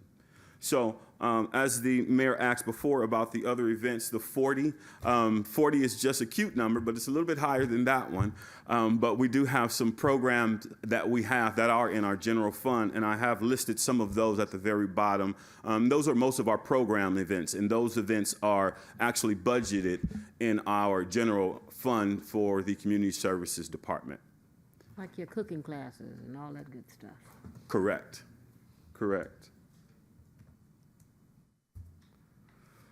I wanted to touch on this just a little bit in regards to our direct costs and indirect costs. I wanted to definitely piggyback off of Baker Tilly in regards to some of those costs. These items were taken directly from their presentation in regards to their recommendations for our special events. I wanted to make sure that in talking about them or discussing them, that we had one way that we were going to do things. If they show that this is what's going to be for their direct costs and indirect, I wanted ours to mirror that. And so this is just basically a small information in regards to what those are.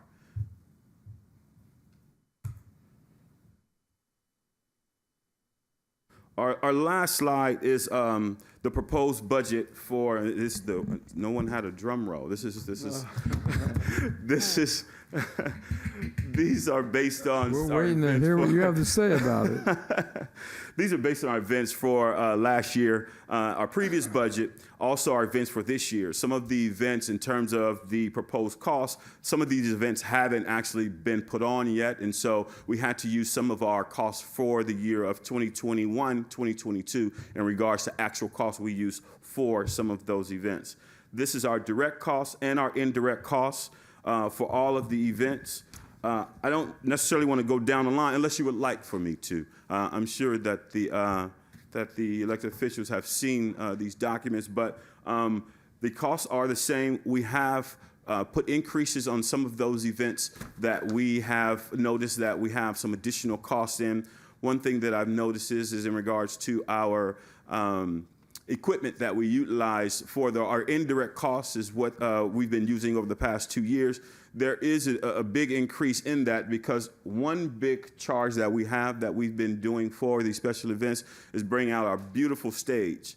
But I just want everyone to know there is a cost to put that stage on, to bring it out to the parks, to bring it to the community center or City Hall for that particular matter.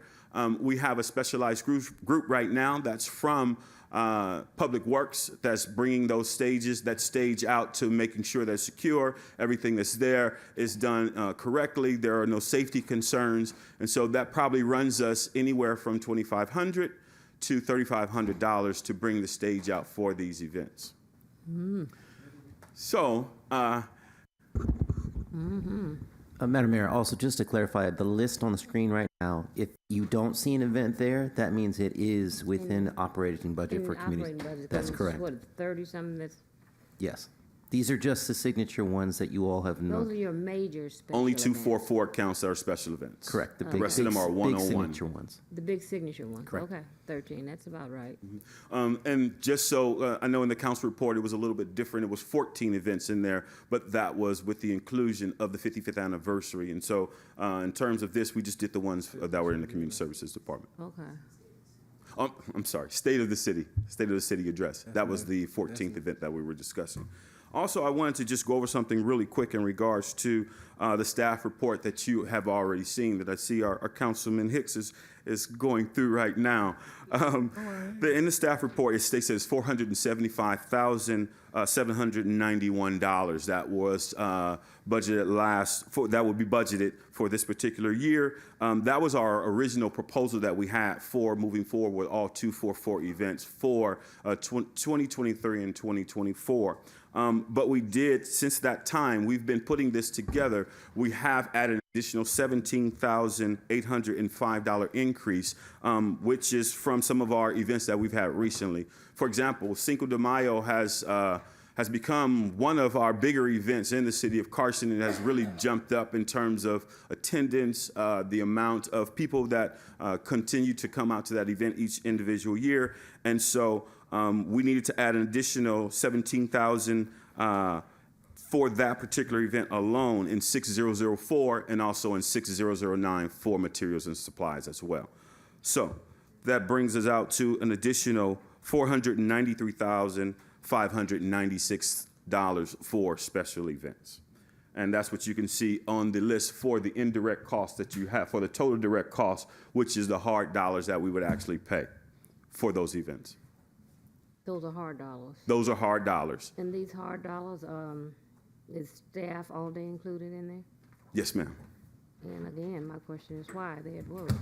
Yes, ma'am. And there is a difference in the amount that we're charging. So for direct account, for the direct cost, the money that we use to set up the day before, the day of, and to put things away the day after or the Monday after, those are the direct costs. The indirect costs are mostly those costs that include the planning of the events 3 months out, 4 months out, having those meetings where we're doing those events where we're actually working on those. So if we come on a Friday where the park is not open from 12 to 3 for our supervisors, during that time, that's when they get a lot of those plans together for those events to make sure that we're working to plan on those events 6 months in advance. Indirect, even though it's a hard dollar, they're at work and they're just planning the event, but it's not charged towards the special event.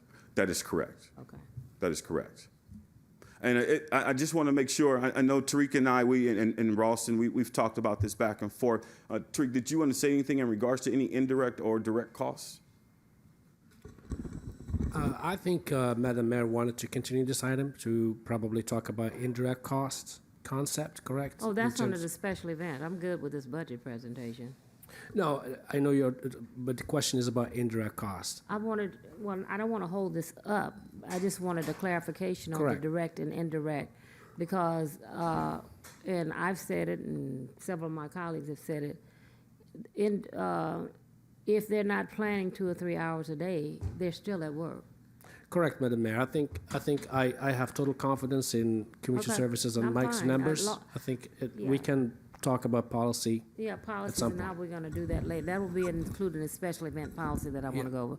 Because once that's approved, that's our Bible, more or less, and so we just have to make sure it's right. Yeah, Madam Mayor, I think too, once the item is considered at a later date, ultimately doesn't matter for the grand total Right. for the event, right? It's just a matter, how do we categorize each expense moving And forward? that's exactly right, So- and you don't rent yourself equipment. So once council does approve that, we can go back and basically Okay. sharpen this. Okay, Yeah. that's what I'm looking for, because I don't know a city that rents themselves a park to have an event, or rents themselves a city stage that the city paid for to have their own special event.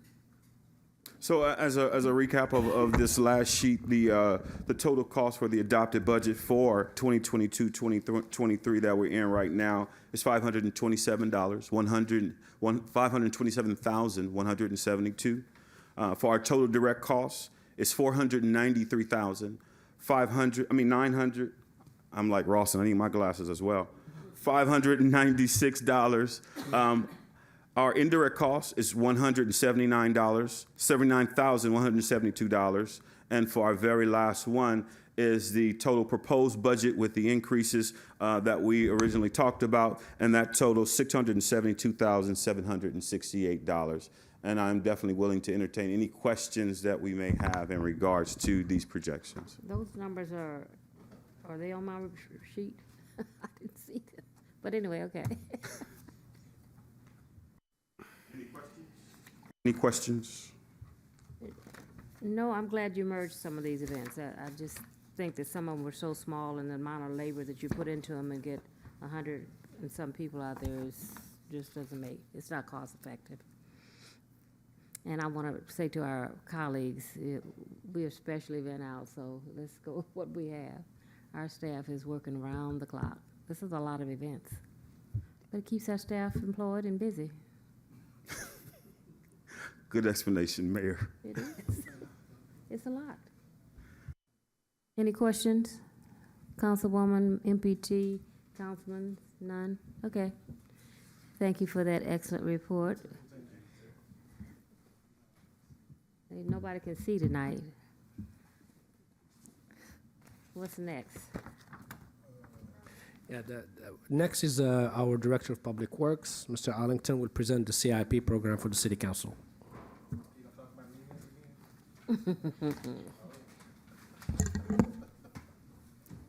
Medians, and more medians.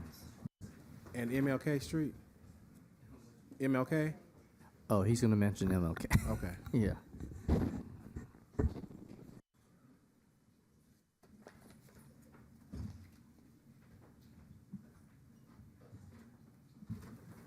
Okay,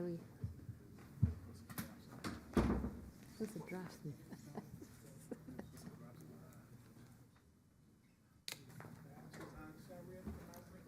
You had not read. They just want to be read.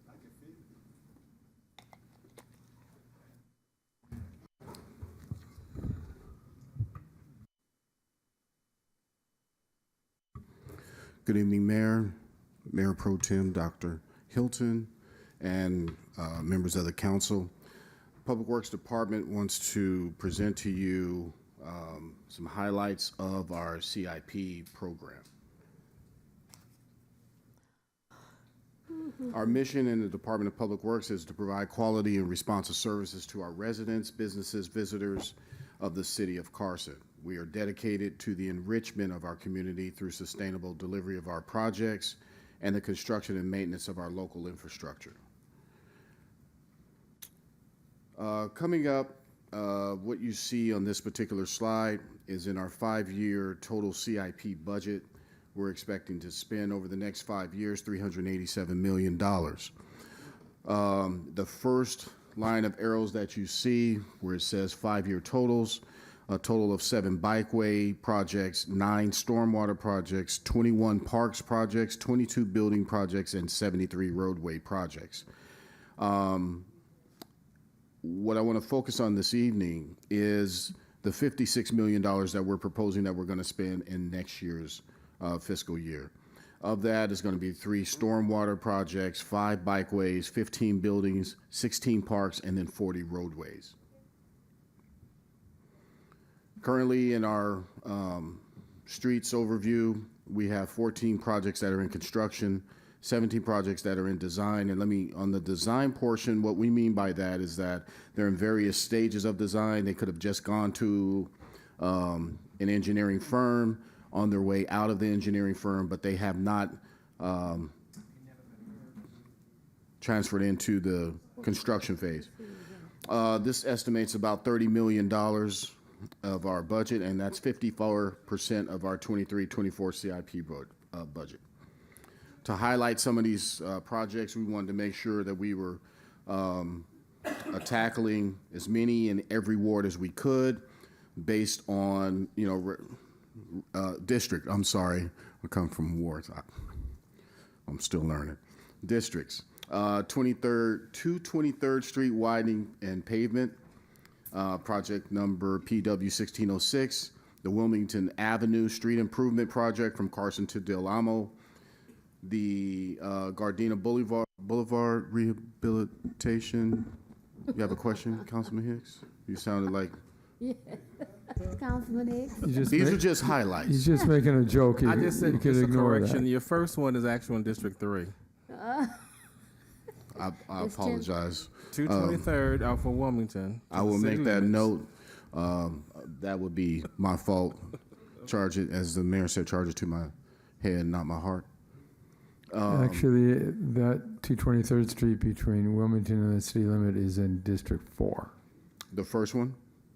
Well, 223rd Street between Wilmington to the city limit is in District 4. Partially in District That's 3, but primarily in District 4.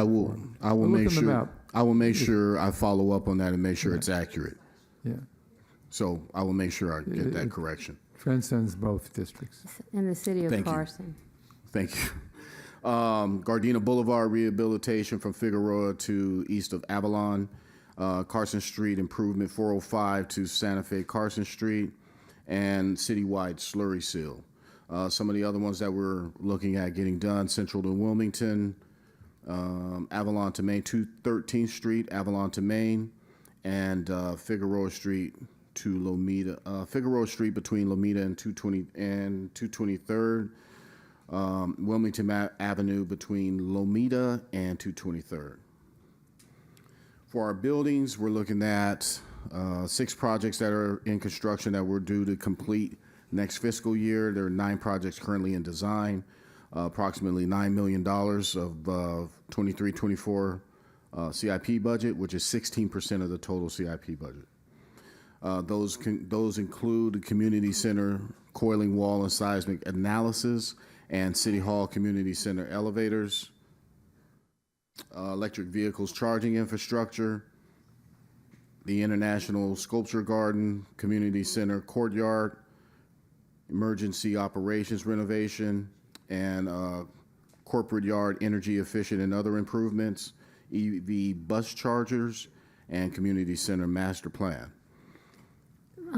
Yes, Quick ma'am. question. On Yes. is the updating of that sound system, what area is that falling in? That sound system is terrible. Sound system in the community center.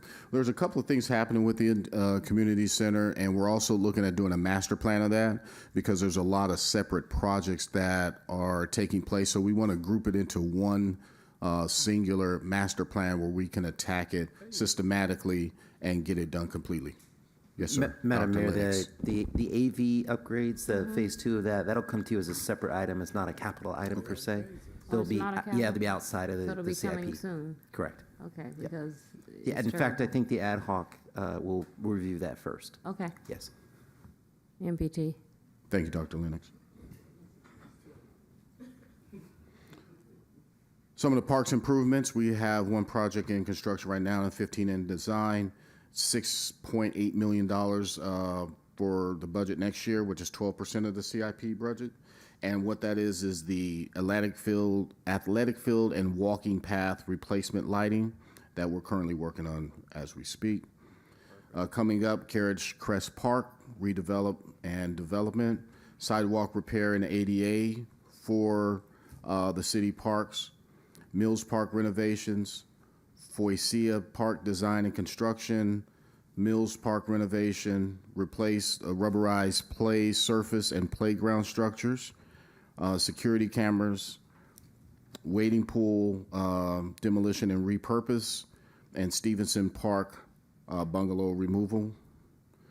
Our traffic signals that we're going to be working on next fiscal year, we have 5 projects in construction, 4 projects in design, about $4.9 million, 8% of the CIP budget. And as you can see, we're looking at doing Central and Limondale. Diamondale. I'm going to get these streets right eventually. We'll correct you. So breaking ground on the traffics, Broadway traffic signal upgrades at Victoria Street, Gardena Boulevard, Albertoni Street, and pedestrian crossing south of Albertoni Street in Victoria. Traffic signal installation at Central and Diamondale.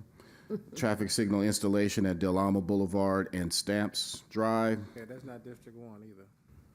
I will make sure I get my districts right. I misappropriated it. New traffic signal at Del Amo and Tejada. Thank you, sir. Traffic signal upgrades, Figueroa at 228th and several other streets, as you can see. Project 1612, traffic signal installation at the corporate yard. Upgrade existing traffic signal at Avalon and Gardena. Traffic signal synchronization at Avalon from 126 to Sepulveda Boulevard. So the summary, also to help us expedite this, is we're looking at onboarding 4 to 6 in staff augmentation for project managers to come in and help us reduce some of this workload on our engineers. We're also continuing to research grant and additional funding opportunities.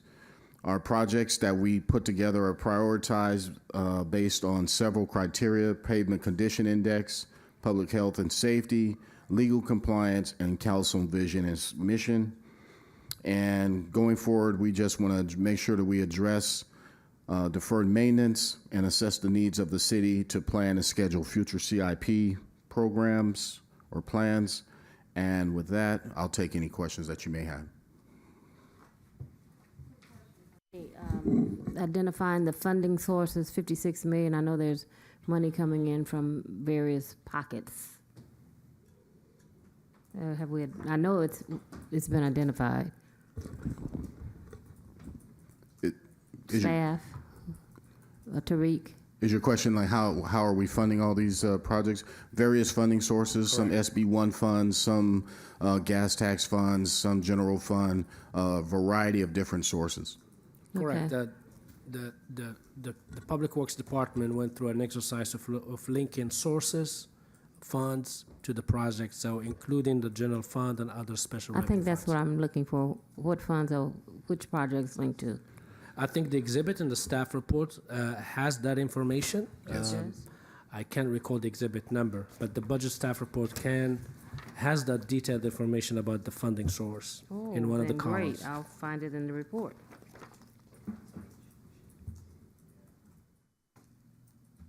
So small. Oh, it does. Measure M, Dominguez Tech, Measure M, Diff. Okay, great. We apologize, Madam Mayor. So the next budget public hearing, we're going to provide the 7x11 printout of the CIP so you can have it clear and readable. Measure R, yeah. Yeah. Well, when it gets past 10 o'clock, we can't see.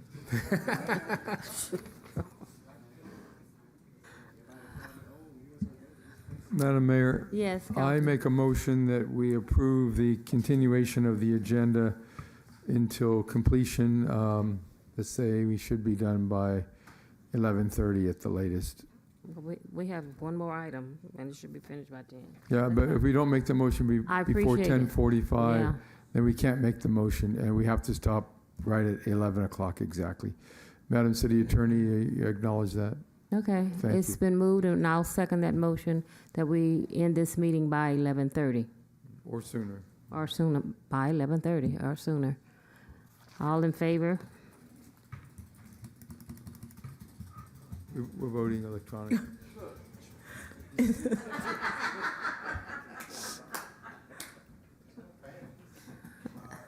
Councilman Hicks? Okay, did you vote, Cedric? I can understand. Cedric is saying no, because he's asleep. MPT Hilton I'm also with said Cedric no. too. So, Been spoiled. What is the vote, Madam City? Madam Mayor, the motion does carry 3-2. Who's the two? MPT Hilton and Councilman Hicks have voted no. The I sleepyheads. stand with them. We should honestly be done. We should be done in the next 20 minutes. We should be done in the next 20 minutes. Okay, we're good. If you don't want any questions, you be last like this. Okay, so what do we need to do here, staff?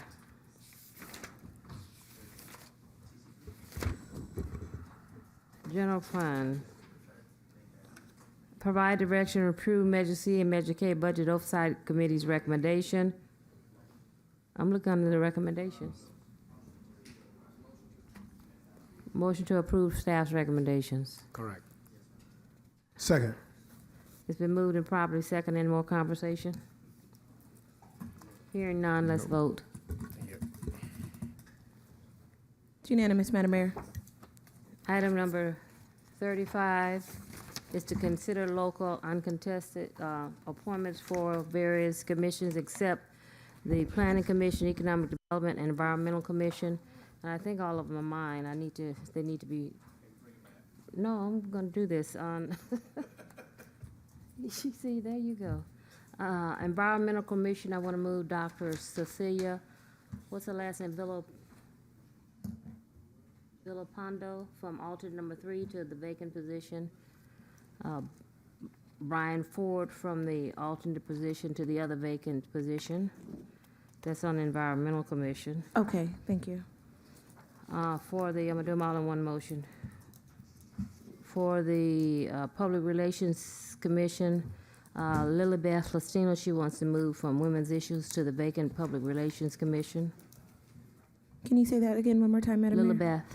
Lilibeth? Yeah, Lustini, I believe. So she's moving from public information to? No, Women's Issues to Public Relations in the vacant spot.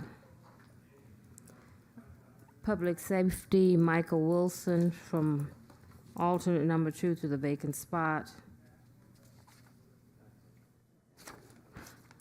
And my uncontested already have their names highlighted. For Public Works, the vacant position, move up Marion Martin to the vacant spot. Madam Mayor, if I may, is the vacant spot alternate number 3? Oh, wait a minute, that's not me, that's somebody else. No, I'm Yeah, only but asking. that's Cedric Hicks' position. I'm sorry, I thought it said L. Disregard that. It's Councilman Hicks Well, Mr. Martin did come for the alternate. to see me to take his oath, but he Okay. was unclear on his position. He's not interested in being an alternate, Madam Mayor. Yes, Okay. just for clarity, so that remains vacant at this time. That's Public Works. Public Works, yeah. I had one person. He thanked me and said thank you, but alternate is the same thing. Okay. You want, oh, you do? Okay, I'll call him. On the Senior Citizen Advisory, Patricia Patterson from alternate number 1 to vacant. Delia Lopez from alternate number 3 to the other vacant. Women's Issues, moved Lilybeth to public relations, and that's it. And that's my recommendation. Madam Mayor, Yes. I make a motion to approve the recommendations of the mayor with a ratification vote of the city council. Second. It's been moved and properly second. Cast your vote. No. Well, you won't give me that position. It's unanimous, Madam Mayor.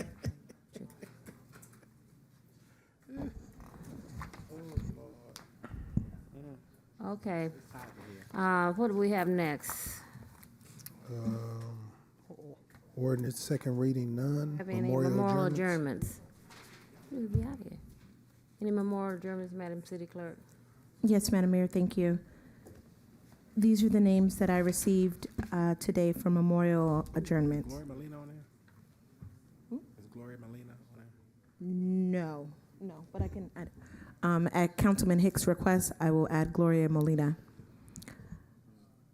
Songyi Sue Parker, Alex Lewis, Antonio Anaya Mendoza. Oh, she is on here, Councilman Hicks, Gloria Molina. Bishop Clarence M. Adams. Oh. Yes. He passed. Clarence Adams, he passed last month. They're just doing this home. And is it Lady Mae Waller? She's the wife of Pastor Joe Waller of the Shiloh Baptist Church in Los Angeles.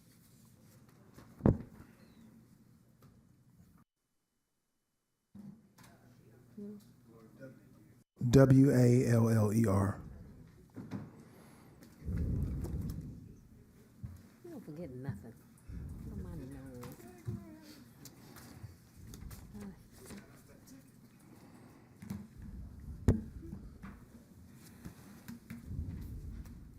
Is that it, Madam? Yes, Madam Mayor, I'm done. Okay, thank you.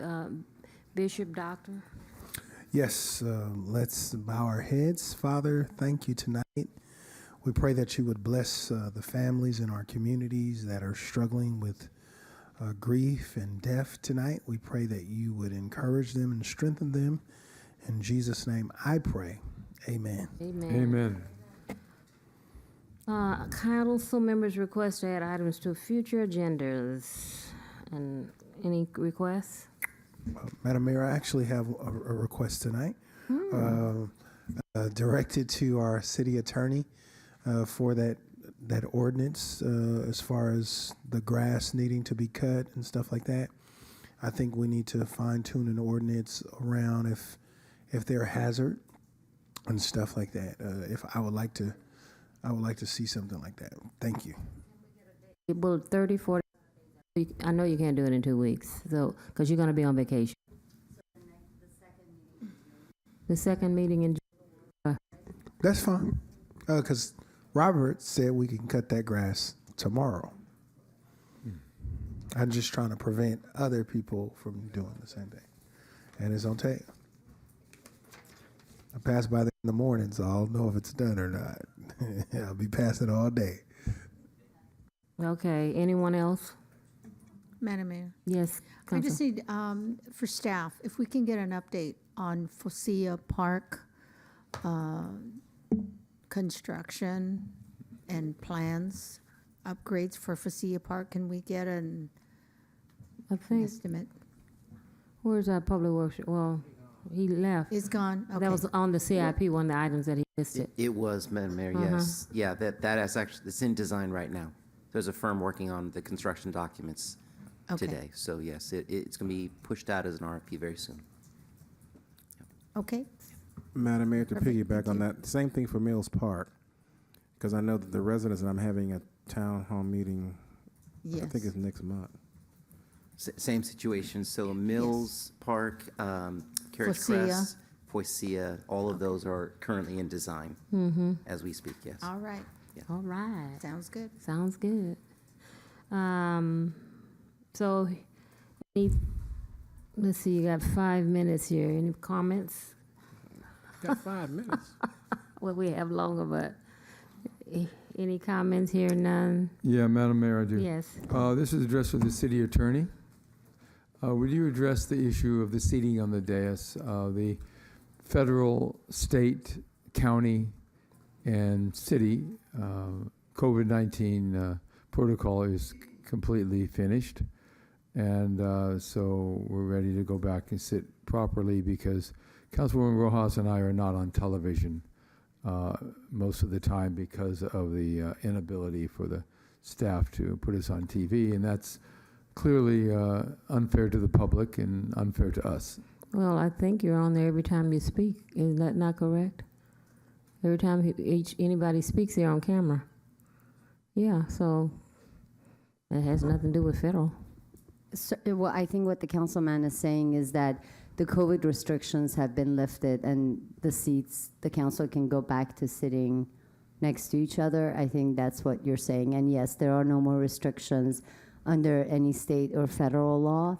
So the council can simply vote to sit back next to each other and not one seat apart. Okay, thank you. Madam Mayor? Yes. I did have an item, one for anti-bullying. Haven't voted, so go on. Anti-bullying? He has it already. Okay. Anti-bullying, and you need to meet with him on that meeting. Yes, because yes. The school. Oh, the anti-bullying. The anti-bullying. Uh-huh. I mean, it was well attended. I went to the rally. That was last week. Okay. So I've asked him to put together anti-bullying policy. The name is bring not it back, visible. and then to meet with the staff, and for us you guys to have a meeting, because it was outside of the city of Carson, and the concern with Stevenson and Carriage Crest, all I'll those address it. parents. Yeah. Okay. Thank you. Mayor? Yes. Okay. To the city attorney again. Just like in the Carson Bulletin, the principle of all the names of the 5 council members have to be in the same font and the same size and in the same area of the book. Our names, Rojas and Deere, are not on television when Hilton, Holmes, and Hicks are on television. That's obviously a violation of the law, and I think you need to address it on a legal basis, not a personal basis. Would you please address it on a legal basis? I haven't seen the TV to see it, but certainly the names of the council members should be displayed properly for their constituents. So maybe, Mr. City Manager, you can check the item, and if there is an issue, if the mayor is willing to change the seats, that would be great. If not, that should be an item that the council should decide on, because definitely the names should be displayed on TV. If they're not being displayed, then there is an issue that needs to be addressed. Also, But I in haven't the audience, watched the TV, so if I you're don't. if you're sitting on the end seat, you can't see this name. If you're sitting on that end seat, you can't see Rojas' name. All you have to do is sit there and look. He's going to check now, and if it's not, he can make it happen. He can make it happen. You can just fix the problem by having. I didn't ask you that.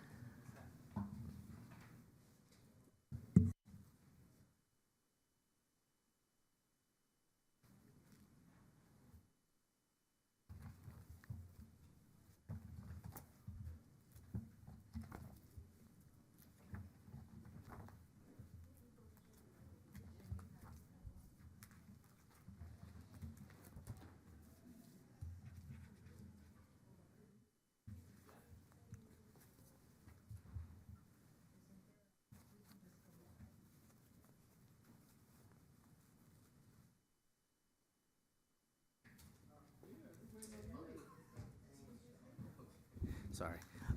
So on the wide angle shot, everyone is seen visually. No one's names are actually seen on a wide angle shot. You can't read it. It's too far away, so it just actually blurs it out. So all you see is the highlight of the council member sitting. When the camera is focused on one of you and when you're speaking, then it's clear to show who you are, your name, and obviously your face. Yes, so you each have a camera, so when you individually are speaking, then the camera focuses on you individually and it has your name and your title, and it's highlighted. It's just on the wide angle shot, everybody is seen, but no one's names are seen. Nobody's name can be seen, and that's what it shows now. that, and so with that, this.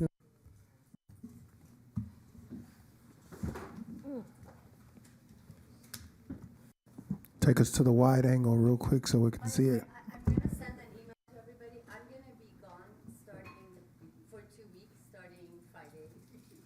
You need. Starting tonight. And I feel know. better. But I'll send an email to, yeah. Okay. Rest right now, yeah. But my brain is not better, actually.